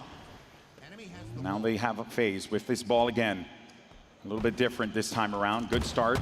Not really allowing Optic to get back in. But this is kind of similar to what we saw last time as well, right, Walsh? Because this was FaZe with another strong start, but then Optic just came right back in. Yeah, they would try to rotate this toward Garage, but you said Optic would clear him out and get these kills. Now it's actually a 2-on-2, though. This is a risky play here from Formal. Formal wants to just take this fight while he can. So here he goes, and he gets his face peeled by Snakebite. Make that 2 in a row for Dadbite. Oh, baby. Good shots there. Maybe another one outside, doesn't get the connection. You know someone's gonna be there by Keydor. He's waiting for that push to come through. One shot, and this is smart, just use that ammo, but if someone tries to challenge him here, he'll just waste it. So no sniper rifle for Optic Gaming. But while Snakebite was drawing all that attention over at the window, they didn't play. FaZe was to bring the ball all the way towards they didn't get green to play. And play the ball. They did not get to play the ball. It was just at the lip of the edge there. Hate to see it for FaZe, love to see it if you're Optic. And this is, those little mistakes in this map and mode, you cannot let that happen for Optic. Yeah, I mean, look at where all the other members of FaZe are. They're pretty much perfectly positioned for a play ball scenario. They could be toward top center, they could contest towards the tunnels, but instead, Optic grabbing 15 points and then able to get their own play ball as FaZe are drawn towards back green. Okay, you see Renegade on the dummy side of the map. They're going to bring the ball over here I like this toward play, green. actually. If you just got done clearing out green, why not bring the ball straight back there? That's where you have the presence on the map. Your team had to control that area in order to make that play ball happen. Yeah, Lucid's like, hey guys, I'm kind of by myself over here, so why don't you go ahead and bring that ball? When did you get his voice down perfectly like that? It's crazy. I mean, hang out with him a lot, obviously. Legend with his camo is trying to sniff out where he can target these FaZe Clan members, but they actually find him instead, needing him to back up here. Does have some health, but wait a minute. They actually isolate him and remove him from the equation. Is he gonna play this? It's a one-on-one. Such a good play. Sees his teammate spawn over at green and just runs it towards your teammate. You don't always need to know exactly where the opponents are. You can deduce. You can say, all right, is an area clear, or do I have a teammate? Yeah. And that teammate's going to give you perfect cover. Especially with where those spawns were coming in. You saw that instantly. Formal will take that. Ball played though. FaZe Clan with a great round here. 61-14 as we see. And now such a this is perfect Optic's escort. time. Look at some of the other teams when they're trying to escort that ball out of cave, they receive so much trouble. Whereas Optic just has that perfect plan. They had somebody above the chute. They had somebody covering over towards A plat and then just ran that safely through Keydor because they knew that nobody was coming from garage side. Formal's getting a lot of pressure here. Does go down. Legend now trying to help out his boy. Get that sniper rifle back. What a trade from Penguin. Love to see that one. That's 3 down, and FaZe get this ball again. And now let's not forget that this whole event, it has been Optic Gaming have dominated this mode, and they have not dropped a round. So this is getting very, very close here, and FaZe know that they have them backs against the wall. Great rotation there too. Snakebite, the only one near the ball, decides to, even though he has sniper, rotate that ball through. Don't listen to other people when they're saying, I have this weapon, I ain't touching the objective. Look at this, one of the best teams in the world. Snakebite grabbing that objective and rotating his team when he needs it. Well, and this literally is what we were talking about before with him, right? Where this is the type of guy who at those moments when he has a power weapon, but no, he wants to play that objective to ensure that you do the thing that you need to do, get the win. That's what matters here. However, you gotta wonder, didn't hand that ball off quick enough, wasn't able to make much use of that snipe once he got towards green. And you also have to wonder, was it too early of a play ball this time? Last time you saw FaZe not get a chance to play ball at the beginning of the game. This time, FaZe play balled it so early, and Optic were not forced to put too much pressure on green. They had all their map presence, and because of it, they're rewarded now. They have the ball over towards back tower. They are safe and comfortable. They have FaZe spawning towards the garage. I do like this work that we're seeing from Lucid, though, because while they were going after that camo, they also had Lucid putting pressure on the ball. So not allowing them to be able to gain as many points as they could have gained with, the setup that they had, while at the same time prioritizing those vital components in the map that will allow them to be able to do exactly this. Force the situation for Optic Gaming. We do have a minute 40 to work with here, but FaZe Clan still holding on to this lead. And I gotta say, I'm liking what I'm seeing so far for them. Good reads, and even though there have been some slip-ups here and there, at this level, it's expected because both teams are doing everything they can to force those mistakes. I mean, FaZe, they're getting closer to doing the impossible. they're closer to take this first round off of Optic 20 here points. on live fire oddball. I like this play from Snakebite. Plays a little early so he can still fight and do a 1-1. He gets at least the trade. No, he gets the win against Bound. I tell you, that pistol, man, sometimes you love it, sometimes you hate it. And I'm sure Snakebite there was like, thank you so much for bailing me out there. But it is going to be Optic getting that ball again, and this is where I get a little nervous for FaZe Clan here. If Renegade gets his shot and manages to get this kill, that will open up that lane now. Oh my word! Renegade gets the headshot onto Snakebite, his former teammate. And the worst part is like, you expect him to hit that. Yeah. We're not like surprised. We're not like, how did he ever hit that? It's like, he does this stuff so consistently. He's so damn good at this game. Still cool though. You know? That was never a question. That was very true. Oh my! My guy, check his back. Check his back. His stuff is broken. Good God. He's doing all this work here. And Optic Gaming are getting back into this game. This is exactly what he didn't want to see happen. Even with Renegade doing all this, his team is down. There's 3 now down for Optic.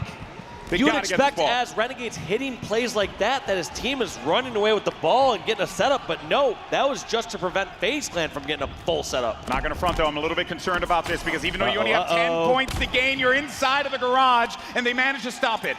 Right in his tracks.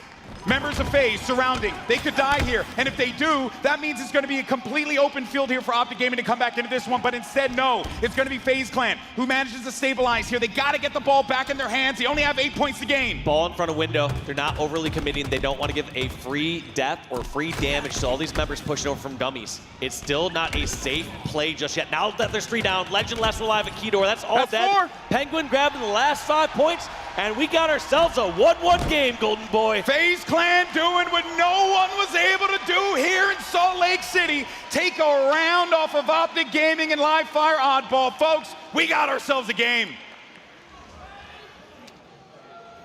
Here we talked about lightning once, GB. Can lightning strike twice? Bring us to a game 5. You guys just do it again. You just do it again. Twice. Come on. I don't know about you guys, Salt Lake City, but I want a map 5. Oh, yeah. I'm sure a couple salty Optic fans are like, no, I don't. Which I completely understand, by the way. I'm with you guys. But a good start here for FaZe, getting them a couple points. But actually, let me correct that. Really good start for Optic. Better start for Optic. Yeah, they got Camo, Sniper, Renegade, and they have a garage setup. Diabolical combination. Nobody is going to risk pushing over on this side while he has that sniper. Look at how people avoid this open field. They're allergic to the grass that's out here. You know, that's why they don't want to be here right now. Great shot on Penguin, looking for another one. Might be able to find it here, but the shots are going to be a little wide. Does get the trade, though. A couple shots burned. That's 3 players down for FaZe Clan. But still 30 points on the board for Optic on this first setup. This setup ain't done yet. It's very different from the last 2 rounds. Because the last 2 rounds, it was FaZe who... Penguin somehow stopped his rotation. I don't know exactly where Penguin came from, but he must have been near scoreboard or something. Big trade there. They stopped the rotation, so this is huge. This was a position that Optic were going to rotate this ball all the way towards green and be able to play ball it while their spawner's set up. Now we're in a position where FaZe Clan have the garage set up. Optic now looking to make this push happen. Flying into the base. They cannot get that ball out of there in time. And it is going to go right back into the hands of Optic Gaming. And this is bad. This is real bad for FaZe Clan because this is not the start that they would have wanted. No, and they're stuck over here at green for a little bit. One nice snipe will break them out of this position.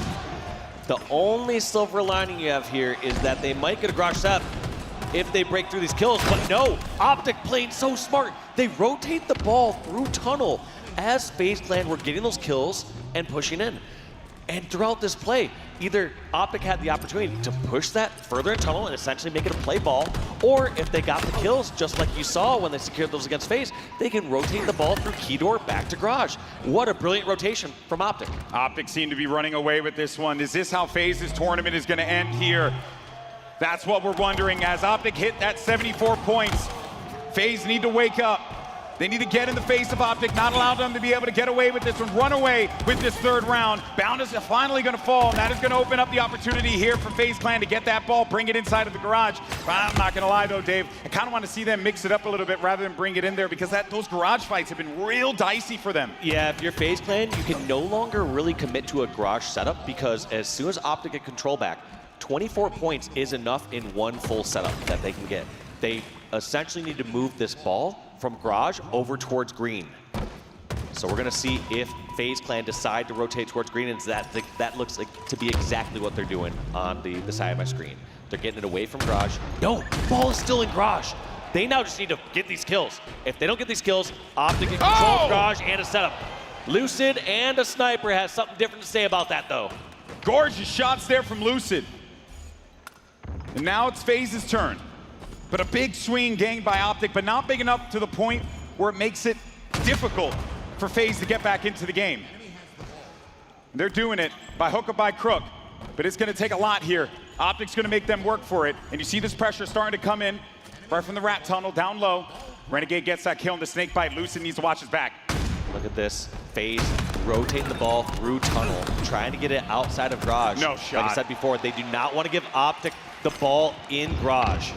But every time they secure these kills, it's fine to rotate it back. And that's going to be all 4 down for a moment.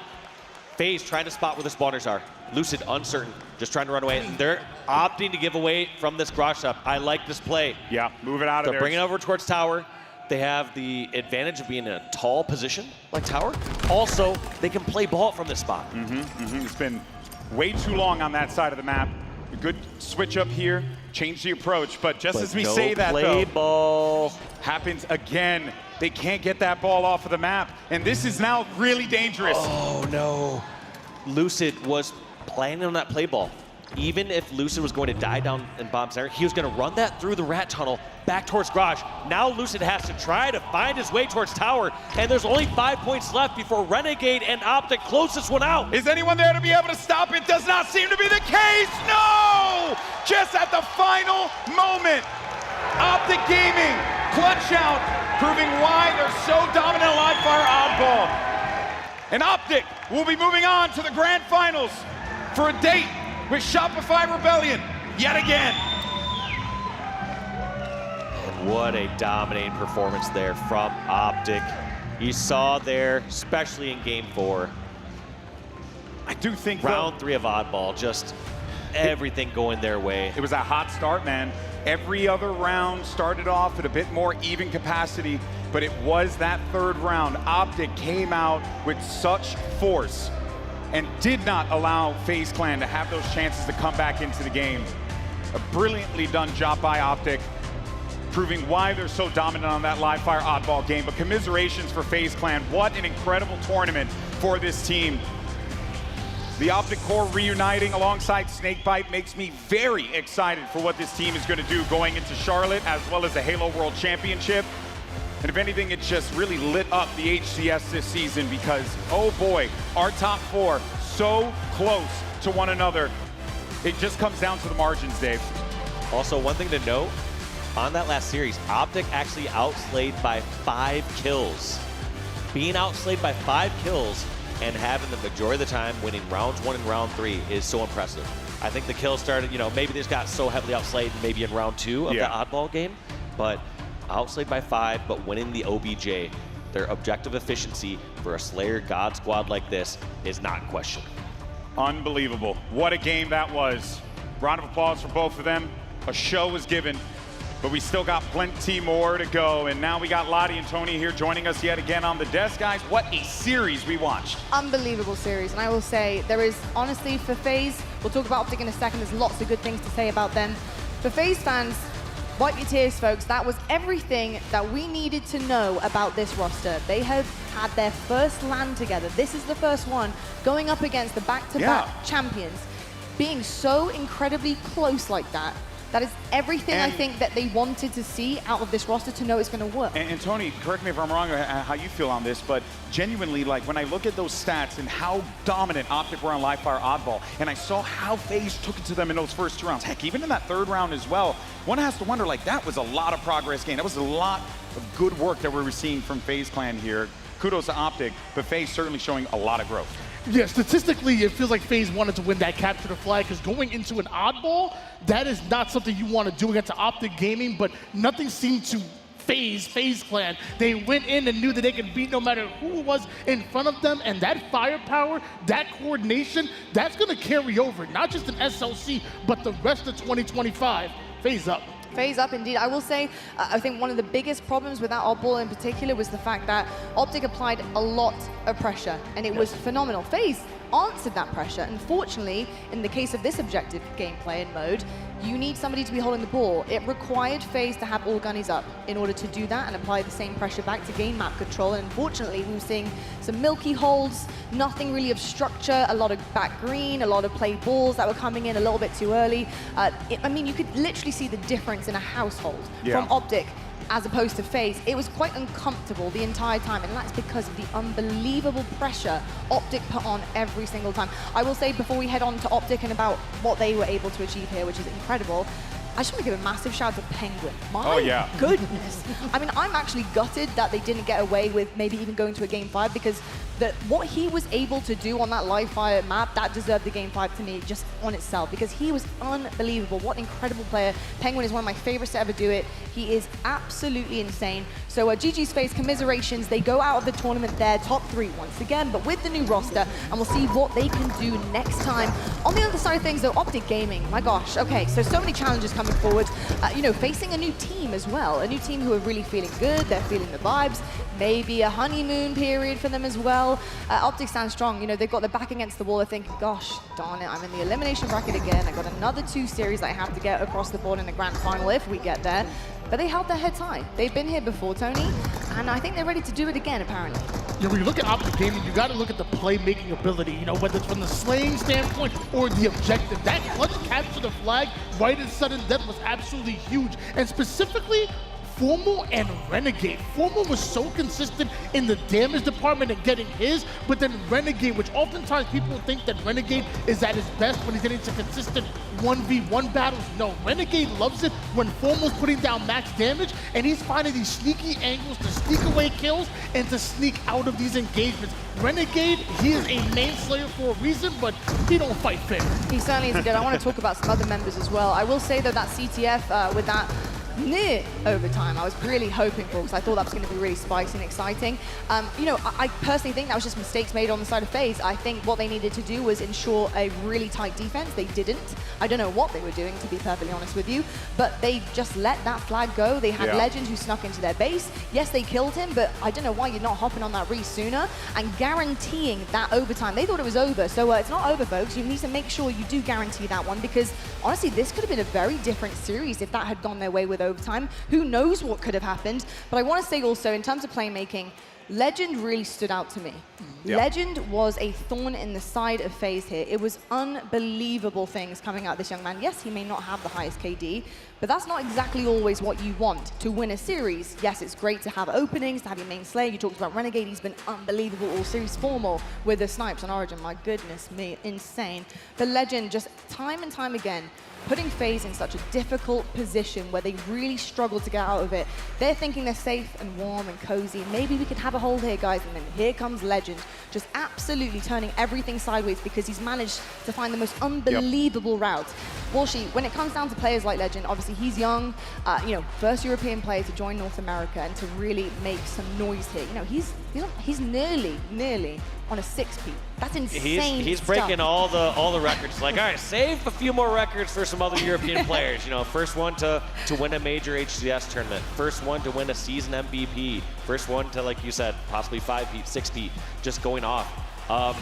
But yeah, he does all the things right. I think the thing that's most interesting from the stats when I look at someone like Legend is not all kills are equal. When you kill somebody who had a camo or a sniper or a situation where you're down to 1 shot, That doesn't count the same as just finished off somebody one shot that you're running along the way during a full setup. Those are not the same situations. No. Yeah. And I'm very happy you guys are giving some shine to Legend. I talked about Formal and Renegade from the stats department, but you know, like you said, not all kills, not all damage created equal. In fact, I'll even give a shout out to Bound. People looked at Bound stats and probably thought he had a bad series. If you saw his assist, it was absolutely out of this world. He being that entry fragger and putting the initial damage, sometimes you gotta die in order to make sure that your team secures 2 or 3 kills and gives your whole team an advantage. What I like about both of these teams, and honestly, I'll say for our top 4 as a whole, but most notably for the 2 that we just saw here, it really is cool to see 8 truly unselfish players work together, right, all the time. It's not like, you know, one person's needing to step up and be that playmaker, or it's not just like, you know, all being pressured onto a couple of individuals. Like, no, everyone's sharing the load in different ways. Because, you know, you see Legend and you think, oh yeah, this kid's gonna pop off, he's gonna absolutely slay. But no, what ends up happening is he's filling that objective role because he wasn't having the hottest game as far as like the crazy stats are concerned. But to the point that you guys were saying, he was getting high impact kills. And on top of that, he was also collecting the objective too. There's just so much good work that he was doing, him and Bound, and the support that he was getting from Renegade and Formal. The slays were unbelievable. That was just so fun to watch. And beautiful. I think, if anything, it should give Optic some confidence going into this grand finals against Rebellion. 100%. Honestly, it just makes me really excited for Charlotte as well. I can't wait to see some of the redemption arcs from some of these teams who honestly feel like they fell short there at the finish line. I will say, just to put a button on this series, I'm just so incredibly impressed with the growth from Bound and Legend. They made such a crazy choice to get off SSG last year. Just to remind you guys, off SSG, who are going back to back to back to back, and all sorts of things happening there. It was crazy. Why would you ever split that up? Well, Formal said it. We did this for one reason. We had this cooking in the back, basically all of last season, which is insane too. And then I think in terms of the growth for both Bound and Legend, really it hasn't been skill. That's always been there, clearly. You wouldn't be picked up by Formal if you didn't have skill. But it has to be the experience to know that no matter what happens in a series, no matter what happens in a map, no matter how far down you are, it's always winnable. You can always bounce back. And honestly, for every single one of our teams in the top 4, they truly believe that. And that's why we have exceptional series, because you can be 73-10 in an oddball, and you have full belief that you are going to win that round no matter what. So it's just incredible to watch. And I'm hoping we have a different rematch with Optic and Shopify, and we see quite an incredible series here, and I think Optic are up for it, so I can't wait to see that one. Do you want to see the journey, though, of these teams? I certainly do. Grand final spot is filled in. Shopify Rebellion, they have that clean run all the way through the upper bracket. Now, Tony, tell me if I'm wrong here, but that is pretty familiar territory. I don't think we have seen Shopify Rebellion fall flat too often so far this season. Have they fallen once? Or has it literally been a clean sweep all the way through winners bracket so far in each event we've had? Well, in Arlington, they had a very smooth run, and honestly, like the best team, and Frost was like the MVP of that tournament 100%. Until Renegade and Optic went on that lower bracket run. Obviously, Dallas wasn't all that kind to Shopify Rebellion, but coming into this event, it feels like they worked on that map pool, they worked on their game modes, and they didn't overlook anybody on this bracket. No, they certainly didn't. I think if I'm remembering correctly, maybe last event Shopify might have got upset by FaZe, I believe. So I think they haven't had a clean one the entire time, but it is familiar territory. They love to come through the winners bracket, although Optic have got the better of them time and time again. So they have 2 series to do this under their belt. I know they've been sitting backstage, they've been trying to stay warm, and honestly, I do believe, Walsh, that is a factor. How do you feel with, you know, history? You've been up there on the biggest matches, on the biggest stages. You're an absolute legend, truly. I may call you old, right? But you're certainly not washed, and you never will be, man. I didn't think I was until you said that. But he's not washed. Trust me, I have seen a home LAN setup. I think it was Halo 2 you were playing. I'm not sure. You still got the gunny wash. Don't worry about that. But you know, I'm curious to know about how you feel with the double series that are ahead of Optic here. Shopify knowing that they've had this spun on them twice this season so far, and Optic, they're up for it. Is there anything to really, truly be said in your experience for being cold backstage and not having, you know, an elimination series of getting fired up with fans and staying super warm and coming off a great feeling of winning and staying in it? You know, is that a massive factor here for Shopify? Maybe why it's bitten them before? It's a factor. I think the bigger factor, though, going into this games, and I was talking to Best Man about this earlier, is just the Slayers. You know, when they lost some of those best of sevens, they lost 3 Slayers, and one of the best of sevens they lost to Optic. Yeah. That is a lot of games in one specific mode. You even heard it from Royal too in his interview. We got to win our Slayers. You so, really do. Yeah. In a best of 7, yeah, you got 3 Slayers. That's a lot of Slayers that are coming their way. Yeah, That is an awful lot of Slayers. I will say, though, that based on what we saw in the match that they had against Optic and how I guess you talked about the pressure that Optic was applying in that oddball game. Yeah. We were kind of seeing that a little bit in the Slayers as well. I kind of just want to see Shopify be as relentless as they were in that Slayer that they played in the winter final and just like keep adding on to that. If there's one thing that we can be certain is that over the course of the last couple of hours, these were the things that they were really focusing on. But as we mentioned, there's not a lot of time to develop it, right? But hey, no time like the present. You got to make it happen. Yeah, I talked about Optic having that playmaking ability. Well, I promise you, everybody on Shopify Rebellion also have that as well. When they're playing their peak level of Halo, it definitely seems like perfect Halo. They can speed it up on a dime, they can slow it down, and feel comfortable in that half-court setup. I promise you, Shopify Rebellion, they're ready for Optic. Well, I'll tell you what I'm hearing here on the desk is that we're in for an incredible grand finals. So cross your fingers, folks. Here we go. We might go the distance, we might not. Who knows, will Shopify Rebellion get the better of Optic Gaming? Or will Optic do it once again?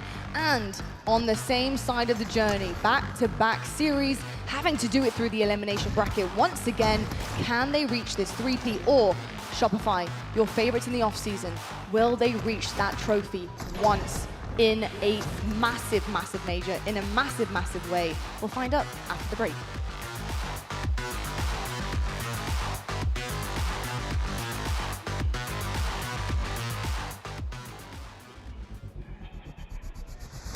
Want more Halo action? Subscribe to the Halo Esports channel for official HCS highlights, behind-the-scenes content, and player spotlights that take you closer to the pros. Stay in the loop with official updates, Halo Esports history, and our HCS and Community Top 10 series. Don't miss a second. Subscribe now.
Site extracting.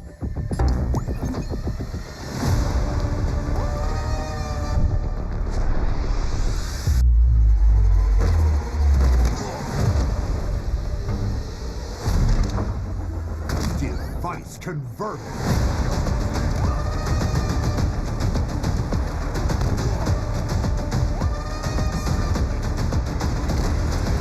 Man, they've got the whole map locked down. We've got to get some traction back. Did you say action, Zach?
It's that time again, Halo fans. It's that series, and it's those players. A tale that is read time and time again this season, and so far, with the same outcome. Can this time be different though? Can Shopify finally get their hands on a trophy? Or will all the talk from the self-proclaimed God Squad be proven once again? They made this roster for a reason after all. Well, let's see it, boys. What have you got on that main stage today? What have you got left in the tank at the end of Championship Sunday here in your grand finals spot? Once again, both sides of the stage pretty green. I'm not gonna lie to you, pretty green. Some green flags up there for sure. I'm joined by Clutch, Onset, Brav. I don't know about you guys, I'm geeking right now. I'm really excited about this. I don't know what to expect, to be perfectly honest with you. I think Optic, yes, they had a slightly different journey getting here, and then it felt a little samey as they dropped down, and I was kind of gutted for them in that kind of regard, because I feel like when they got past that first hurdle of not falling flat where they did previously in the past 2 tournaments, they just looked so happy. They looked like it was like, yes, this is what we were gunning for. These are our goals, short term. Long term is to host the trophy in the air. Excuse me, I can't speak English. But doing it on the winner side, I think, meant a lot to them. They haven't managed to do that. But Clutch, we know they can get the best of teams with 2 back-to-back series. This is going to be 2 best-of-7s if they can make the distance. How are you feeling right now about the resilience, but not also the stamina that Optic Gaming seems to have time and time again? Yeah, I think there's plenty of gas left in the tank, as obvious history would show you, but I need to see more from this Optic Gaming. That FaZe series was way too close. They have not built the same level of momentum that they were able to accomplish so far in the past. I think they know that they're going to have to elevate their gameplay, but I will never count this team out. I will never doubt this team. They have proven time after time that they have what it takes to push this in 2 best-of-7s and hoist a trophy. But you gotta step it up, and I'm looking at Bound to have a much more impactful, high statistical performance here as we enter this grand finals if Optic want to have that level of success. I'm really curious, Onset, because obviously we're talking about a team here who's gone back-to-back. They've created an incredibly monstrous squad, and they're very, very, very hard to take down. But they have been taken down. They do bleed. We know they bleed green, don't worry, Greenwood fans, we know. And I don't know, I feel like every single time they get back in this position, they are able to just dig deep and get the job done. So do you have any focuses for Optic right now? We've seen this so many times this season. They are very confident in themselves, no matter how many times they fall short. What are your key factors for them to really see a clean series and potentially another trophy lift? Bear with. I think we might have just lost our casters. Well, Wes, isn't it your lucky day?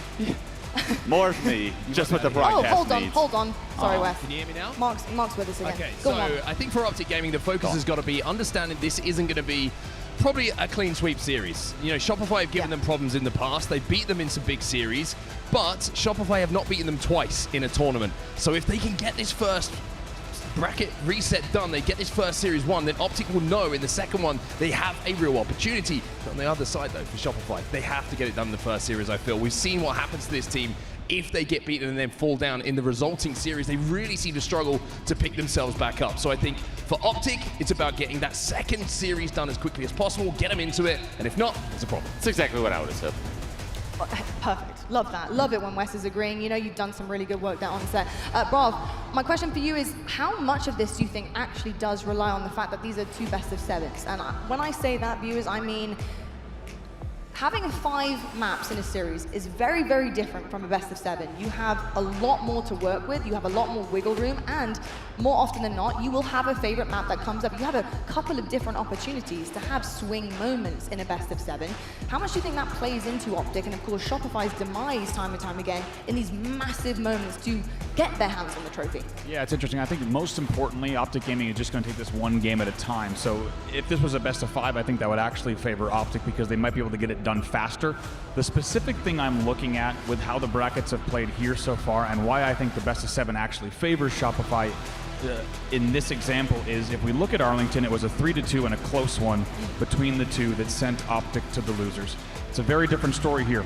It's a 3-0. Yes, it was a close slayer, but it is a 3-0 that sent Optic to the losers. So I believe with that, Shopify is confident that they are the best team here. So they'll be happy then to play a best-of-7. Maybe Optic takes 1 or 2 here, But I think if you're on the Shopify side of the stage, they'll be very confident in the results they've put up thus far against this team. They will then use that to their advantage in the first best of 7. So some great things, honestly, for both sides here, and I think maybe this will be a lot more of an even fight than we have seen previously in this series pass, of course, yesterday. Now, I want to talk a little bit about Shopify here because I think this is a lot for them. This means so much, especially to 2 of the players, Cycle and Last Shot.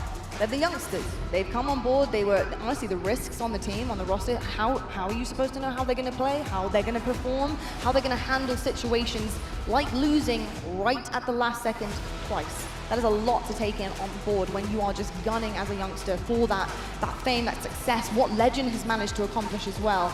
But they've taken it on the chin. I am incredibly impressed. I know that if they had handled that poorly, they didn't have the mental fortitude to keep going, they wouldn't be in this position, especially on the winner side of things. So fantastic stuff out of the young guns.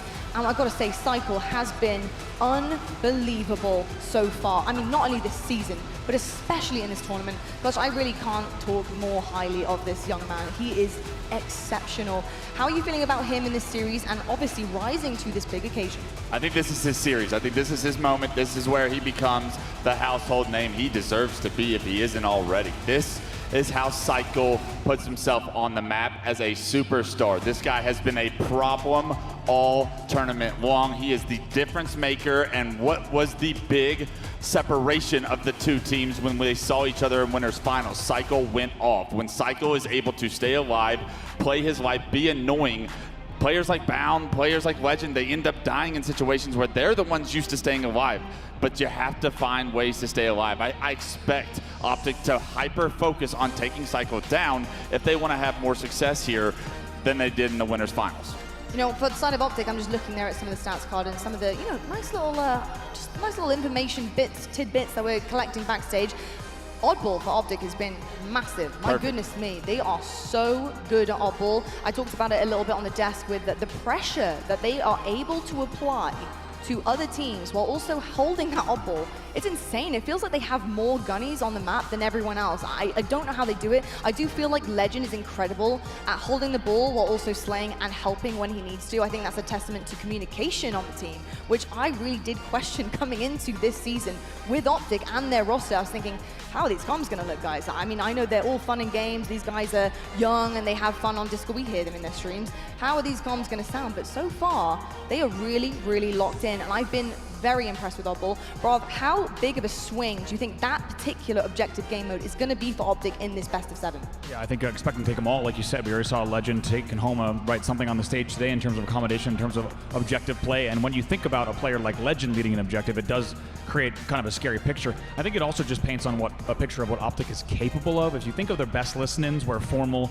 is right in UAV mode and calling out every single sightline on the map. Then you also think of a player like Legend who's dropping and shooting as he's rotating. That's when things start to get really scary. I think that's why they found so much success in that game type, and I think a lot of objective game types. Yeah, I think Legend's a great person to look at for their ball game, but I think it's the combination of Legend and Bound and how when you watch that FaZe game back, when Optic had setups, it took a while for FaZe to break those setups, and it was almost instant pressure from Optic on the opposite side when they were breaking FaZe's setups. You know why? It's because Bound and Legend have these timings that they consistently hit. They deny this ball time. Even if they don't get a kill, they are denying ball time for resources and the rest of the team to impact the score of that game. And it's so frustrating to play against because you think you get 4 dead and you have a moment to breathe. You're going to get 15, 20 seconds, maybe. No, Bound and Legend will be in your face in no time. And they stagger that time and that opportunity for other teams. I love how those two specifically rotate and put pressure on teams in oddball specifically. I think that can be very frustrating to deal with if you're Shopify. I actually love you mentioned that because I have a flip side to it.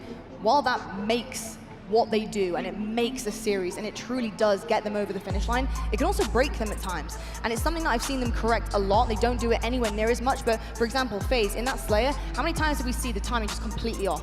Too many pushes on their own solo, too many scams. It was very difficult to watch because they were just throwing bodies at players and they didn't have any numbers and it felt really chaotic, but not in the right way. If they can use that chaos how we know they can with timings, like you said on Oddball, which was absolutely perfect, their Slayers will get cleaned up too.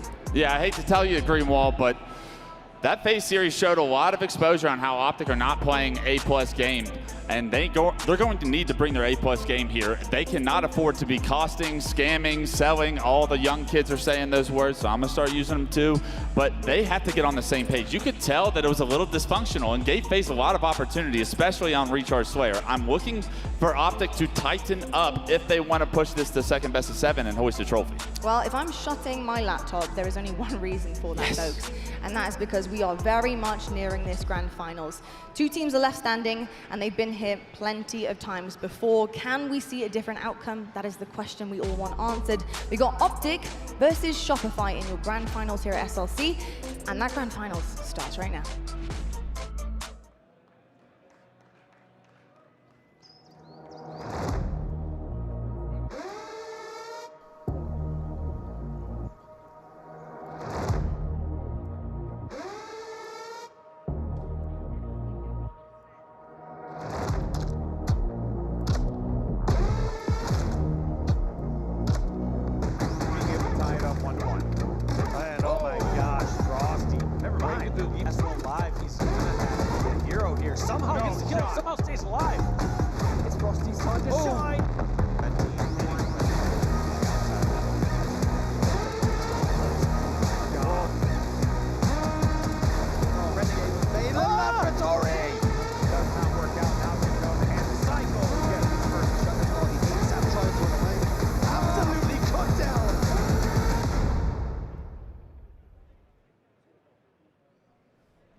All right, Salt Lake City, it's the moment we've been waiting for.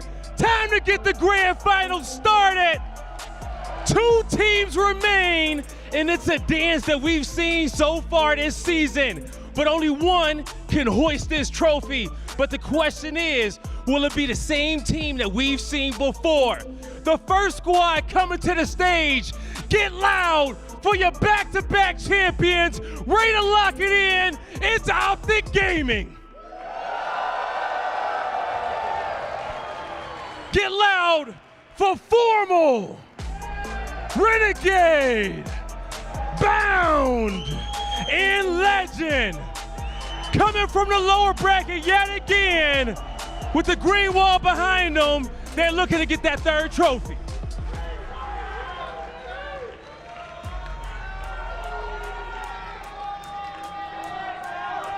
All right, now to bring out their opponents.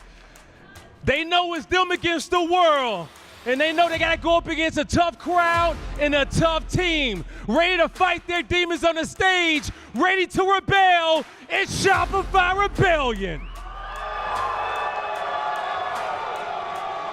Last shot, Frosty, Royal 2, and Cycle. Ready to get this done and shut up all the haters. It's them against themselves. Shopify Rebellion ready to get it done.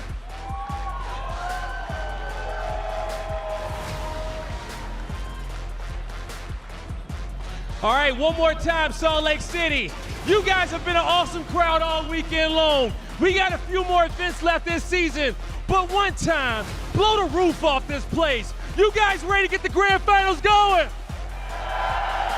I love that. OSAP Prov, let's lock it in.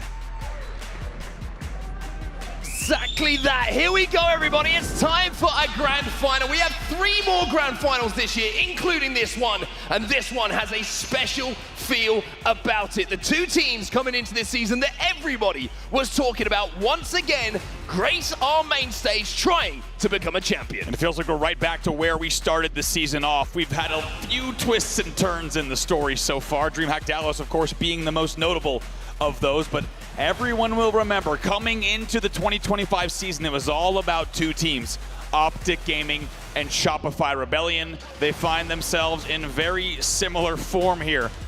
Shopify Rebellion coming through the winner's bracket and sending Optic themselves to the elimination bracket, and Optic Gaming having to fight through the elim bracket once again.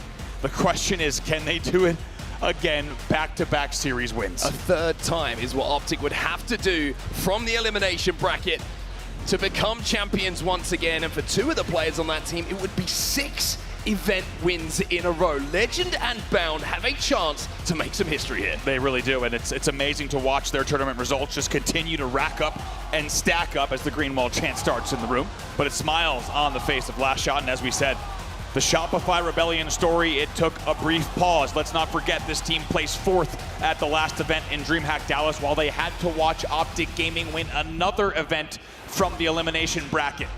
So here, Shopify has had another chance to take a deep breath, get back into this and realize the opportunity that is afforded them. They have the chance to take their first event of the year and change the story completely. You talk about opportunity, also huge advantage here by going through that winner's bracket, winning the winner's bracket final. A reminder to everyone who might be watching for the first time. Optic will have to beat Shopify Rebellion in 2 series to become a champion here in our grand final. Shopify Rebellion will only have to win 1. That is such a massive thing for them to keep in mind. And here's your best of 7, and how fitting for Optic fans. If you wanted a long evening, we're starting things off with Oddball on Streets, which, as we just saw, could be maybe a good omen for the green wall. We'll have to see if they could do it here in game number 1. Ladies and gentlemen, strap in, because the last time we've seen Optic Gaming in a grand final, and the time before that, they have sent us the distance and made it a long evening of Halo Infinite. That is what they will look to do yet again. Will this be a long game 1, or will this be one of the games where one team takes over? It's a Sunday night in SLC, everybody. The grand finals is live. It's Optic versus Shopify. Starting things off with Cycle, a man that's been talked about quite a bit, but as you heard earlier, has a huge opportunity ahead of him, and he wins the first battle against Formal, eventually taken down 2 dead for both sides. 2v2, like you say, on our screens. Frosty last alive momentarily. Renegade looking for the kill. Will get it. That camo is still going to be 4-4 though. You can see Bound is already mid-map. Royal 2 having to hold off the push, and I think he's going to try and just take a little different angle to keep his shields. In the meantime, Bound swoops in, grabs that camo. First power-up belongs to Optic. As you said, good pressure there from Optic to keep Royal 2 in front A courtyard. Eventually he's taken down as well, but it does also mean that Bound's able to get this camo and make some of the first plays of the game. We'll see if they can get some control here. Fascinating that almost a minute into this round, nobody has got their hands on that oddball as yet. Both teams recognize numbers is the priority. Do not worry about that objective until we get those kills on the board. Royal 2, though, playing a sneaky little corner. He'll grab one himself, and finally we do see some time as Legend is going to steal that ball away. Nicely done. However, 2 dead for Optic Gaming, so Royal 2 knows he needs to try to take advantage of this with Legend alive here on benches. Should be a slow 3 dead. Now spawners up on B rails and around music. Royal 2 grabs that oddball. First player on the team to do so. I'm as surprised as you are, as Bound will pick up a kill. 2 dead here for Optic Gaming. Royal 2 now drops it off, tries to fly in, but Optic do a good job of just holding the line there, making sure they don't go 3-4 dead, get those trades and keep it a little bit dicey. Yeah, ball starts to be played by Shopify as it was 3 dead for them. However, Formal is right at the bottom as he stares, but Frosty picks up an extra kill, which will now keep things interesting for Shopify. Here comes the driveway push. And I think if all of the players on this main stage, someone who wants to make a point here is Frosty. Disappointing finals performances from him so far. We know that he is the catalyst for Shopify's success, but Renegade with that stick, getting that double kill, that little bit of luck, has kept this oddball in a neutral position. A couple of kills go the way of Shopify though, and Last Shot will grab that ball. Was 3 dead for Optic, a staggered 4. The only player alive that's really forward here is Legend. He's bottom tram, which means the ball might need to rotate out. 3 dead, Last Shot, last player alive. Legend versus Last Shot. Neither of these players are going to miss many of those bullets when it comes to those engagements. Formal comes in to make sure it's not an even fist fight in that circumstance, and the ball is now being rotated back in towards Tram for Optic. There's a semblance of a setup starting to form here for them. And really what feels like the first setup of the game here for Optic Gaming, the first meaningful setup and the first meaningful hold, which has also led to the first meaningful lead, as they now lead by more than 20 points here at 30-7. Last Shot and Cycle combining beautifully to take down Formal in that position. Bound's going to look for a play ball. 3 dead here for Optic. Last player alive is going to be Legend. He manages to get out with 1, but Royal 2 immediately cleans up the damage.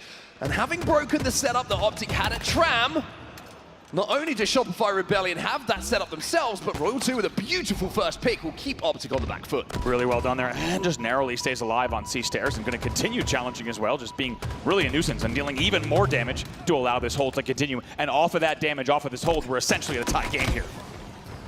Legend will get the pick though, takes down Royal 2. Frosty's looking for a trade, not going to get it, as Bound somehow miraculously having stayed alive a few moments ago, comes back to influence that team fight, and the break will now come in for Optic. They have that ball back in their hands, and the score will start to head skywards for them. 44 points already on the board here. This is a dangerous spot for Legend as well. He loves being here, just keeping players back at B pillars.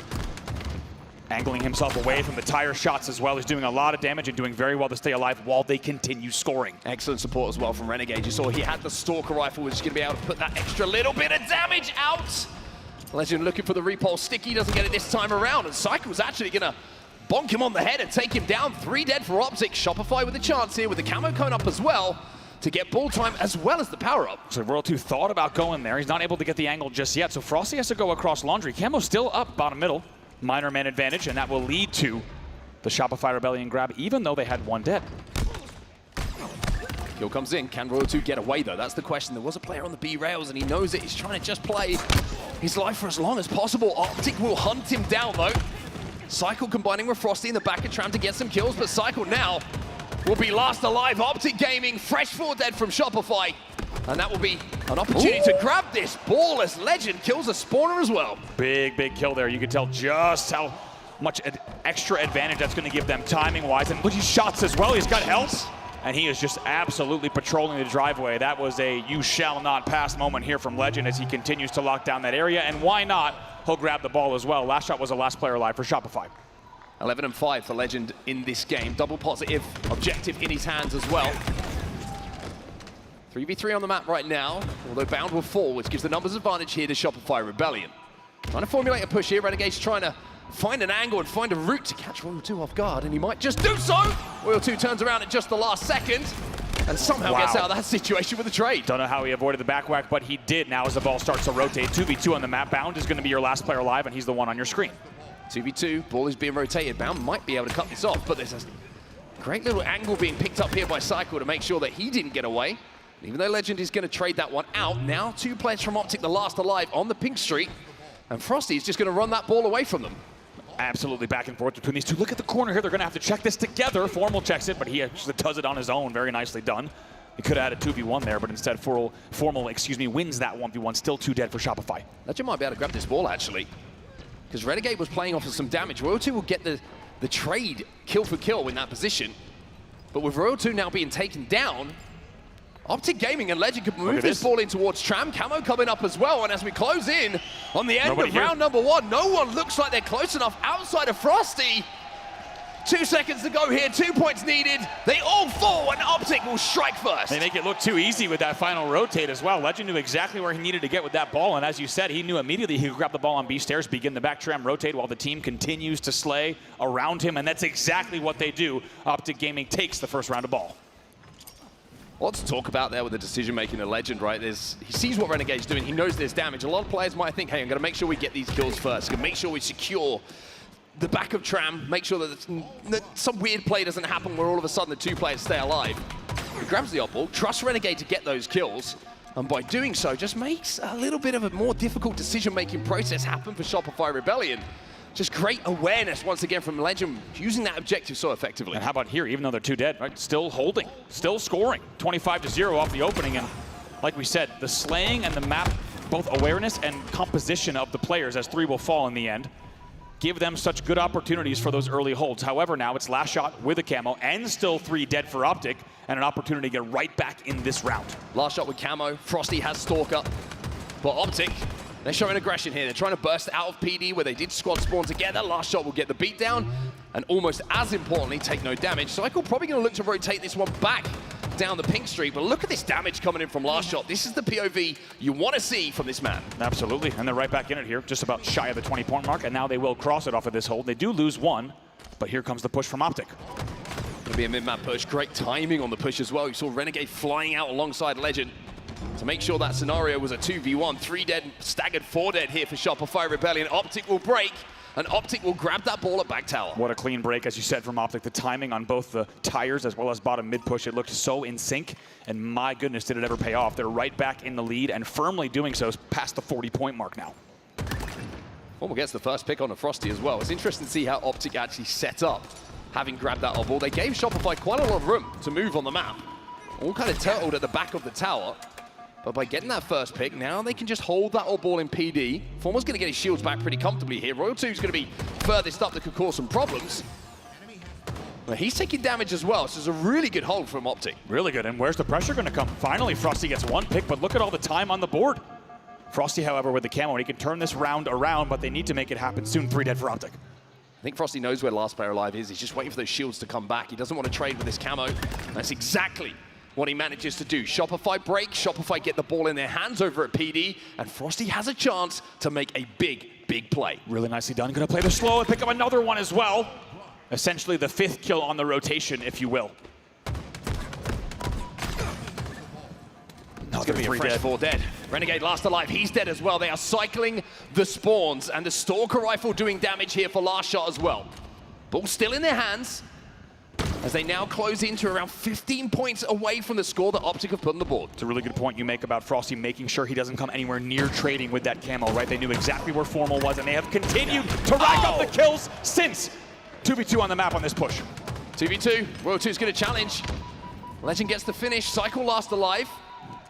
3 dead on the side of Shopify Rebellion. Legend knows that. Make sure that he takes a route to get those shields back before he engages with Cycle, who is being somewhat of a nuisance. But in the end, it's going to be Optic with almost a tie game here who get that oddball back in their hands. They really take their time once again with Cycle, and kind of a flip of the stage there, as we saw Frosty just do that, but they take their time now, and this will get them back in the lead. They were only up by 5, however, they are scoring yet again. Really good shots there initially from Royal 2. I think a teammate from a teammate may have taken Royal 2 out in that situation. Legend now on the flank. He's found the Stalker Rifle. He's going to try and move in on that oddball. G slides it back towards Tram. He knows where the remaining Shopify members are, and they're nowhere near where he is with this oddball. Another great rotate from Legend, and it looks like a little bit of deja vu from round number 1 as he gets all the way into Tram right away. Knows some pressure might be coming here, but going to get a little bit of information at the top of driveway. Grenades will do, and he'll go ahead and challenge once again. Camo just got picked up, I believe, by a member of Shopify Rebellion. Last shot was last alive, but he gets taken down. Wow. 4 dead here for Shopify Rebellion. Optic grabbed that ball, and a moments away from being 1 up in the series. And once again, what a rotate. Like we said, they knew exactly where they needed to be, and it was Legend who did it again as Optic ticks down the 2nd round. Formal will hold the ball. He will watch his teammates do the heavy lifting, and Optic Gaming will take game number 1 here at our grand finals. And the statistics card was certainly the indicator for Optic Gaming. They knew exactly what they were doing in oddball, and my goodness, did it ever translate. And I think we got the perfect view there from our observers of late game rotates from who? Legend. Legend flies, and like you said, hits the G-slide all the way across bottom middle from Laundry into C-stairs as the opponents responding around plants, caution, and PD. That bought them not only all the time in the world, but all the sight lines to bait all the pressure in. And when Legend has to, for example, it's not just the rotate, it's Legend then going up driveway with the Stalker to then 2-shot trade. It's the extra bit that secures that area of the map, so Formal simply just has to hold for the last 10 seconds. And for the green wall, they have started to lay the first brick of what could be a very long evening. They take game number 1, 200 to 123 in a total elapsed score. And you look at the stats as well, 20 and 10 for Legend. Incredible performance, double positive for him, and like we saw, a lot of oddball time, a lot of great moves with that oddball as well to keep it away from the Shopify Rebellion players. On the other side of things, Cycle with a decent first game, but the only player to go positive, quite simply, Optic outslaying and outplaying in that first map. Take a look at some of the highlights here from that game, and tell you what, early on it was quite back and forth. Let's not forget, this was only a 20-point game in this first round, and even the second round, you could say the same thing. It was quite close, but all it took was this final hold that came in from Optic Gaming in the end. This was the rotate, like you had said. Legend knew he could grab that ball and get things into Tram. And by the time we get here in the second round, even though we saw Shopify with some opportunities, with some holds, in the end, it felt like they let the game get a little bit too far away. There's going to be some interesting mental gymnastics done by both of these teams during this game, and during this series and during this final.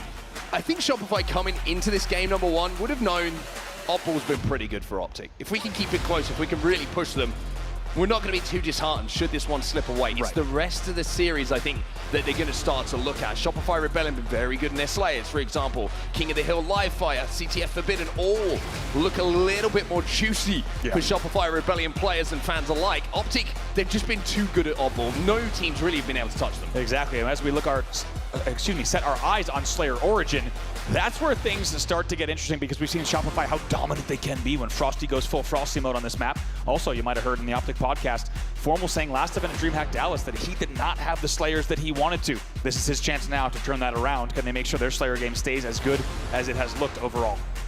A lot of focus, understandably, will be on sniper rifle and power weapons in this game. Number 2, you have the rockets, you have the thrust bottom middle as well as that S7 sniper rifle on the snipe side of the map. And we've seen every single player on this stage put on montage, highlight-worthy clips. And I think everybody on the stage knows that if it's in the hands of the opposition, then they might be on the receiving end of it. Controlling that is going to be the secret to success for both these teams. It really will be. Packed house in Salt Lake City has been packed all weekend long, and of course Championship Sunday is no exception. I want to thank you everyone also tuning in from around the world at home. If you're just joining us, welcome to the Grand Finals. It's the teams that you expected to be here at the beginning of the season. And maybe if you were placing your bets, you might have expected them to be right back where we left them in Arlington. That's exactly what has happened here. Shopify has changed the story of the season. They're right back in the Grand Finals. And on the winner's side, however, they trail now 1-0 in what could be your first best of 7. They're going to look to tie things up here 1-1 after this game. 2 Slayer. So Optic strike first in our Grand Finals as we head into game number 2. A chance here for Shopify Rebellion to strike back. Origin is going to be our battleground. Question is, Andy, who do you want to watch first? It's great. Honestly, when you think of all 8 POVs on a map like this, that's why I asked it. It's hard to say, but it's going to be Bound that we kick things off with, and immediately in a grass battle here with Frosty, but runs into 3 players of Shopify, and the early kills going slightly the way of Shopify Rebellion. Looking to move in on that sniper rifle as well. Legend finds one onto Frosty, and somehow or other, Renegade was doing damage across map.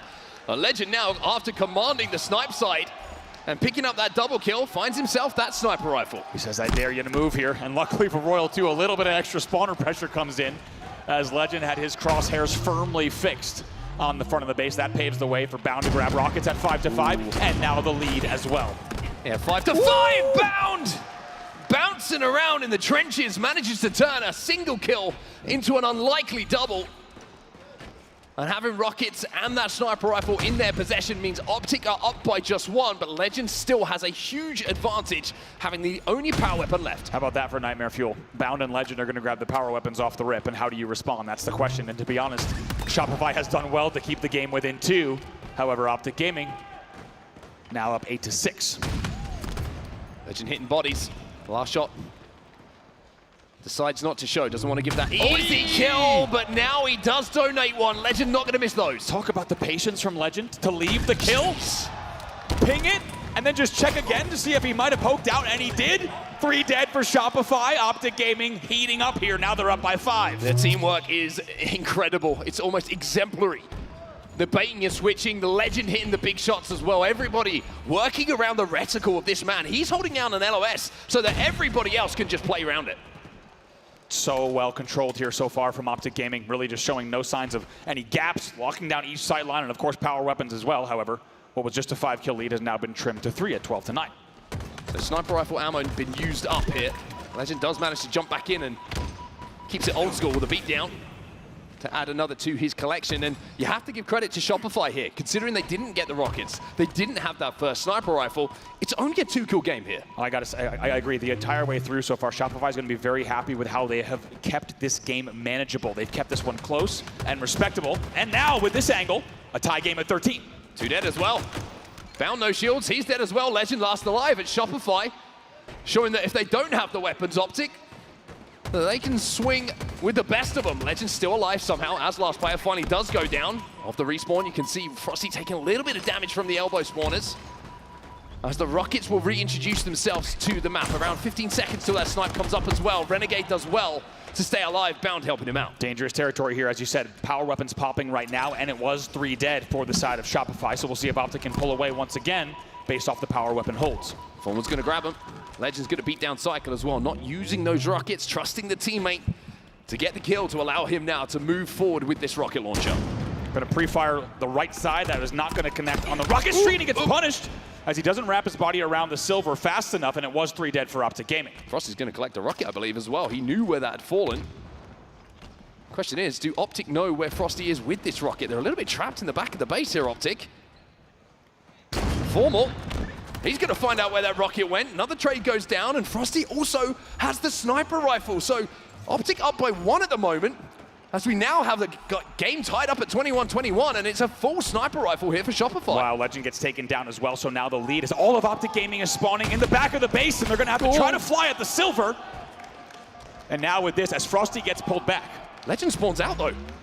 Everyone from Shopify focusing on the spawners, but Frosty just felt there was something up.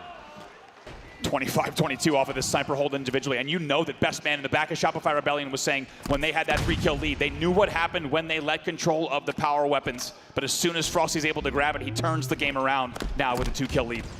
Down on top of the pyramid, Cycle should deal with him. Frosty's still alive with his sniper rifle. Legend will find one elsewhere, as this game is only 2 kills between the two teams. Renegade's gonna be spotted out here. Frosty gives him a little haircut, but it's just a tickle, it's not a death blow. Kind of lucky there. Renegade catches a little bit of extra geometry that just kind of put him out of the way of the expected pathing there, and that shot misses, so it'll still be just a 2-kill game at 28-26. Bound challenging. Frosty looking for the flick. Not going to connect this time around. 2 bullets left in this snipe here. As Shopify continue to elongate this lead. 31-27 now. The final bullet has gone. Cycle picks up a double. And how much has this game turned around since this sniper grab? We talked about Frosty. He is him on this map, and somehow he pulls out a way, whether it's Halo 5 or Infinite, regardless of the iteration. If this is the map, this man's going to put on a show, and they have completely turned this game around. Rockets are up. We'll see if they can grab these as well and extend their lead even further. Now up by 7. 10-5 here for Frosty, double positive in a Slayer. Most of the time that is going to get the job done, but Legend can say the same on the Optic side, and he's proving that maybe that's not going to be the case. Ooh, Prenade almost connects there, and the crowd lets out a little bit of an ooh and an ah. And most importantly for Shopify, they maintain map control for now. I love this from Frosty, by the way. Having this battle rifle allows you to put so much damage down from range. He's kind of accepted, I don't have a sniper rifle, using the battle rifle to do almost exactly the same thing though. And Shopify are gonna grab some rockets. Optic were 3 dead there. Yep, very good comms there, very good awareness. Royal 2, even with no shields, goes for these rocks, has 1. We'll see if he can put the second to use as well. Optic trying to flood here. Legend flies in to get a beatdown to get the kill, but can't be trading out in this situation. 43-31. Optic need to put runs together now. Trading will only mean Shopify closing this game out quicker. Ooh, Psycho wants to just walk in on the front base. Renegade, unfortunately, on the too close to the flag stand there. Here comes the push. They're up by 14. Frosty has the sniper rifle again, so power weapons have clearly swapped hands since the start of this game. And it's actually going to be Last Shot, who has 5 bullets to work with here. Switches to the Bandit, should be able to clean that up. This kill onto Bound, it's a killing spree for him. All the Shopify members at the moment taking turns to go on sprees. It's 2 to go here for Shopify. And what a second half of this game from Shopify Rebellion. After trailing, they're now 2 kills away from closing out the game. Here comes the push. Formal might be the 49th. 50th! Belongs to Last Shot! The exclamation point with the no-scope. Shopify tie things up. It's 1-1. Absolutely breaks the door down. Some people like to go elbow side. Some people like to go fountain side. He says, actually, I'm going to get a battering ram in the form of the S7 sniper. And you see a smile on his face as well. He's going to break the door down, hit the first no-scope, and why not end it on the second for the double kill and a commanding lead. Amazing work from Shopify. I think the entire squad realized, okay, let's not give up snipe and rocks to players like Bound and Legend off the opening. Usually 0.1 on the coach. yeah. Let's make sure that doesn't happen again. And you had the feeling with Shopify, as they close it out, by the way, 50-34. When we're talking about a Halo Grand Final, this is not a close game. That is an absolute blowout due to the late game performance and composure from the side of Shopify. They turned that game around, and I think the power weapon focus was all the difference. Well, Formal saying it wasn't happy with his Slayer performances before the tournament and on the podcast. Well, he's not going to be too happy with that one. 4-13 for Formal in that game, but honestly, no one really outside of Legend having a great game for Optic Gaming. One thing that really stood out to me on the Shopify Rebellion side, how many killing sprees did we see from numerous players? So that was players going on little runs, playing their lives extremely well. And it's a great indication when one player goes on a killing spree, usually team works pretty good. When multiple are going on killing sprees, it shows that everything is clicking. No, I couldn't agree more. And right here, you start to see Optic at 11-7, for example, starting to pull away a bit. Shopify, though, how about, we talked about it in the early game, they kept this game so close, and then things like this started happening. Look at this angle. I don't even know how that geometry works. Killing spree for Frosty there.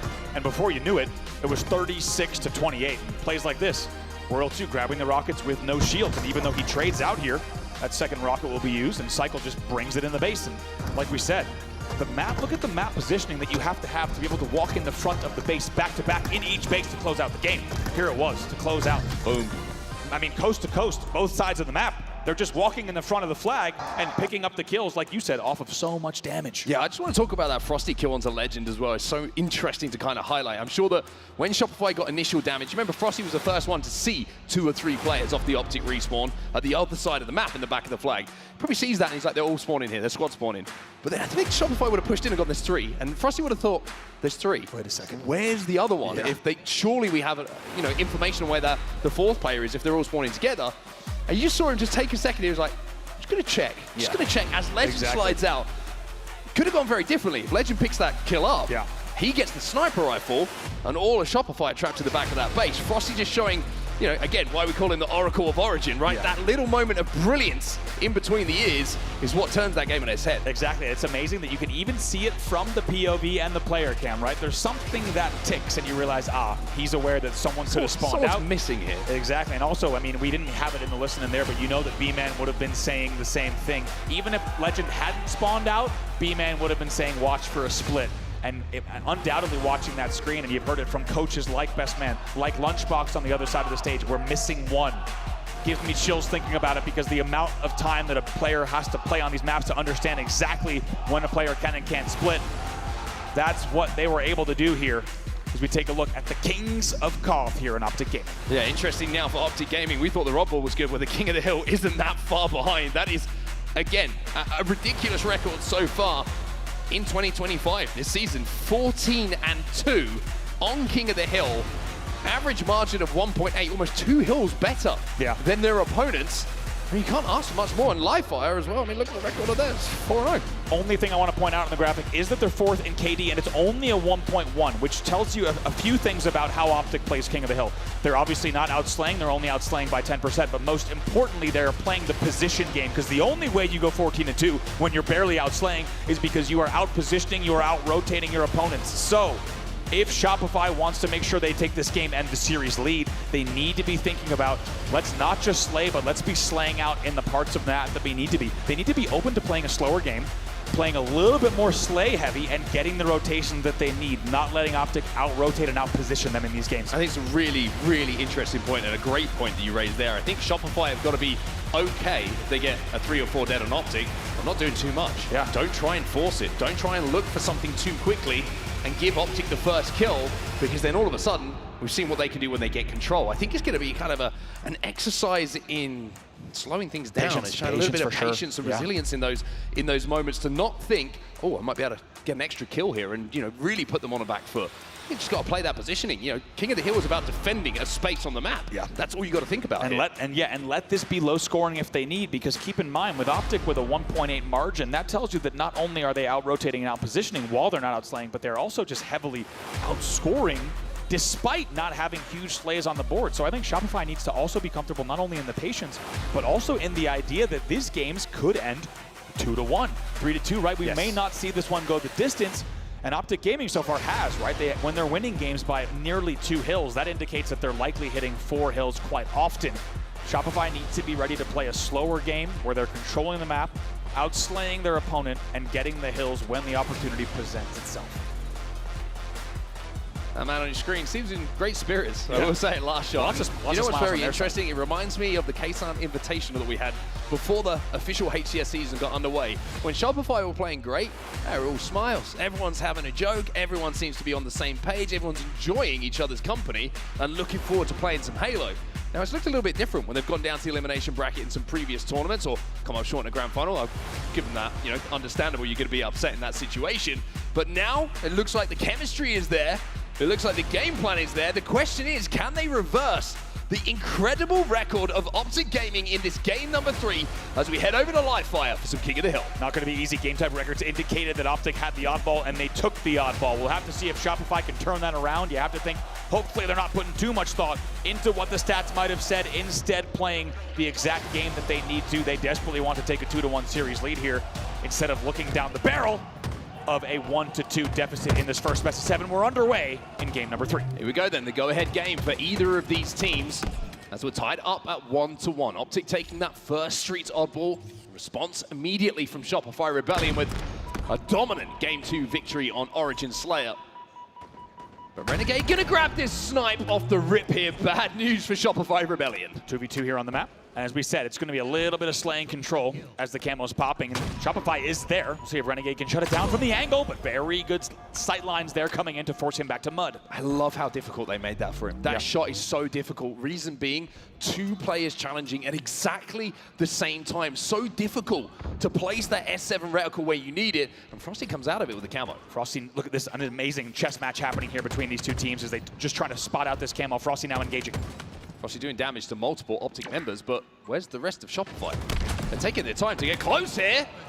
Frosty says, I'll do it myself, gets that first kill, and Optic will fall 2 dead.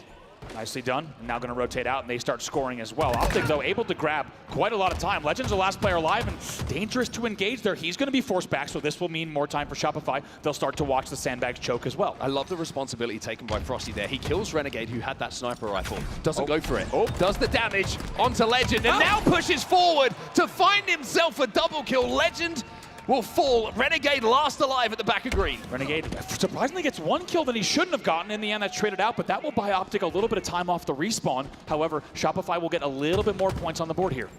Shopify all stuck around the back of green at the moment, just grouping up. But look at the progress on this first hill. Shopify have to hold off maybe 1 more push here from Optic Gaming, and they will get that first point on the board. I think they 2 got are it. going to fall, though. And I don't think Optic are close enough to really cause them any problems here. It looks like Shopify will take this first hill unless something magical happens. Let's see, it's 2v1 here. Spawn on the big door. Big spawn, 2 players coming in here. Oh, it's a big win for Last Shot if he can stay alive here. 2v2 on the map. Optic get a god spawn on the big door. They have access to this hill. Is it a misplay coming in from Shopify? Not blocking that spawn, or are Optic just going to get a little bit fortunate here? Frosty finds 1, as Optic will be 2 dead. Legend using the QT to survive far longer than he really has a right to. He hops through again. Frosty gets the beatdown, gets the kill, but Shopify are 2 dead. Not done just yet. Where are World 2 and Last Shot? Last Shot, where is he on the map? That's 3 dead. Optic are going to break. Optic are going to stop Shopify Rebellion from scoring. And the big door spawn they will remember for quite some time. That is a heartbreaker there. They only had presence on pillars, and you might have seen off screen that there was a 1v1 or a 1v2 lost in the back of green for Shopify. It felt like they had the hill. Instead, it gets stolen out from under them. And you have to think that that hill is actually worth much more than the sum of a single hill when we talk about momentum. Yeah, mental gymnastics again. That's going to hurt Shopify, that one. Have to shake it off. Ooh, that's Royal 2. Absolutely bops bound there, stops him getting that kill, and more importantly, gets the sniper rifle into his hands. 2 dead for Optic and a shield broken alongside it. Oh, barely stays alive. Pressure comes in though, and Renegade is now going to have the sniper in his own hand, but traded out back and forth between these 2 teams, and no real meaningful points on the board. Optic finally will start to score. Last shot getting a little bit stuck between using the green gun and that bandit. Instead, it's going to be Cycle says, don't worry, buddy, I got your back. Optic trying to scarper away here. Shields are broken. Legend cannot get away. 2 dead here for Optic. Formal with that sniper rifle, throws it off. It's a double kill here for Last Shot. And it's a 1v1 momentarily on the map. Yeah, bound last player alive. Let's see where he goes. Probably just retreats with the team around key door. Maybe have to put together a sandbags push. That's exactly where they go. They're going to have to formulate now. It looks like pillars. We'll see if Shopify can hold here. Cycle got some responsibility at the back of green here. You can see that Optic are trying to zone him out, but Royal 2 comes through the pillar. Cycle gets his kill as well. And this is going to be a failed push for Optic Gaming. There's going to be much more time on the board. Renegade last alive, no shields. Last Shot says, I'm going to chase him down, but Cycle says, I'm going to beat you to the race. Very important that Cycle gets there so Last Shot does not have to rotate all the way to mud. That would have been pretty problematic for their setup. So instead, they're going to hold here. As you said, it's a failed push from Optic. They only have 2 alive. This will be a Shopify hill. Love this from Last Shot as well. You saw Legend back towards his teammate. And seeing the Last Shot was there, the point is registered as Shopify will get that tower hill on the scoreboard. We're tied up at 1-1 here. Impressive, not just the amount of time they got initially, but also the hold. Really, really strong, really showing no gaps there, and a convincing hold to get right back in this game after, like we said, a heartbreaking first hill. Optic are in a great position to hold down this garage hill. You see they rotated early. I think they gave up and recognized that was always going to be a Shopify hill at the end. Now with the camo in their hands, look how much progress, 2/3 of it, almost done. And Shopify having worked so hard to get that tower hill in their control, well, they might find themselves 2-1 down in just a second here. Last Shot down, bound with the double. Might even be a triple. Frosty down to no shields. He'll finish. It's a triple for Bound. It's another hill for Optic. The answer's straight back. They're up 2-1. Answer straight back indeed. That's a clean hill responded to by a clean hill as Optic will take that one convincingly and off the back of this camo hold from Bound. What a convincing piece of play from Optic. 2 dead for Shopify again, and now the hill moves to Mud. Controlling that tower side can be so important for both these teams for any opportunity at elongated control of this hill. Legend in a position to potentially grab this sniper rifle that's coming up. And with 1 dead on the side of Shopify, he's going to get it uncontested. See what he was able to do. Cycle runs into him, almost connects, and that body shot is all they really needed here. And a little bit of progress early on, but of course we're going to wait to see the slays come out. Let's get on board with Shopify Rebellion. We'll get into a listen in here with the side of Shopify. One shot hill. Behind the box. One guy dies. Right, we have plenty of time here. We have plenty of time. Tower 2. One guy pillars, one guy hill. I'm wrapping big door. One guy nest now. Still top tower stepping. Okay, I'm going big door, guys. One guy elbow on top tower. Elbow on top tower. Behind back. Yo, nest. Trinity's gaming. I'm nading him. Cuts now on top tower. Mud in top tower. One guy debitor now. Top tower weak. Stay down. He's still top tower sniping, going in hill sniping. I'm giving there. I'm big person. That's sniping by himself. And hill. Still that side. 2-0. Get hill weak. One shot hill. Nest dropping. One shot. We go. Debitor. There's 2. Blood guys. In Plunder guys. One shot. 2 weak. One shot. Nice. Mud. Slow. Nice. Nice. And pillars. Spawn obvious. Pillars down. Elbow. I got a melee. Red pillars. Swampy. One pillar's hiding. Yo, camo and 10. One guy top 3, one guy hill, one guy nest. Going bottom mid, guys. Yo. Optic Gaming now almost in a position to close out this 3rd hill. It's almost been perfect for them again. The garage hill was perfect. The mud hill is looking pretty similar. Yeah, absolutely. And they're once again showing no signs of slowing. It's hard to listen to from the Shopify side because it was just 3 dead the entire time. 3-1. They get that hill. And Optic Gaming showing why the record books show the records that they currently do when it comes to King of the Hill. Last shot gets a cheeky little back smack though, as he has that camo. Should be able to finish off Legend here as well, but it's much easier said than done. How about the team shot coming in, the cavalry? As soon as you start shooting Legend top tower, you're going to run into some extra resistance as well, but it is 3 dead for Optic Gaming, and with 1:20 left on the game clock, this is still possible, but Shopify would need to figure it out soon, and really right now. Optic spawning at the back of green. They're trying to push Nest to flush out Royal 2. Formal gets the pick, and that now gives at least an area of access towards Last Shot's position. Tower's so important to control for this top middle hill, the biggest vantage point that you can have to look over it. And Last Shot recognizes the most important thing for him to do right now is just stay alive. See what he can do. Able to pick up 1 angle. QT's coming into play, though. 2 still dead, so this might be 3 dead. An opportunity for more points on the board. It's all 4 dead for Optic Gaming. This game is not over yet. Beautifully played by Last Shot. You're probably wondering, why is he not doing more damage? Well, he recognized his teammates were there to do the damage. Him surviving was more important than anything to control these spawns, to control this tower, and Shopify, one more push they can hold off, and they will be 1 hill away from tying this game up. Let's see if Optic even makes a meaningful press here, because it's a high-risk move with the amount of progress we have on the board. This should be the point. Yes, indeed. And with over 60 seconds still left on the game clock, Shopify will come within 1. Legend gets the next sniper, though. And with just 60 seconds left on the game clock, a couple of headshots here, and Shopify Rebellion will be buried in this game number 3. No chance to contest that hill if, and it's a big if, the Frenchman can do what he does best. There's 1. Cycle's got to think about going! And he is continuing to do what he does best. That was 4 dead. Last shot's your first spawner. He's already trying to get to wrap, but it's going to be tricky. They need to make sure, with Royal 2 spawning all the way in dummies, they're a bit split. Game time being played by Optic. They will not step in this hill. They will play the time. Couple more kills and Optic will be up in the series 2-1, but Last Shot and Royal 2, they get a couple of kills. And now the pressure is going to come very quickly onto Legend in this position. Nades flying his way, bullets flying his way, shield still not quite coming back. But now that they do, he still finds a kill at the back of green. Finds a kill and plays the sniper rifle. Those were his 2 priorities. He gets away with both somehow. 17 seconds left. Shopify are inside of this hill though. And Frosty is buying time, gets the trade in that position somehow or other. But Renegade has got the camo. 2 players are in and around the back of green, but the damage is done. And now Renegade gets spotted out by Cycle. Last Shot's still alive. but Legend takes him down. All of the players have fallen. Frosty last alive. I don't think he's going to be able to get near that hill. He's cut down, and it looks like Optic might have done enough. That will be it. Renegade also has Camo QT, just in case you thought you were going to get across the map. It's not going to happen here as the time ticks down. The Optic fans will count us down as Optic Gaming will continue their incredible King of the Hill record. It's another win for them.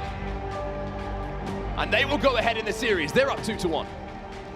So convincing there, and just when you thought Shopify was finding some footing, finding momentum after that second hill, Optic Gaming answers back with not just one convincing hill, but essentially a second unanswered hill as well. And they take the lead once again here with a score of 2-1. Now only 2 games away from winning the first best of 7. Take a look at the statistics. It's the same story, right? I mean, outslaying by only a bit. Yeah, outslaying by only a bit. The assists, though, I think are the difference here when you're looking at Optic Gaming in comparison to what we're seeing on the Shopify Rebellion side. And I think there's a big turning point in that game, and I hope that we get to see it in the replay package, where that spawn on the first hill comes in for Optic. Legend takes so much damage on that big door as last alive. I was very surprised to see the spawns come in right next to him on the big door to support him. I think Shopify were a little bit caught off by that, knowing they'd done so much damage. However, the spawns do come in. Optic get a chance to flood, and they steal that first hill away. Yeah, the only way that spawn opens up is because that, I think it was either a 1v1 or a 1v2. It was tough to see from our POV, but back green, Shopify loses the player almost just 1 second or less before that player spawns, which opens up that big door spawn. And as we said, look at Optic, essentially uncontested early on, but then this was what paved the way. We thought Shopify was going to steal this one out. Wait till you see how close this one got progress-wise. Look at this. Shopify had just a few ticks left, and this is the player you heard talking about right here, Mark. We didn't get to see quite as the spawn came in, but Legend beat just QT nuisance in the end. They get the kills. It's 3 dead, and Optic steals that first hill, and honestly, that felt like quite a dagger. Certainly did indeed. Shopify did a good job to fight back and take that tower hill to tie the game up at 1-1. But how quickly did that garage hill just disappear in front of our eyes? It felt like what just happened. We didn't see anything. It felt like, from any point of view, outside of this triple kill coming in from Bound, that would suggest it was that dominant, but Optic literally did not step outside of it and just absolutely dominated it. I mean, the mud hill as well, right? And here was, I mean, when Cycle's last player alive and you got Legend just laning pillar door, it's this play as well. Come on. This play is so beautiful. The faked drop, then the kill, then the play of the sniper. Come on. If Legend's doing that in given moments, if we apply that across all their gameplay, they are going to be tough to stop, and we are already starting to see that once again. Optic fans looking understandably pretty happy with how things are going at the moment, knowing what they've done previously when they've had to play against Shopify Rebellion in a grand finals and had to reset the bracket to become champions. But now we up the pace. We go to Forbidden. We have capture the flag in front of us. First team to capture 3 flags here or be ahead on time will be the winner. Not gonna lie, the fact that this game is right here in this series, it just feels like it's perfectly placed to see a little things maybe just slow down to a bit more strategic gameplay, some dual sniper action, and we would like nothing less than a few good sniper battles in this game type. It just feels like it's awfully fitting that we are now here in a CTF Forbidden. Optic Gaming, they take the lead 2-1. Shopify now gonna look to tie it up. Renegade's gonna grab that sniper rifle here on the Optic Gaming side, up 2-1 in the series. Interesting to see who grabs it actually on the other side, but Bound doesn't care who's grabbing it. He's pick it up. 2 kills himself. Renegade takes down the last. That's 4 dead. No one grabs the snipe because they're all dead. Optic Gaming with the perfect opening, overshield control as well. He's just gonna grab this and run it. Teammates, I trust you. I'll take the bullets. I've got the overshield. Legend is moving. Legend is grooving. And he's got that flag back all the way through the rat tunnel already, and Shopify really struggling to get on the map. This is unbelievable, and there's going to be another sniper in their hand as well, based on what we just saw, and the overshield is going to escort Legend all the way home.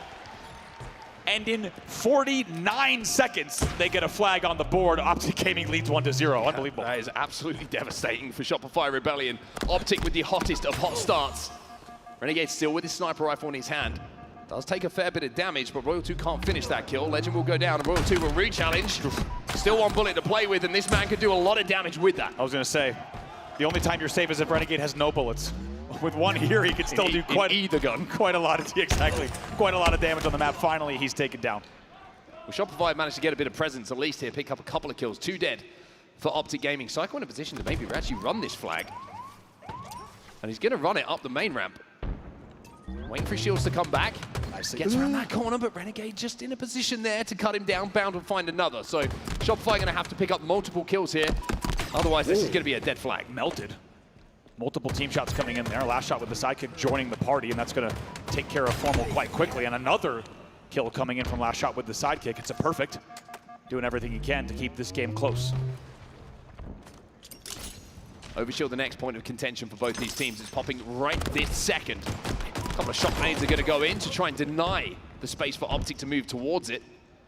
With kills being split either side at the moment, you can still up top middle. Royal 2 tried to make the play for it, but did not collect it. You feel like if Royal 2 got that, this would be a very different scenario on your screen right now. Instead, Formal's able to hold down the base, and the Overshield will still be down top middle. Yes, Frosty will grab it, but it will delay the pull. 3 players from Optic now on the respawn. And that Overshield, as effective as it can be, he's not going to be full. But the positioning for Shopify pretty good for this run. Bound, falls, 2 dead here for Optic. So far, so good for them. They need to continue the run and take down Legend here in the pistol. Who's going for that flag, though? Who's running that flag? Still down, Shopify making sure that they're looking for the slays, but are they overslaying? Or are they going to get this second touch? Are they going to be able to force this? 2 dead for Optic still. It's a 2v2 on the map, but that flag is now back in the rat tunnel. Yeah, keep an eye on the kill feed also now. Going to be last shot just flying towards the flag and trying to clear this area out, but Formal in position. Not going to have time to grab the snipe, so this flag should go. Yes, indeed, we're tied up 1-1. Yeah, great little bit of patience there from Shopify Rebellion, not getting carried away with the situation as Frosty is 5 in a row. He goes on a killing spree. What a good response once again from Shopify and Optic. I mean, when you score the flag in 49 seconds, like we said, that can be also pretty demoralizing, but Shopify manages to get back onto the scoreboard yet again. The question is, what does the mid-game and the late game hold? Flag is now being pulled. Frosty under a little bit of pressure here, but Cycle's going to alleviate some of that pressure for him. Spots out Bound. Oh! Deletes Bound with a backspace. Beautifully done, and once again, that's a high-pressure scenario. As we saw pressure on the flag yet again, it's all about now top-mid. Overshield coming up in just 13 seconds. Renegade picks up the sniper rifle on the Optic side, so we have both snipes in play. Bound's going to have a little peek just to check what Frosty's position is. Overshield coming up very, very soon, though. And Frosty is looking to make a play off it, but it looks like Optic are more than aware of his position. Unsurprisingly, things slow down. A little bit of pre-nades here coming in from Frosty as he doesn't want anyone dropping down. 3 dead. Frosty, last player alive. Here comes the Overshield push. Oh, it's deja vu. It's deja vu. Legend's in your base. Legend's got Ovi. But this time, they absolutely shred him off the respawn. Shopify did a fantastic job there. Talk about timing on the respawns, right? They just immediately spawn and they just pre-nade the flag and it explodes. And luckily, it's perfectly placed nades takes out the overshielded player, and Legend is not able to get away with that flag. They now find themselves 2 down. Here comes Cycle.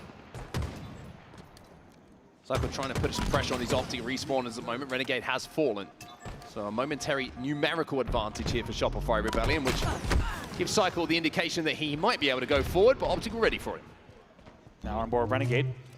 Gonna grab some dynamos and see if he can make something happen. There is minor man advantage, so he'll be able to have a little bit of extra space on the map here. Gives Frosty the tingles. And a beautiful grenade onto Cycle. Will guarantee him a kill. Beat down shenanigans there. We'll end up in a trade. A Shopify 2 dead, and the flag might be moving. Flag might be moving, indeed. On board with Formal now. Let's see here. It's still tied 1-1. Let's get into a listen-in with Optic Gaming. Careful.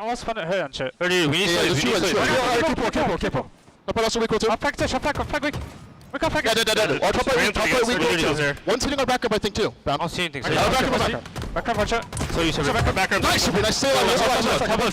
Top flag also. Here, One top left, I know. He's got me, guys. 20. On the pistol. He's on the pistol. He might kill me, bro. Kill me. He's on the pistol, Sebi.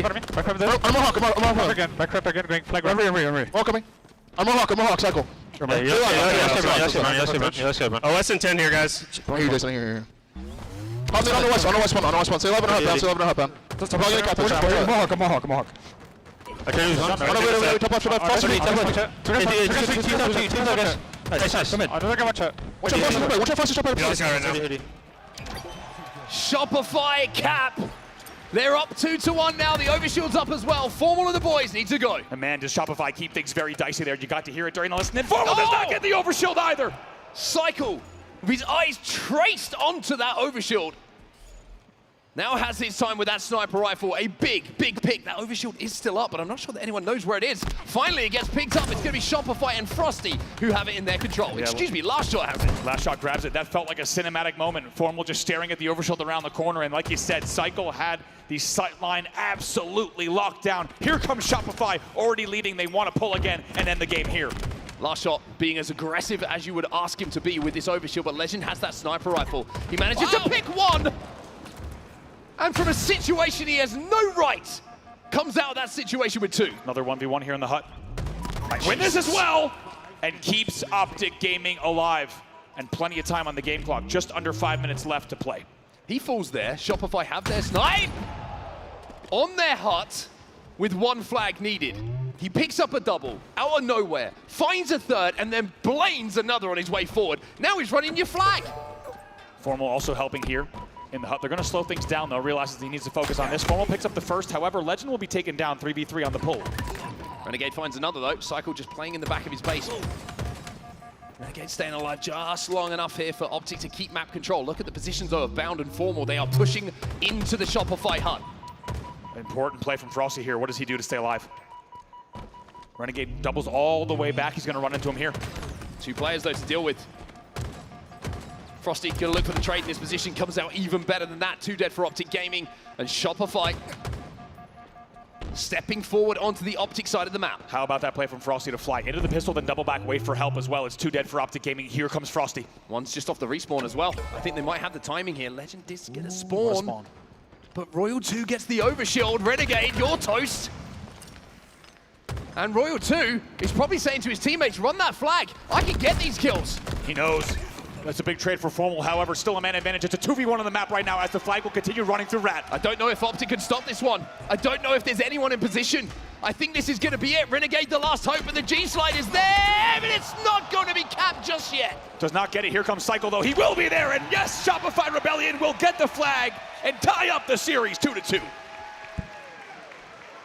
Whew.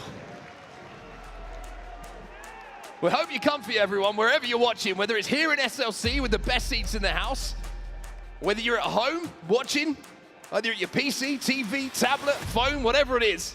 Tablet. Pretty sure flip phones can do it these days as well. I think so. How about Shopify also? After a win like that, look at the composure right now. Just talking through the game, talking through the series, there's not even really a pop-off there. And that tells you how locked in they are. I mean, these are guys you've seen Last Shot specifically get absolutely crazy after a win, but instead feels like a very different grand final for them. They're locked in with one job and one thing to do. Last Shot, by the way, leads the game and kills 16 and 14 there. Pretty good stuff all round on the side of Shopify. Quite one for Bound in that game, 8 and 15 for him. But they got to talk about the reaction in the room to that win as well. Very straight. I haven't felt that kind of reaction in some time. It felt like everyone was like, okay, we're probably going game 7. It was that kind of like reaction of like, okay, we're going to see a lot of Halo here. This is going to be back and forth, and it's understandable. Yeah. It wasn't almost like Optic fans disappointed, obviously, but like they were just like, okay, next game. And Shopify fans were like, okay, we're not going to win in the next game. Okay, next game. Yep. Like, this one just feels like it's going to go the distance. And how about Optic Gaming with this opening, 4 dead. Shopify doesn't even get their sniper rifle, and there's a flag that goes in. Excuse me, it wasn't 4, now it's 48 seconds. But Shopify answers back immediately, and not only that, but they play a great mid game, and most importantly, when it looked like they might have gone down 2-1, how about Frosty pushing out main ramp and just flying out pistol? It's hero plays like that off the spawn, understanding the task and looking for the team shots that made the difference. And even like there, remember, Legend pulling that flag, it was a dangerous scenario, could have easily gone 2-2 instead. Frosty comes around. Yes, he gets taken down due to the flag angle. And look, not phased. Not whatsoever. Cycle didn't grab this one. It's just another day at the office for him. Fist pounds exchanged. Optic fans not too happy with it. But hey, we got more Halo on the main stage, and we would not have it any other way, as we said. Let's take a look at the series layout. It is 2-2. Each team exchanging blows 1 for 1. As we now find ourselves heading into Game 5, all knotted up. All tied up, 2-2. Series will not resolve itself in this next game. But we have to turn our attention to that Game 2 Slayer. Origin, different map of course, different feel to it. But it was dominated by Shopify Rebellion. Do Optic have a big Slayer performance in their locker here to go ahead in the series? You get the feeling For Optic Gaming, this sort of feels a little bit like the biggest game of the series where looked like they had the edge at 2-1. They would have been comfortable, and I think right here in this game, they're realizing, okay, we need to be stepping up here and now, otherwise this one could end in the first best of 7. Slayer Recharge will now be your go-ahead game. A lot of pressure on the shoulders of both teams. But Optic Gaming, if they want to send it to the second best of 7, like you quite rightly say, probably feeling that pressure just a little bit more. Camo, shock rifle, all of them are going to influence how this game goes. We're into the next game here, all tied up at 2-2. Last shot goes for that instant, does not connect right away. A few kills exchanged early on the side of the stage, so last shot going to wrap for an angle here. Knows there might be some extra pressure in the tunnel. Wow, trades out both. That's a big trade for last shot. Should maybe lead to a camo grab. Here they come. Yeah, Formal last alive. Throws a couple of grenades down bottom middle. We'll get some damage, but the camo should be picked up here. And yes, indeed, it's Cycle who gets it. Formal still alive. Now he's dead. Great shots from Cycle. The fade away, but there's pressure here in Whirlpool. He did not get away. So even though they get a kill on the board, we're tied up 5-5 off of a really fast-paced opening for both teams. And after a disappointing previous game, Bound starting this one off extremely well. 3 kills, leading the lobby as he picks up his second death along the way. But I love that play call from Optic. Don't let them get away with camo. Sacrificing a couple of deaths maybe to make sure that camo isn't effective. It was aggression answered by aggression. Wow, Frosty just right in the face of Renegade, takes him down. However, the shock will be picked up by Formal off of that trade, but Cycle hits the stick on the pre-nade. That's beautifully done, and talk about a fast-paced opening on a Recharge Slayer. You're witnessing it here in game number 5. Look at Cycle here, he's just pushing forward. Wants to try and trap Optic. Look at the map control that Shopify Rebellion have. There's a lot of targets in front of Cycle here, and he can't quite connect in the way that he wanted to. Yeah, moving maybe a little bit too fast, right? He rotated there all the way from Gold Stairs to get a peek on long haul, and he runs into 2 players, Formal and Legend, and that's a very difficult 1v2 to put it lightly. Nightmare fuel. Yeah, Shopify up 10 to now tied game, but we can't really even keep up with the score here, as we're now tied 10-10. Optic done a great job here, actually. They were trapped on the long haul for quite some time. Finally, Shopify making a bit of progress. Last shot. Doesn't check his corners, and that's going to cost them. Little mistakes like that can start to add up as Optic go into a 1-kill lead. Legend, a small little Frenchman. He can kind of tuck himself right behind that crate. You can't see him. Legend. He's sneaky. Having a big performance here, though. 4-2 in this game. Looking to pick up another one here. Last shot, a couple of grenades go down. Last shot wins that fight. And Optic will be 2 dead. Shopify into a momentary lead here, and it extends very quickly. They pick up a couple more kills. A few more pieces fall. Legend, though, off the spawn, hits the 5. The pace has not slowed here, and just when you feel like a team is getting an opening, it feels like a player just like that. Legend answers back. However, it is the double kill, like you said, from last shot that has given a little bit of a lead here, a little bit of a gap for the side of Shopify Rebellion. They now lead by 5. I think Shopify feel like Optic are feeling a little bit frustrated after how that last game went. They were being so aggressive in taking space on the map here. They're saying to Optic, if you want to take these fights, we're happy to take them as well. Well, they're going to also wrap around. Great work there. Brilliant evasion from Cycle. Love that from Cycle. He knew the help was going to come from C-Plat's side, so he just plays a little bit of ring around the rosy around the box in long haul, and they get away with it, and now they are starting to pull away.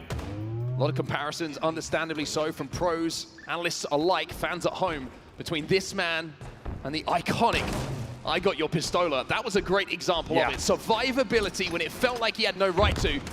Now he's got a 2v1, gets out of it with at least 1. That's amazing to get that kill yet. We'll see if last shot can maybe wrap around. He's not able to get fully into the trippy corner, so it'll be 2 dead for both sides. Now Royal 2, last player alive. A big swing for Optic Gaming to keep the game close. Renegade's going to challenge this. Got to be careful though, because there's 2 players, but the support is now coming. Bound gets the double kill. It's now a 4-kill game. They take the bait as well. They force the split spawns. Look how Cycle comes up there here. 2v2 on the map, but the split spawns were key because the Cycle tries to help Royal 2. That costs them, and now the game is within 4, about to be 3. Frosty trying to escape, Frosty trying to survive, and Frosty being extremely elusive.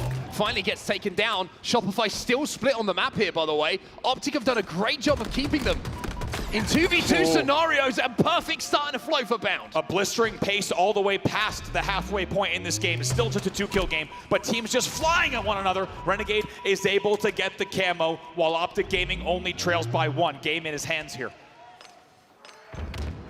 Royal 2 with the pick onto Legend, though. Just slows down the pace ever so slightly for Renegade. Catches one off guard. Another player going to be a Turbine, gets absolutely shredded. And that is a big turning point in this game. Good damage from Frosty there. Frosty could have easily been picked off in the pipes. Instead, he gets 2 to 3 shots into Renegade with camo. They neutralize it right away, so Shopify will now maintain that 3-kill lead instead of letting it slip away. Just not letting Optic ride off that little bit of momentum they got there, neutralizing the camo, not letting them split them on the spawns and get that lead back into their favor. A fantastic defensive 20 or 30 seconds there from Shopify. And as we have all 8 players alive on the map, Legend will find the first. And we now have a 2-kill game. It's going to be really slowing down. Another one comes in for Formal now, just a 1-kill game. And what felt like it was a comfortable lead for Shopify moments ago has now been reduced to nothing. It's tied up here. Last shot knew the pressure was coming. You can see him checking left, checking right. But at some point that pressure came as Optic keep this game close. 2 kills though. The advantage is Optic full 3 dead. Yeah, it's big. Formal going to be your last player alive. He'll have to wait for spawners. Looks like they will be comfortably at gold as well as pipe, so they will spawn together, but it's still a 2-kill lead, and unsurprisingly, it will come down to this next camo. That will determine how we head into the 40s. So from a blistering pace to a complete and utter standstill. 8 players alive on the map. Everybody standing still, looking for angles and looking for damage. Royal 2 happy to lane that. Bound tries to get a little bit of damage in. However, Royal 2 wins that little engagement. Cycle tries to go up top gold, but immediately gets punished off of the skill jump. He's going to have to retreat. Frosty gets the stick though. Bound trades it out. Cycle wants to go off this damage. You can see it. He's flying towards pipes. Royal 2 doing a great job to keep him alive in this scenario, and somehow Optic can't quite find him. No trade. Does get the trade. Couple of, maybe a teammate helping him out in that situation. Frosty in a 1v1 on the long pole. Instead turns his attention towards Turbine, multiple targets. A lot of damage as well as the camo is picked up by Royal 2. During all the chaos you just saw off screen, Royal 2 able to grab it. Still a 2-kill lead for them. And now you feel like Royal 2 has a chance to ensure that they move into the mid-40s comfortably. How does he play this? One of the most iconic moments in Halo Infinite was Royal 2 sniping Formal on this game type when Formal had the camo. With just 1 kill separating the 2 teams, can someone on Optic do something similar and rewrite the history books? Optic out-rotates camo perfectly. Optic out-rotates at C-Plat. The camo will not be a factor, and it's still just a 1-kill game. Shopify starting to surround Optic though. Ooh. The timing is on the side of Royal 2. Legend didn't see him, but Formal gets that first pick. We have a tie game here as Royal 2 is looking for targets. Can't quite find them. Legend finds one, Renegade finds another. Now Royal 2's last alive. Last alive, Optic Gaming takes the lead by 2. Royal 2 tries to make something happen for Blue Pipes, but cannot, and now he just needs to stay alive. He's out. He just wants out. Doesn't want to be another death. As Renegade has that shock rifle in his hands. Not much ammo to play with, but a 2-kill lead, and the shock in hand is the most important thing. And Royal 2, we thought he was poised to get a flank going. Instead, he's not out-rotated once, he's out-rotated twice as the team gets kills around him. And it's still a 2-kill lead for Optic Gaming with a lot of time on the game clock. Camo in around 10 seconds. Renegade, though, has the chance to hit the shot here that could change how this series goes. Not just this game. Nades fly into tower from Shopify Rebellion. They get a pick, and most importantly, it's the pick on the shock rifle player. Last shot with the double, last shot with the shock rifle. 2 dead, but Optic still in the lead here. It's all about this camo bottom middle. Oh, he's sending it.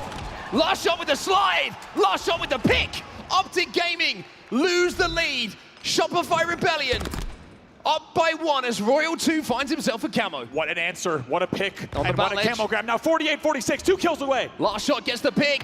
Royal 2, there's 1. Shopify close out. Shopify 1 map away.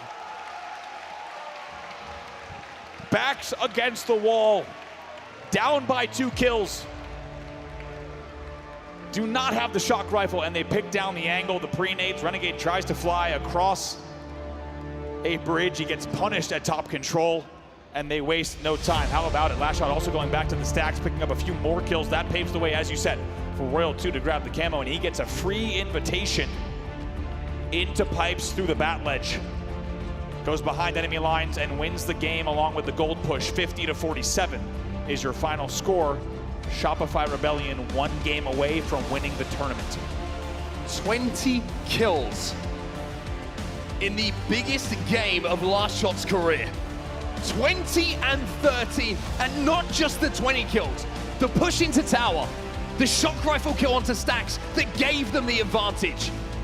He is playing like a man that was built for these moments. And it started off the rip. Let's not forget, last shot actually goes all the way through C. He wraps to Stacks to help the bottom middle challenges around Pipes as well as Camo. That gave you an idea of the pace setting from Shopify. They were going to be all over the map. They were going to play this game quick. They were not going to give Optic Gaming room. And it paid off in the end. A 3-kill margin, as you say, in a game where last shot goes +7. Take a look at some of the highlights here.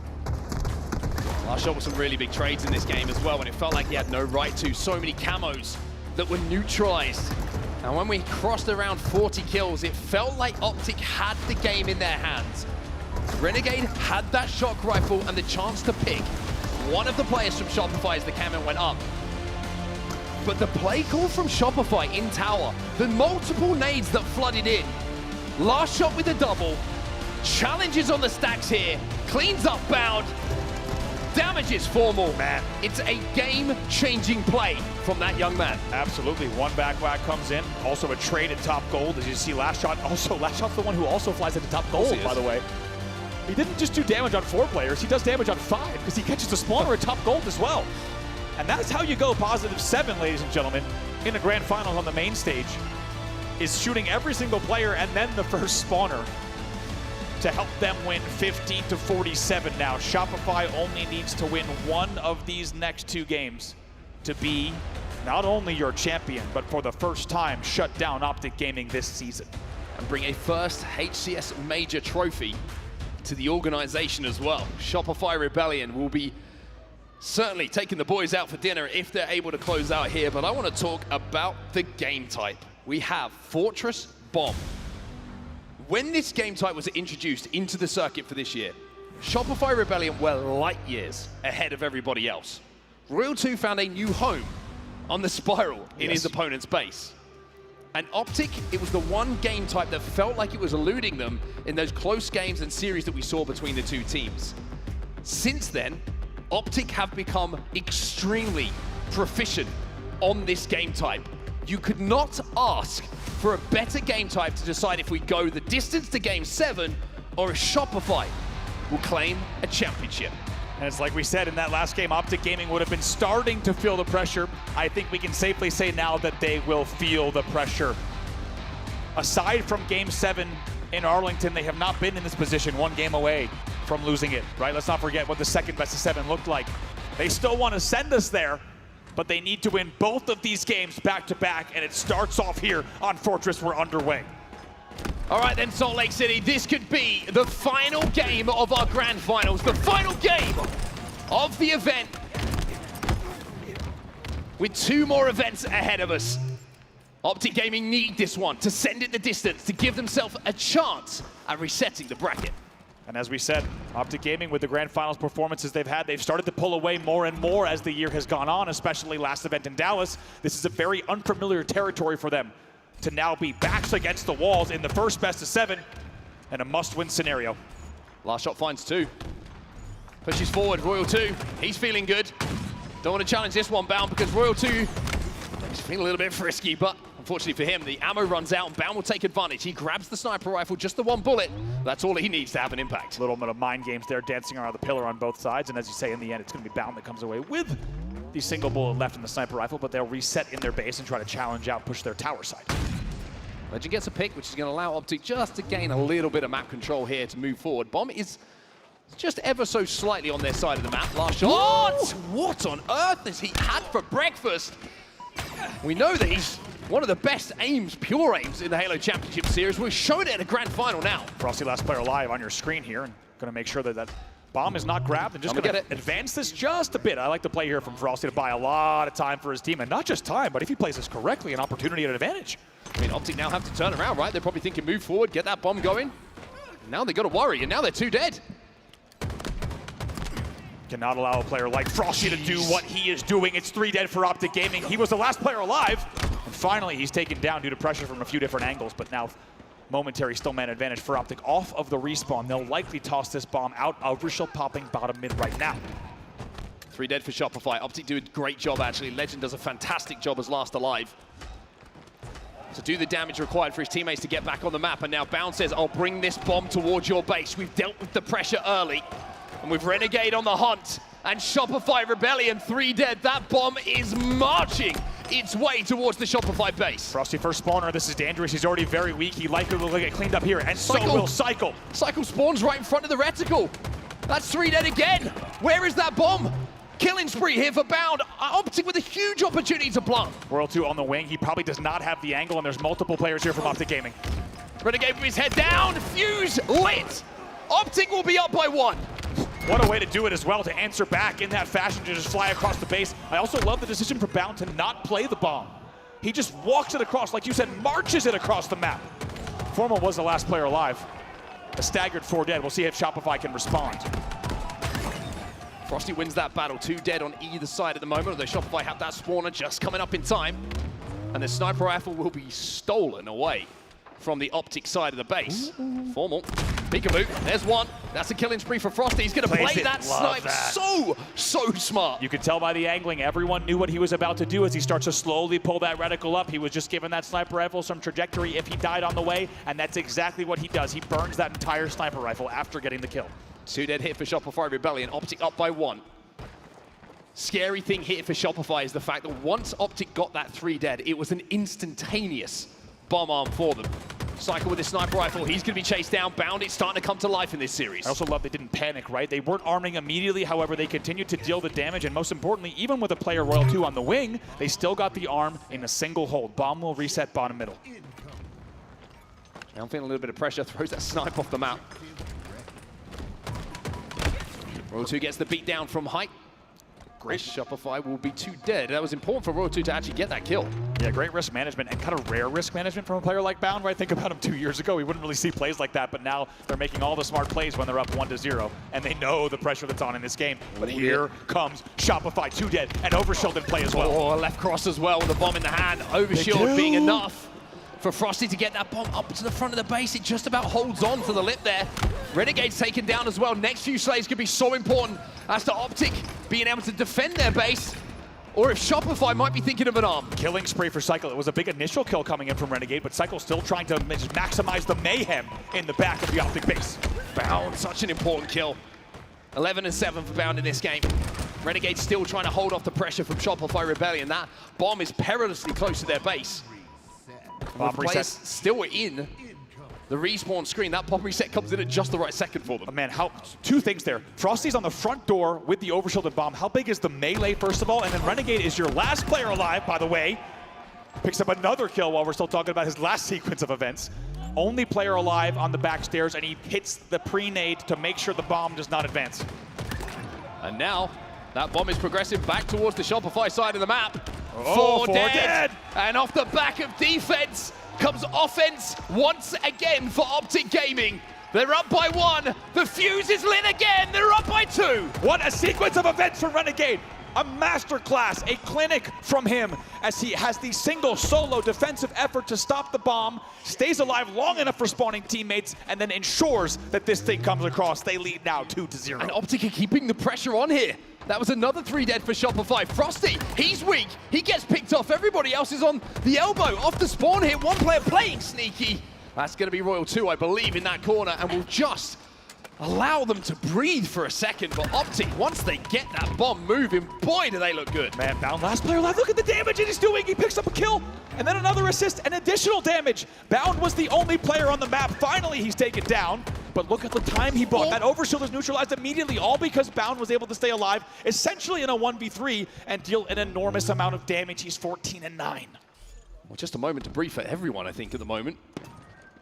Ourselves included. Legend with a sniper rifle here on the Optic side. We see him pop up in the feed as he pops ahead across map. Frosty will find one just to slow the opportunity to move forward, but Bound, every single time we're seeing the feed, just pop it up time and time again. Do not Getting peek. that first damage or first pick. How about they poke a shoulder out and Legend just sends it right back into the elbow corner.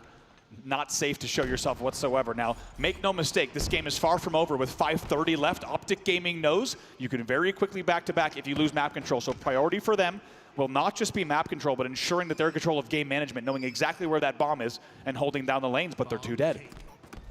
Royal 2 challenges. That's just not a good idea. Not right now. Legend still with plenty of ammo in the sniper rifle as well. He's been posted up in the tower for quite some time. Shopify playing the other side of the map. Again, look at the kill feed. Bound picks up another kill. And Legend probably is quite happy to play this position. If this was a 0-0 game, you expect Legend to be flying forward, getting into the armory, but having that advantage means that he can just hold map. Yeah, a 2-0 cushion is such a big deal on how they can play this game. They can play so obnoxious, and as you say, just play the lead into their favor even further. Frosty spots out. Legend! Not over. And Frosty connects. Optic Gaming on the back foot. Bomb is going to be thrown off the map, though. All about this next overshield. 4:30, as we said. There's still quite a bit of time. And if Shopify can stack not only control and a few kills, and they already have 2 dead, if they can get this kill, this will be 3, and this should be a free overshield. Need to think about moving this bomb forward. Respawn is taking damage as well. Formal's going to be weak on the spiral.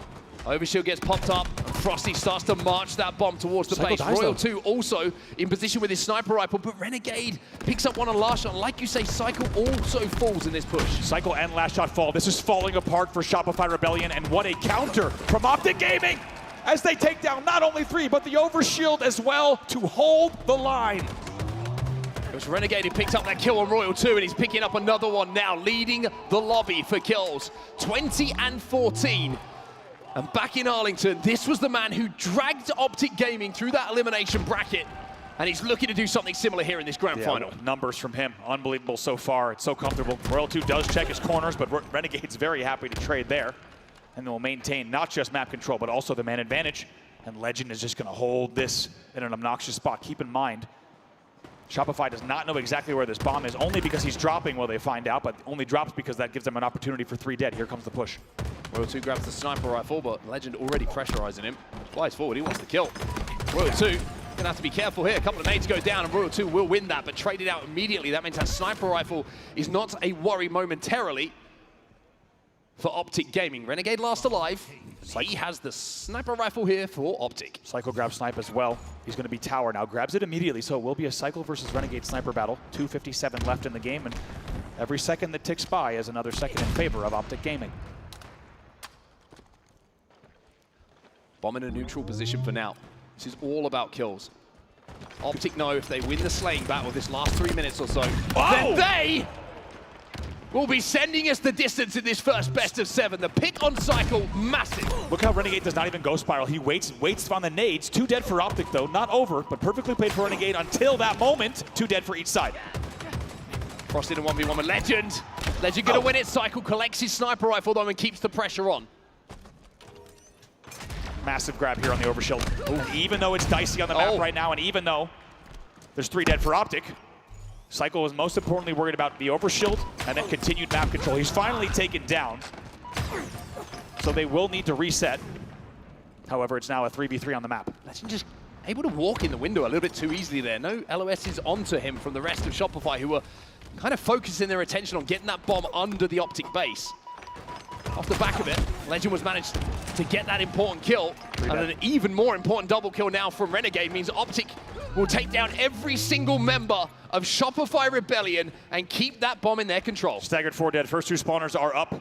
So Renegade just going to go ahead and bring this all the way back around and eat a lot of time. He's going to be very happy to sit elbow. A little bit of matchmaking strategies here. We've all done this a few times, and why not? That bomb's going off the map in around 10 seconds. Yeah, why not on the main stage? If any pressure comes, he's just going to slowly toss this off the map, and this is what we call very good game management. You timed it perfectly. The bomb is off the map, and they will stay at 2-0 with just about 75 seconds left in the game. Well, Shopify Rebellion are going to have to be perfect in this last 90 seconds or so. But Renegade with another kill, 25 now for him. Bomb's already moving. Royal 2's got that bomb under the base though. Bound and Formal still alive. Bound will find one. 3v3 on the map, a little bit split, but Legend with the kill onto Royal 2, and Cycle being flushed out as well. Should give Optic the space they need to repeat exactly what they did with that bomb a few moments ago. Really well done. They bring it all the way over. Even though the bomb got all the way under the base, they made sure to get the kills that they needed, and now with 41 seconds left and the 2-bomb lead, great job here from our observers to tell us exactly the shenanigans that Optic Gaming is pulling off on the elbow. They will just wait and bait the time yet again, as you say, Mark. Continuing to hold, and they'll wait out this time because they have earned the ability to do so with a fantastic 11.5 minutes of play so far. They still lead 2-0, and they will continue to hold in the basement window. Well, Formal gives us a beautiful picturesque look of the outside of Fortress. And that bomb is going to get a close-up as it's jumped off the map again. 10 seconds left in this game. Bomb was set around 5 seconds left in the game. Shopify can't do anything about it. And ladies and gentlemen, we are going the distance in the first best of 7 here. Optic will win it. We're tied up at 3-3. Many of you will remember, or you may just have some sort of feeling in your stomach now that we may have been here before. And you'd be absolutely right as we think back to Arlington and a Game 7 first set. That went one specific direction. It was Optic Gaming that took Game 7 to force a second series against Shopify. And even though it didn't feel like we might go that same exact way, we have done exactly that. Optic Gaming will take game number 6, and they will send us to a series deciding and potentially tournament deciding, based on how it goes, game number 7 Slayer. And it wouldn't be funny if Optic Gaming, who have struggled, lost both Slayers in this series, find a way to win one to send us to a second best of 7. This is some of the replays coming in from that game that we just watched, Andy. How efficient and ruthless were Optic once they got that forward end. Perfect with that arm. It's amazing to watch, to be honest, and like we said, just the fact that you have Bound kind of playing a sniper rifle on his own accord tells you a lot about how Optic's approaching this game, this series, and just how seriously they're taking this. And it was all about game management. It really was from the side of Optic Gaming, and amazing 1v1 sniper battles, but at the end of the day, it just felt like even when Optic was losing over shields, they were able to manage them perfectly. And a huge amount of credit to Optic. We mentioned before this game got underway, at the start of the season, this game type belonged to Shopify Rebellion. No one could touch them when it came to this game type. Well, you can see the hard work that's been put in. You can see the reps, the VOD, the games that have been played on Fortress Bomb from Optic to work out how they want to approach it. And even though they were on the back foot for quite a few moments in that game, you felt like the control was always theirs. Really did. A lot of moments too. Like you saw this, by the way, Fortress beautiful this time of year. As Formal, as you said, gives us a nice look at the vista. Beautiful vistas. And Optic Gaming fans, they're hyped up once again because we are going to a Game 7, and to be honest, we would not have it any other way. Look at this serious layout. Beautiful so far. Back and forth, as we said. You might have thought that Shopify might have had it there. Not the case. It will have to be decided in a 7th game between these two titans. So here we are. Optic dominating the objectives, but the one that was won by Shopify and the Slayers alongside it bring us to this point. One game to decide if Shopify will step forward and claim their first trophy, or one game to decide if we do this all again. Tell you what, how you feeling? As neutral fans, I'm ready to do a lot more. Same. I think everyone here in the room is ready to do a lot more, even at home as well, depending maybe on what time zone you're in and which team you're supporting. You might have a different argument, but let me tell you, as a European, I still, if I was in Europe right now and I was up late, I want the second best of 7. Feels like it would be fitting between these two, but it's all now up to these two squads. Will we see Shopify Rebellion hoisting their first trophy of not just the year, but Halo history, and changing the entire story of the year? Or will we see Optic Gaming signing us up for, at minimum, 4 additional games and another best of 7? 2 very different results, Mark, based on how a Slayer goes. What's your gut telling you? My gut tells me we're here for a while. I felt that around game 3. Yeah. I think the room felt it around game 3. Tell you what, it's amazing to be able, I feel so spoiled to be up here with you, to have these 8 players on the stage and a Game 7 to decide. It just feels fitting of the current level of Halo Infinite, where we are not just in the year, but in the life cycle. And you got to think, how iced up is Optic going to be in this Slayer? Or on the flip side, how ready is Shopify to change the story of the year? Those are our 2 options, and only one of them can be true. Like I mentioned, after this grand final, just 2 more for Halo Infinite in the Halo Championship Series. Of course, we have Charlotte for the final major of the year before we head to Seattle for the Halo World Championships.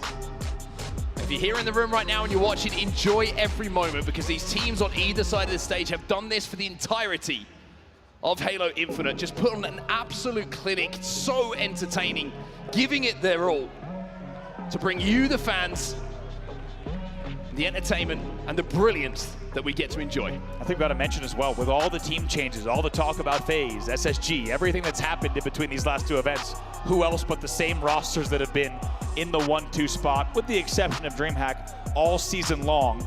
The story has always been about these two teams, these 8 players. We find that to be the case in Salt Lake City yet again. And we talked about when the pressure felt like it was fully on Optic Gaming. Now you can safely say it is fully on both sides of the stage. Spoke to Frosty very quickly on my way to collect an energy drink just before this final. I went, looking good, boys? He went, you're looking good. And I went, thank you. He goes, physically. And I was like, okay, Brad. Didn't know what to do. I was a little bit flustered after that. Yeah, I mean, I'd be nervous. Get some air. I'd be nervous too. On the side of Shopify, they're going to hope Don't the worry, nerves... Jenna. Everything's... Yeah, no, it's nothing like that. On the side of Shopify, they're going to have to hope that the nerves are settled here, as it's going to be a Slayer live fire to determine whether we have a whole lot more Halo this evening, or we see Shopify raise their first ever trophy. And as we said, send us into a very different second half of the season. All right then, Salt Lake. This could be the last game. If you're not going to be in Charlotte and you're not going to be at Worlds, give it everything you have. As Optic Gaming and Shopify once again put on an absolute classic in a grand final. If Optic win this one, we go again. If Shopify can close out, they will be your champions. Frosty with the first snipe of the game. What does he do with it? How does he set the pace? How does he set the tone for game number 7? So huge to grab this sniper rifle early here, and look at the slowness of this game. And you know what he's doing there? He's looking for that slide. He's looking for that slide. That's right. That reticle is low. He's ready for someone to fly in here. Cycle has a camo as well. Camo and snipe control in their hand, but they only lead by 1. Optic looking to out-rotate the timing on the camo as well. Look, just all sliding towards Garage. It looked like Cycle might have... He's going to hear this. Got the timing on this. Renegade has that green gun. Oh, there's a player behind him in the chimney. Did he get the stick? Wow. Somehow talk about, comes out that situation with a trade. I mean, talk about 2 of the best to ever do it, right? Legend is able to eagle eye out the camo, just hiding top chimney, but they also get the stick as well. So you think you might get away with something, but still tit for tat here. It's 6-4 for Shopify. Big stop on the camo, though. Yeah, Optic given no easy shots here to Frosty at all. Like, Frosty has not had the chance to pull the trigger. He finally does and hits the body. But in a series this tight, he would have been hoping that was the head. Formal gets the pick. 1 kill between the teams. Now it's 0. We are tied up at 6-6. Just like that, Frosty's forced to retreat and does not connect on either of those shots. And that will be broken again. Wasting ammo and playing it, just taking absolutely 0 risks. Just rapid firing the sniper and playing it to make sure it does not go into the hands of Optic. But what does go into the hands of Optic is the lead. They lead by 2 here, 9-7. Optic, no camo, no sniper rifle, no information, and but they have the lead by 3. It's brilliant from Optic Gaming. Like you said, every disadvantage and backs against the wall in each of those plays, and Optic Gaming not only finds a way to stay in the game, they find a way to take the lead. Bounce just found out where the entire roster of Shopify Rebellion are. They're down in the rat tunnel. Frosty with the grenades. And now Frosty sliding out. That's 3 dead for Optic. A response immediately from Shopify Rebellion. We are all tied up once again. There will be a pick coming in, as last shot will be on your POV with a QT that gives Shopify a 1-kill advantage. Also has a QT. He can QT right out if he needs to, but the shots are so good that he doesn't need to just yet. Gets some extra damage as well, but looks like should be flushed out. What? No! He's all over the map. He's putting the QT to use, and he spotted out the camo here. He knows it's here somewhere. Legend has no idea. Last shot picks off camo. QT's back. And what a life this is from this man. He's on every corner of the map. How often do you see a QT versus a camo battle in a straight 1v1 like that? Absolutely picks him apart.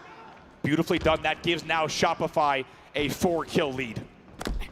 Renegade flies into the back of green though, breaks the shields of last shot, gets that kill as well. That is a very well-placed grenade. Frosty though manages to trade with Legend.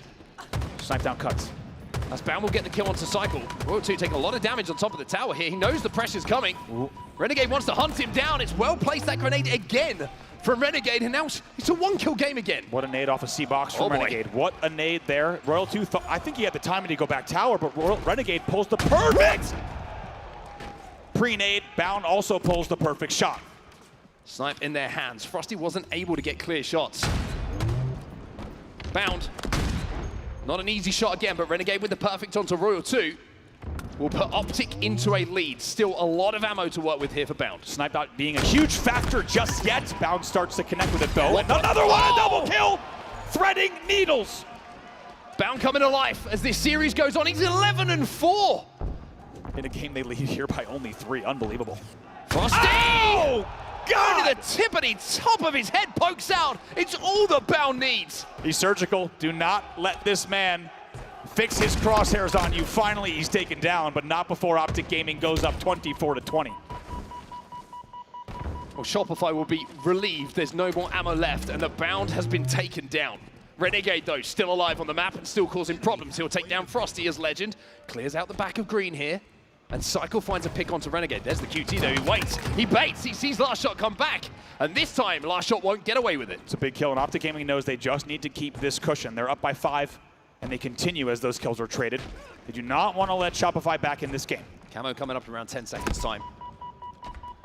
Formal has fallen, and Cycle gets the pick onto Legend as well. He's going to not be let escape through the rat tunnel this time. Cycle finds out the green gun hurts. Renegade just misses the jump there, but it might have saved his life as there was a pre-nade coming in and Shopify have secured the camo. This is how the producers would have written it. 24-28, they're down by 4. Last shot with camo. 2 dead. For Optic Gaming, Royal 2's chasing down members of Optic at the back of the tower. It's 4 dead! It's 4 dead for Optic. It's a 1-kill game. Last shot plays it perfectly, doesn't try to get too crafty, doesn't try to get too aggressive with the camo, instead just plays the advantage, gets the damage that he needs, and also catches Renegade off guard, tied at 29. Camo dissipates.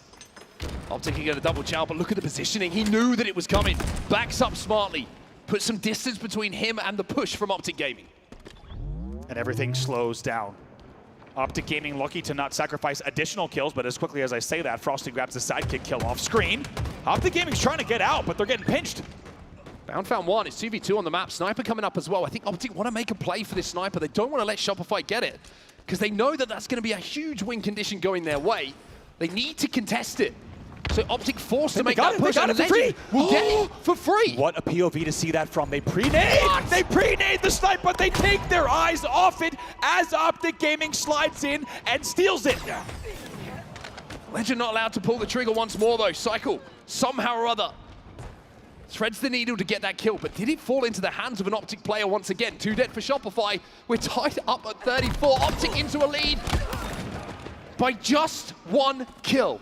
Got to see, as you said, was that sniper rifle played? We'll have our observers in the back checking exactly if that sniper rifle is still on the map. And it's in the hands of Legend, and he's got 5 shots left. Make it 4 because he's going to burn some ammo.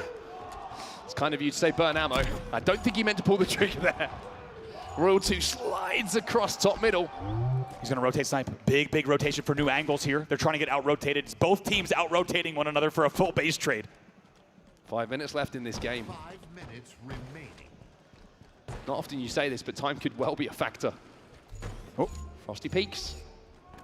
Legend has not been missing much. Cycle peeks.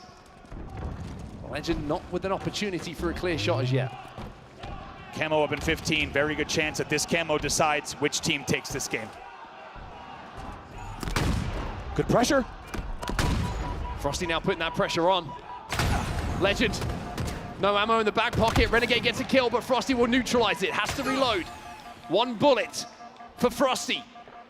Success for Shopify a lot of the time is in this man's hands. He can't win the fight against Renegade, though, and Optic keep the 1 kill advantage. Renegade was 1 shot the whole time. I don't know if the call-out came through, because that could have been an easy cleanup. But look at the camo. Tied 38-38. Royal 2 here with the camo now. QT coming up as well in a few seconds' time. Here they come. Oh, the pre-nade! What a pre-nade. They're going to have to try again. Unbelievable from Optic. They hold off, but another push is coming. Royal 2 knows it's not going to be 1 player walking out. Backs down. The camo now disappears. Oh, my. Shopify making a play, though. They're swarming on the big door. Cycle managed to get 1 kill with that stick. But essentially, it's a 1-for-1 trade. Renegade! Renegade! Renegade! If he goes down there, this game looks so different. It is tied up at 40-40. Oh, man, in jail. Frosty trying to stay alive. So is Renegade. He's got help on the scoreboard. unbelievably back and forth here, as you say, tied up 40-40. You can feel the nerves on both sides of the stage here. No mistakes can be made on either side. Last shot gets spotted out.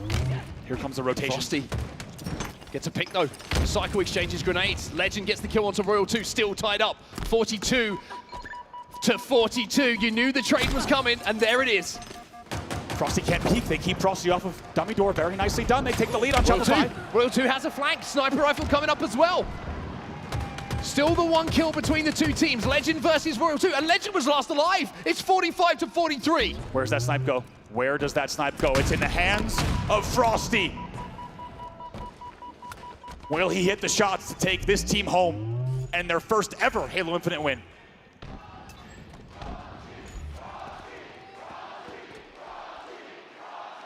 Royal 2 picks off Bound.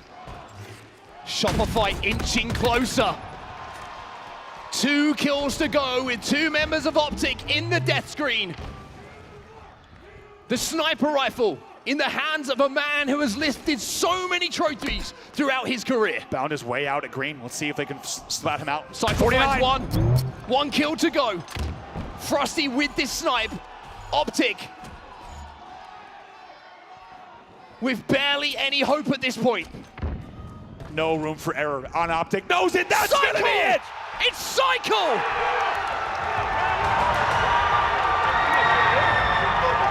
What a story has got its conclusion. Cycle, the youngster, the new blood, gets the final kill to push Shopify Rebellion through a grueler of a grand finals.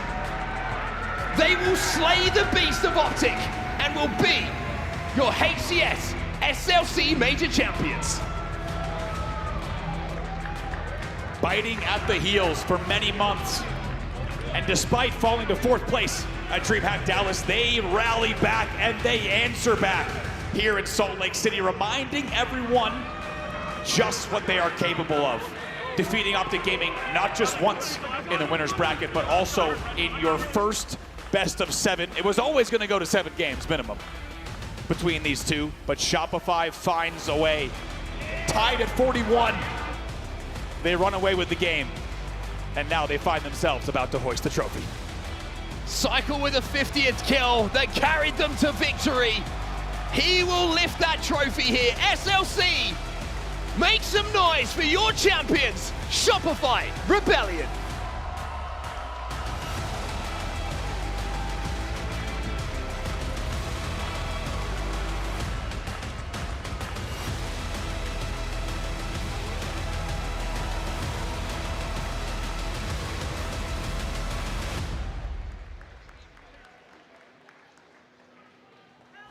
Salt Lake City, one more time, blow the roof off this place for Shopify Rebellion!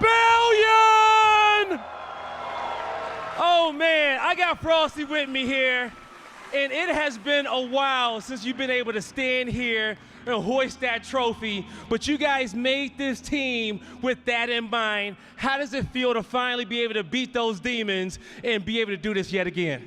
It feels great. I mean, they're obviously a great team, but we were better today, so it's always fun to go toe-to-toe with them every single tourney. It truly is. Make some noise for Frosty, Salt Lake City. I want to move down the line to our newest champion. Give it up for Last Shot, everybody.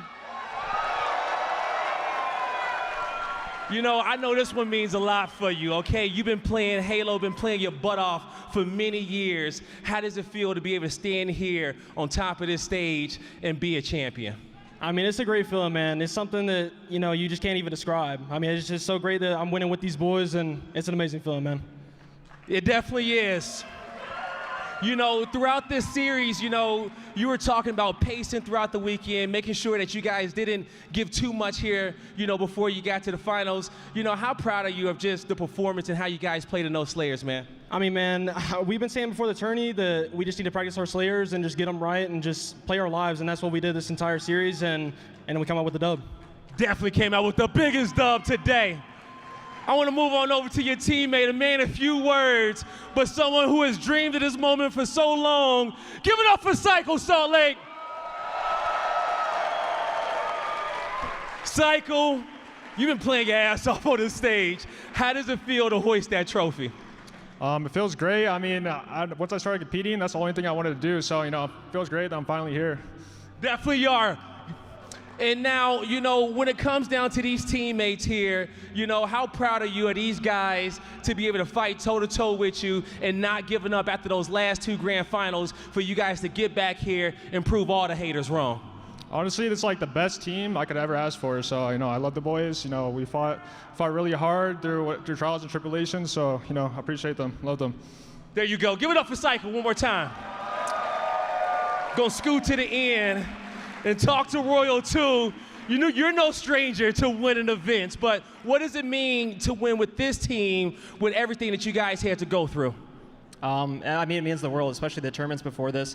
I feel like, you know, we got to the finals and we had like a bad showing last tournament, but I'm just so proud of these two, especially. I think me and Brad, you know, we've been in finals before. We've experienced like diversity, but I feel like from the last 2 tournaments, you can just tell they've like adapted so quick, and I think that's such a big thing for a young talent like them. I just gotta give them the props.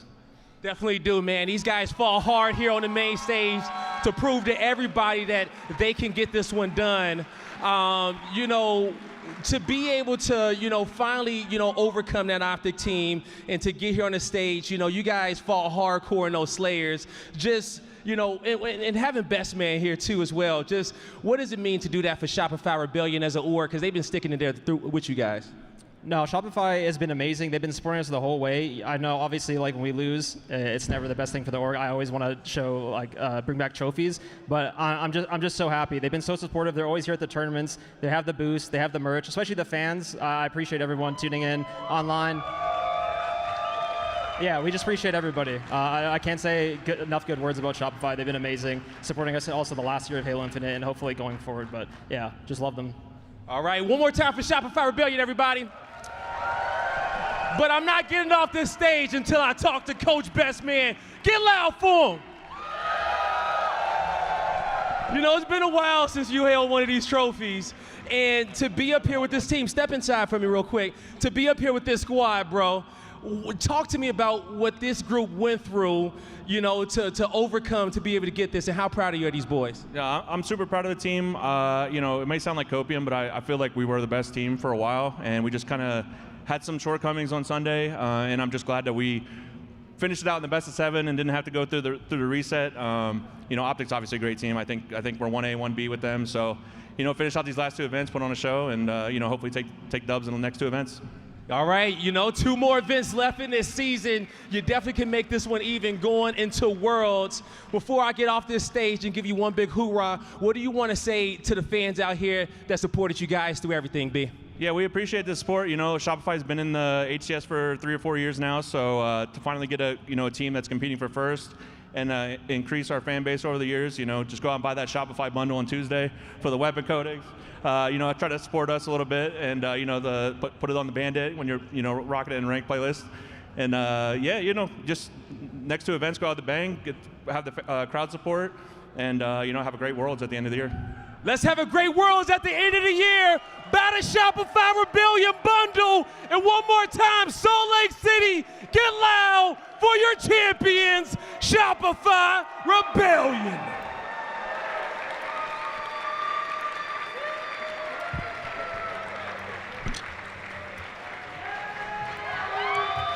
Well, there you have it, folks. A different outcome. At this point in this season, it was getting awfully close at the end there, thinking we might, just might, go to a bracket reset. Would it be the same? Would Optic do it once again? But no. Shopify Rebellion, this time around on the exam, they had all the answers. An A+ was the final score, hoisting that trophy. There's so many layers to this team and what I want to talk about on the desk. First and foremost, Shopify, give that man a raise. Best Man is doing work out there on that main stage with a trophy in his hand, calling the fans, calling everybody to support, and rightfully so. Shopify getting their name on the map, and incredibly, a trophy too. Huge, huge props to all of these boys here on the main stage, because every single one of them had to put the work in to make it happen. Clutch, I want to start off by saying that I agree very much with Royal 2. Wow, Cycle, last shot. Let's talk about this storyline. These guys, they were picked up. It was quite a risk. I know how a lot of veterans and experienced players feel about taking on not only just one young rookie, one young gun who's looking for a victory, but two, they saw a lot of potential. And I've got to say, they made the right call. Both of them handled the pressure of not only losing back-to-back grand finals this season, but then going into a third, getting all the way to that Game 7 clutch and closing it out this time. Incredible ice, incredible experience for them, and wow, what two talented players. Yeah, unbelievable performance by Shopify. I mean, the series went the distance for a reason. It was the best Halo we've seen so far this year, and Shopify coming out on top. You knew it was a matter of time. The young guns really impressed us this weekend. Cycle and Last Shot played lights out, and you saw glimpses of this last year on their separated teams, and you wondered, it was only a matter of time when they were going to find themselves hoisting up a trophy. Took them 3 events this year, but the job got done. But I also really want to focus on the underdog story that Royal 2 and Frosty have kind of had to go through throughout this season. They were left beyond the pack of the initial team changes at the start of the year. They were doubted. They were the ones that nobody chose to team with. They had to go out and pick up these young guns, and I can't say enough about what this moment probably means for those two to reestablish themselves as champions as well. Indeed, I do think that there is so much kind of personal blood on that main stage every single series that we see, especially against the top 4 and even top 6 as well. I think it's really meaning so much more to these players than I think we realize at this point in the season. They have been through so many different trials. You heard Cycle and tribulation. Some big words coming out of the quiet man up there. He's smart. He's very, very smart. He is smart. In game and out of game. That might be the best comment we've made all weekend long. He's incredibly smart. What an intelligent player, what a skilled player, and having the best of both worlds like that, as Hannah Montana would say, it creates W's on that main stage. Although he's not got a mic, he's got a controller. Cycle has really impressed me. I will say both of them have, but Cycle, I think he's such a good addition to this roster for one reason, that he's always there filling gaps that need to be filled. He's efficient, he's outslaying, he can do absolutely everything. I don't know if we've even seen the best of him yet, and that's the scary part about it, Onset. I think there's 2 big moments in that series that really stick out to me, that we learned a lot about Cycle and Last Shot. Yes. You look at the 2 Slayers, the close games where someone had to make a play.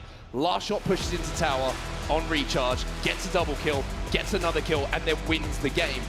Game 7, last kill is Cycle, who gets that kill with a stick. If you want to find the intangibles in a player, you can only find it out by putting them in that situation. In a grand final where you have to win games. Both of them stood up today.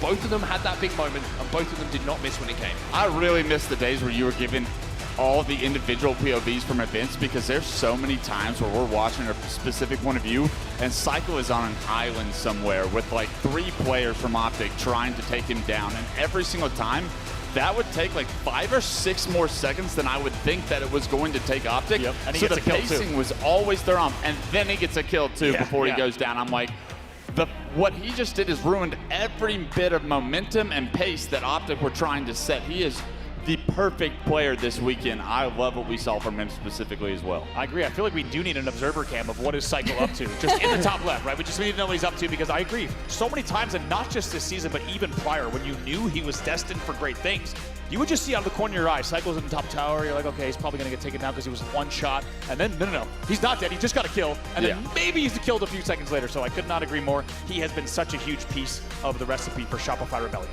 Listen, I love talking about the young cast, but let's talk about the 2 bulls, because I will say Royal 2 and Frosty, the fact that they also had to step up, kind of like their father of Halo left them, like you mentioned, they really had to step up into that kind of parental role here, bringing on these guys and trying to get them to learn the ropes. It looked so good. Yeah, Matthew is an Unk now as well. I will say it has translated so nicely. Yes, the last 2 events haven't been the results that they have wanted, but they've got so close. I also just want to tip the way that every single one of them, but especially Royal 2 and Frosty and Bestman, have handled the adjustments of each event. You heard their focuses and you saw the improvements. It was so obvious that they had clearly improved and growth was there as a team. And it was impressive. That was a massive game changer for that series against Optic.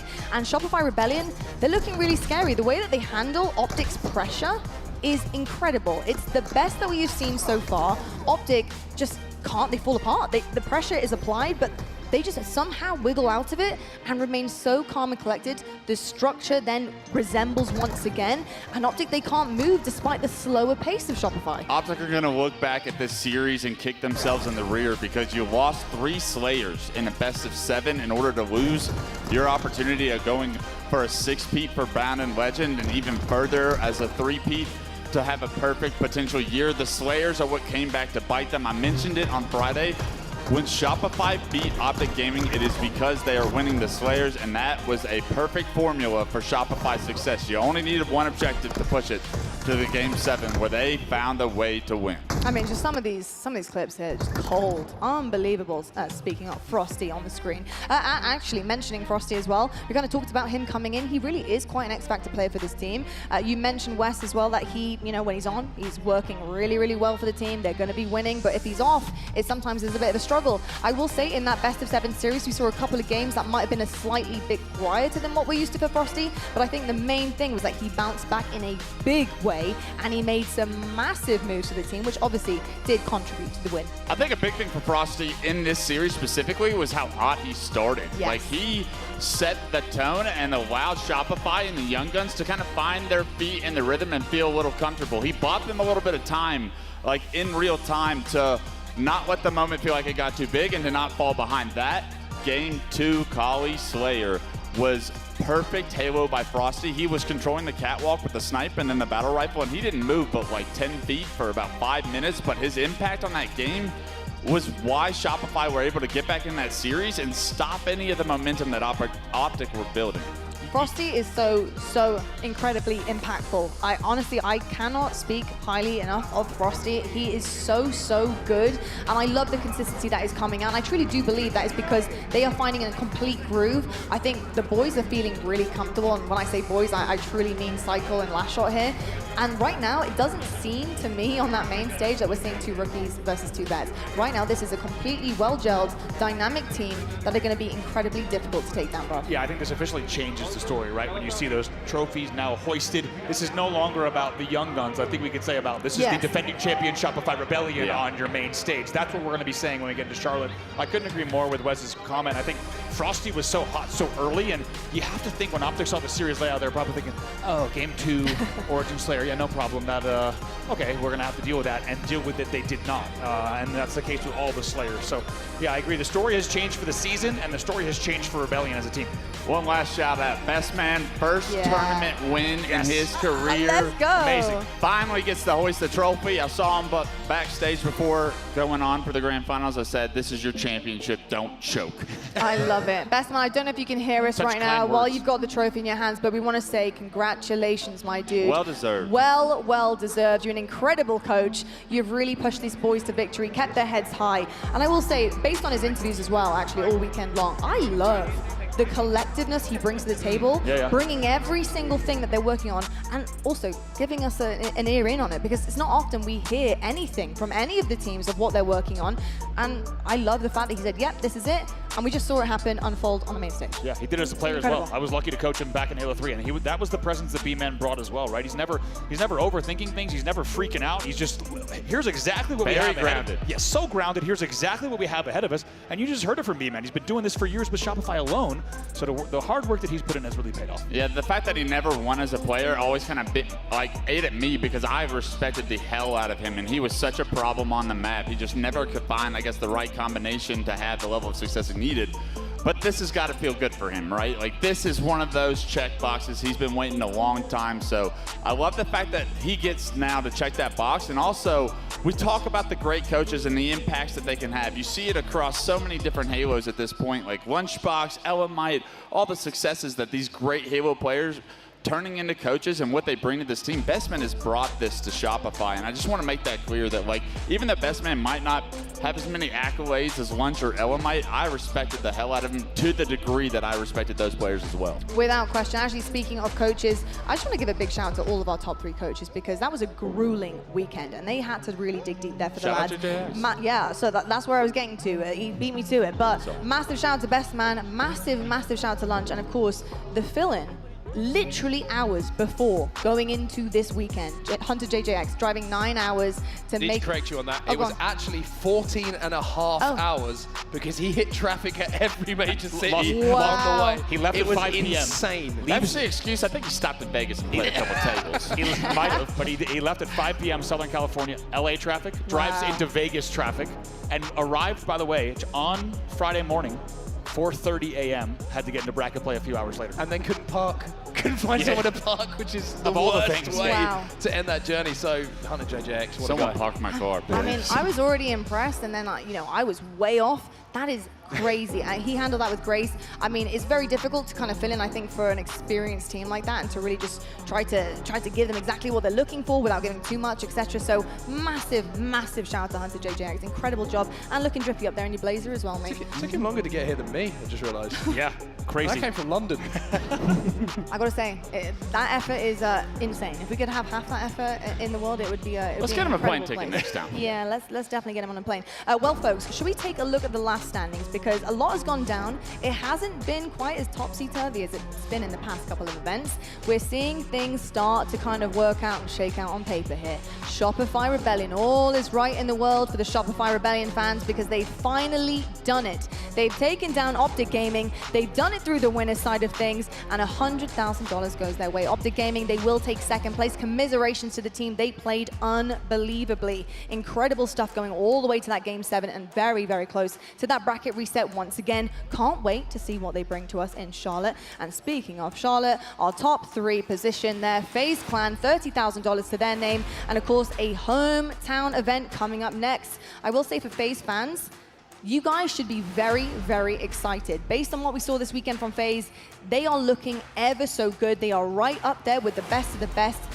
The wind blew a different way. Who knows what the series could have brought to them? So I'm expecting big things, lots of work out of some of our teams here, especially in our top 4, to try and regain coming into the latter part of our season, because we haven't got that many left, folks. Charlotte is coming up, though, October 3rd to 5th. It's going to be absolutely amazing. FaZe Clan are going to be hosting that one in North Carolina. Make sure you guys are getting your tickets, and if you fancy having a dabble on the sticks, get a team pass. Why not? I certainly won't be participating. I am absolutely terrible. That's not true.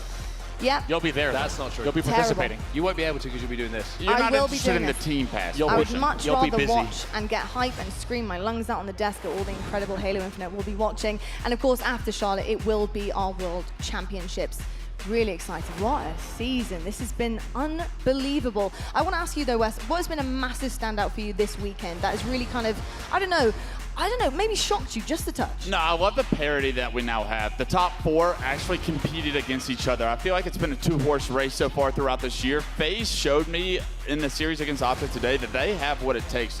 Very small mistakes were made that can be cleaned up, and maybe we see a different team in the finals, right? And I also like the idea that SSG pushed Optic to a Game 5 as well. So SSG really found themselves here in this weekend. I know it wasn't perfect for them. They had a lackluster Sunday, but I loved everything that we saw from the top 4 to make me believe by the time we get to Worlds, it's anybody's ballgame.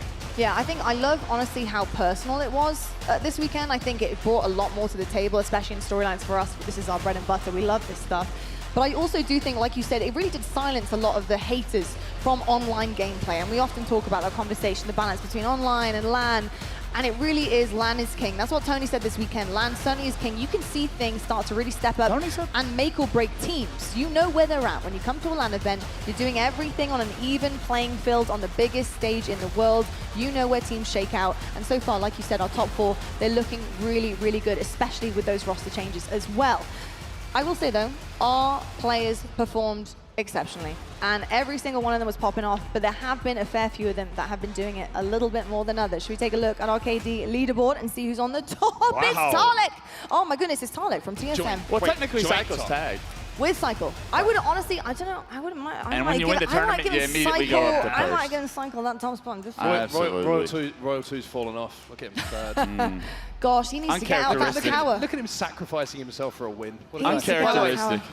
I will never forget that oddball game. The first player who picked it up was Royal 2. I was like, wow, he really wants to win this game. Like, he really wants this series. A big name on this list we hadn't mentioned yet, Lucid. Welcome back to being a superstar. I think Lucid played lights out today, and it was nice to see how comfortable and how many like clips and how just how good he was able to play. It gives me hope for this FaZe Clan roster. Lucid, obviously a superstar and MVP player that we know in the HCS.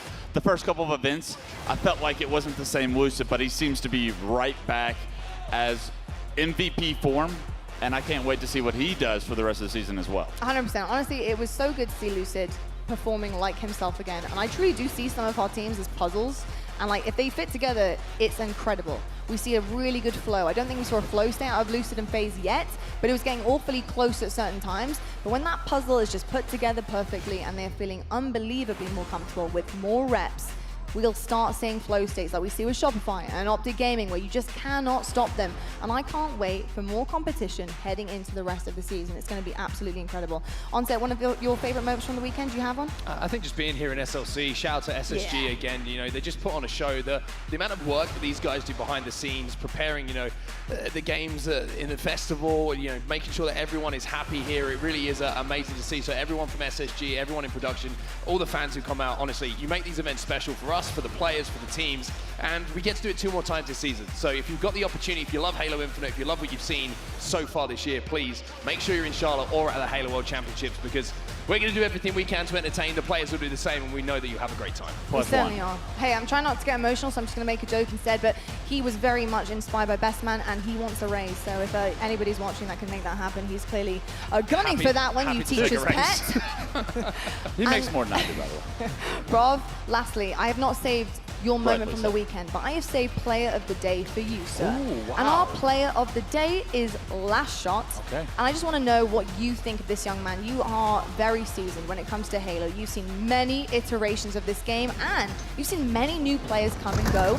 And this experience for him has been huge. What are you making of Last Shot and the start of his incredible career here? He was always headed here. Not kidding. The first time you saw this guy on a main stage, and the first time you heard him in a post-game interview, I told this to Mark. We talked about it on the casts.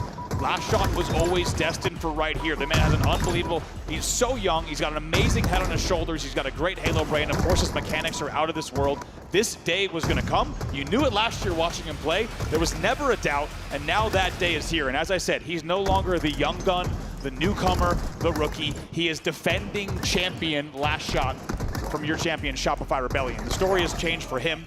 And now I think he gets to decide where he wants to go from here, right? He's already written an amazing story so far, and now the rest of the year, he could become one of the best players to ever play the game. I'll never forget the first series. I remember Last Shot really impressing me, and it was literally at the FaZe Atlanta event last year where he went up against Optic Gaming. I think they lost the series, but he had like 3 to 5K damage more than every player in the lobby, and he was a problem for the best team in the world at the time. It was so impressive, and everyone knew once that had happened, this is the next up-and-comer. Yep. This guy is a superstar. You put the right pieces around him, he's going to hoist a trophy. I just want everyone to also remember, you know, I get asked this a lot actually by fans around the desk, and I love the fans coming to talk to us.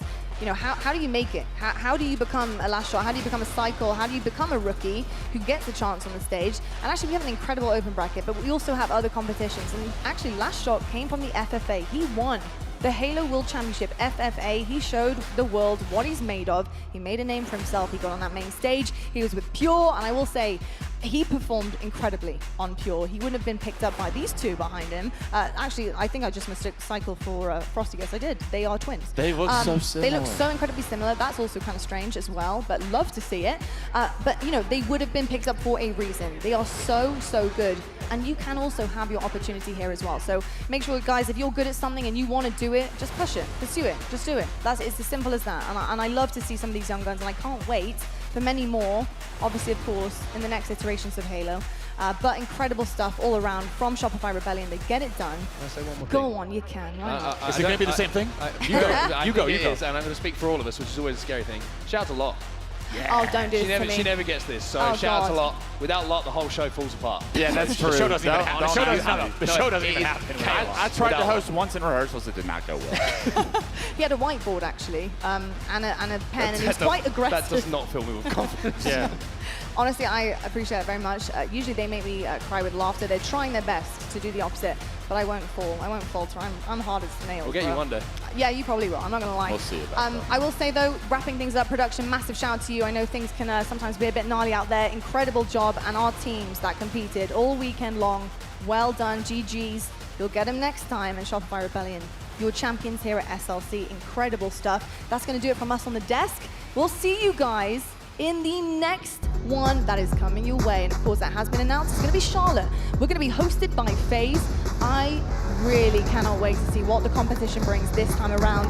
We've had a change in the tune, folks. Optic Gaming, they go down to Shopify Rebellion this time. They did also fall short in the elimination bracket, but the journey was very different. They're going back to the drawing board, figuring out a way to get the leg up over their nemesis this time around, which is Rebellion boys. And they're out for blood. Can they dominate the latter half of our season, or will we crown another new victor? We'll have to find out and see if things are changing in Charlotte. Thank you so much for joining us. I hope you had the best time. I certainly did. And we'll see you next time for plenty more Halo Championship Series.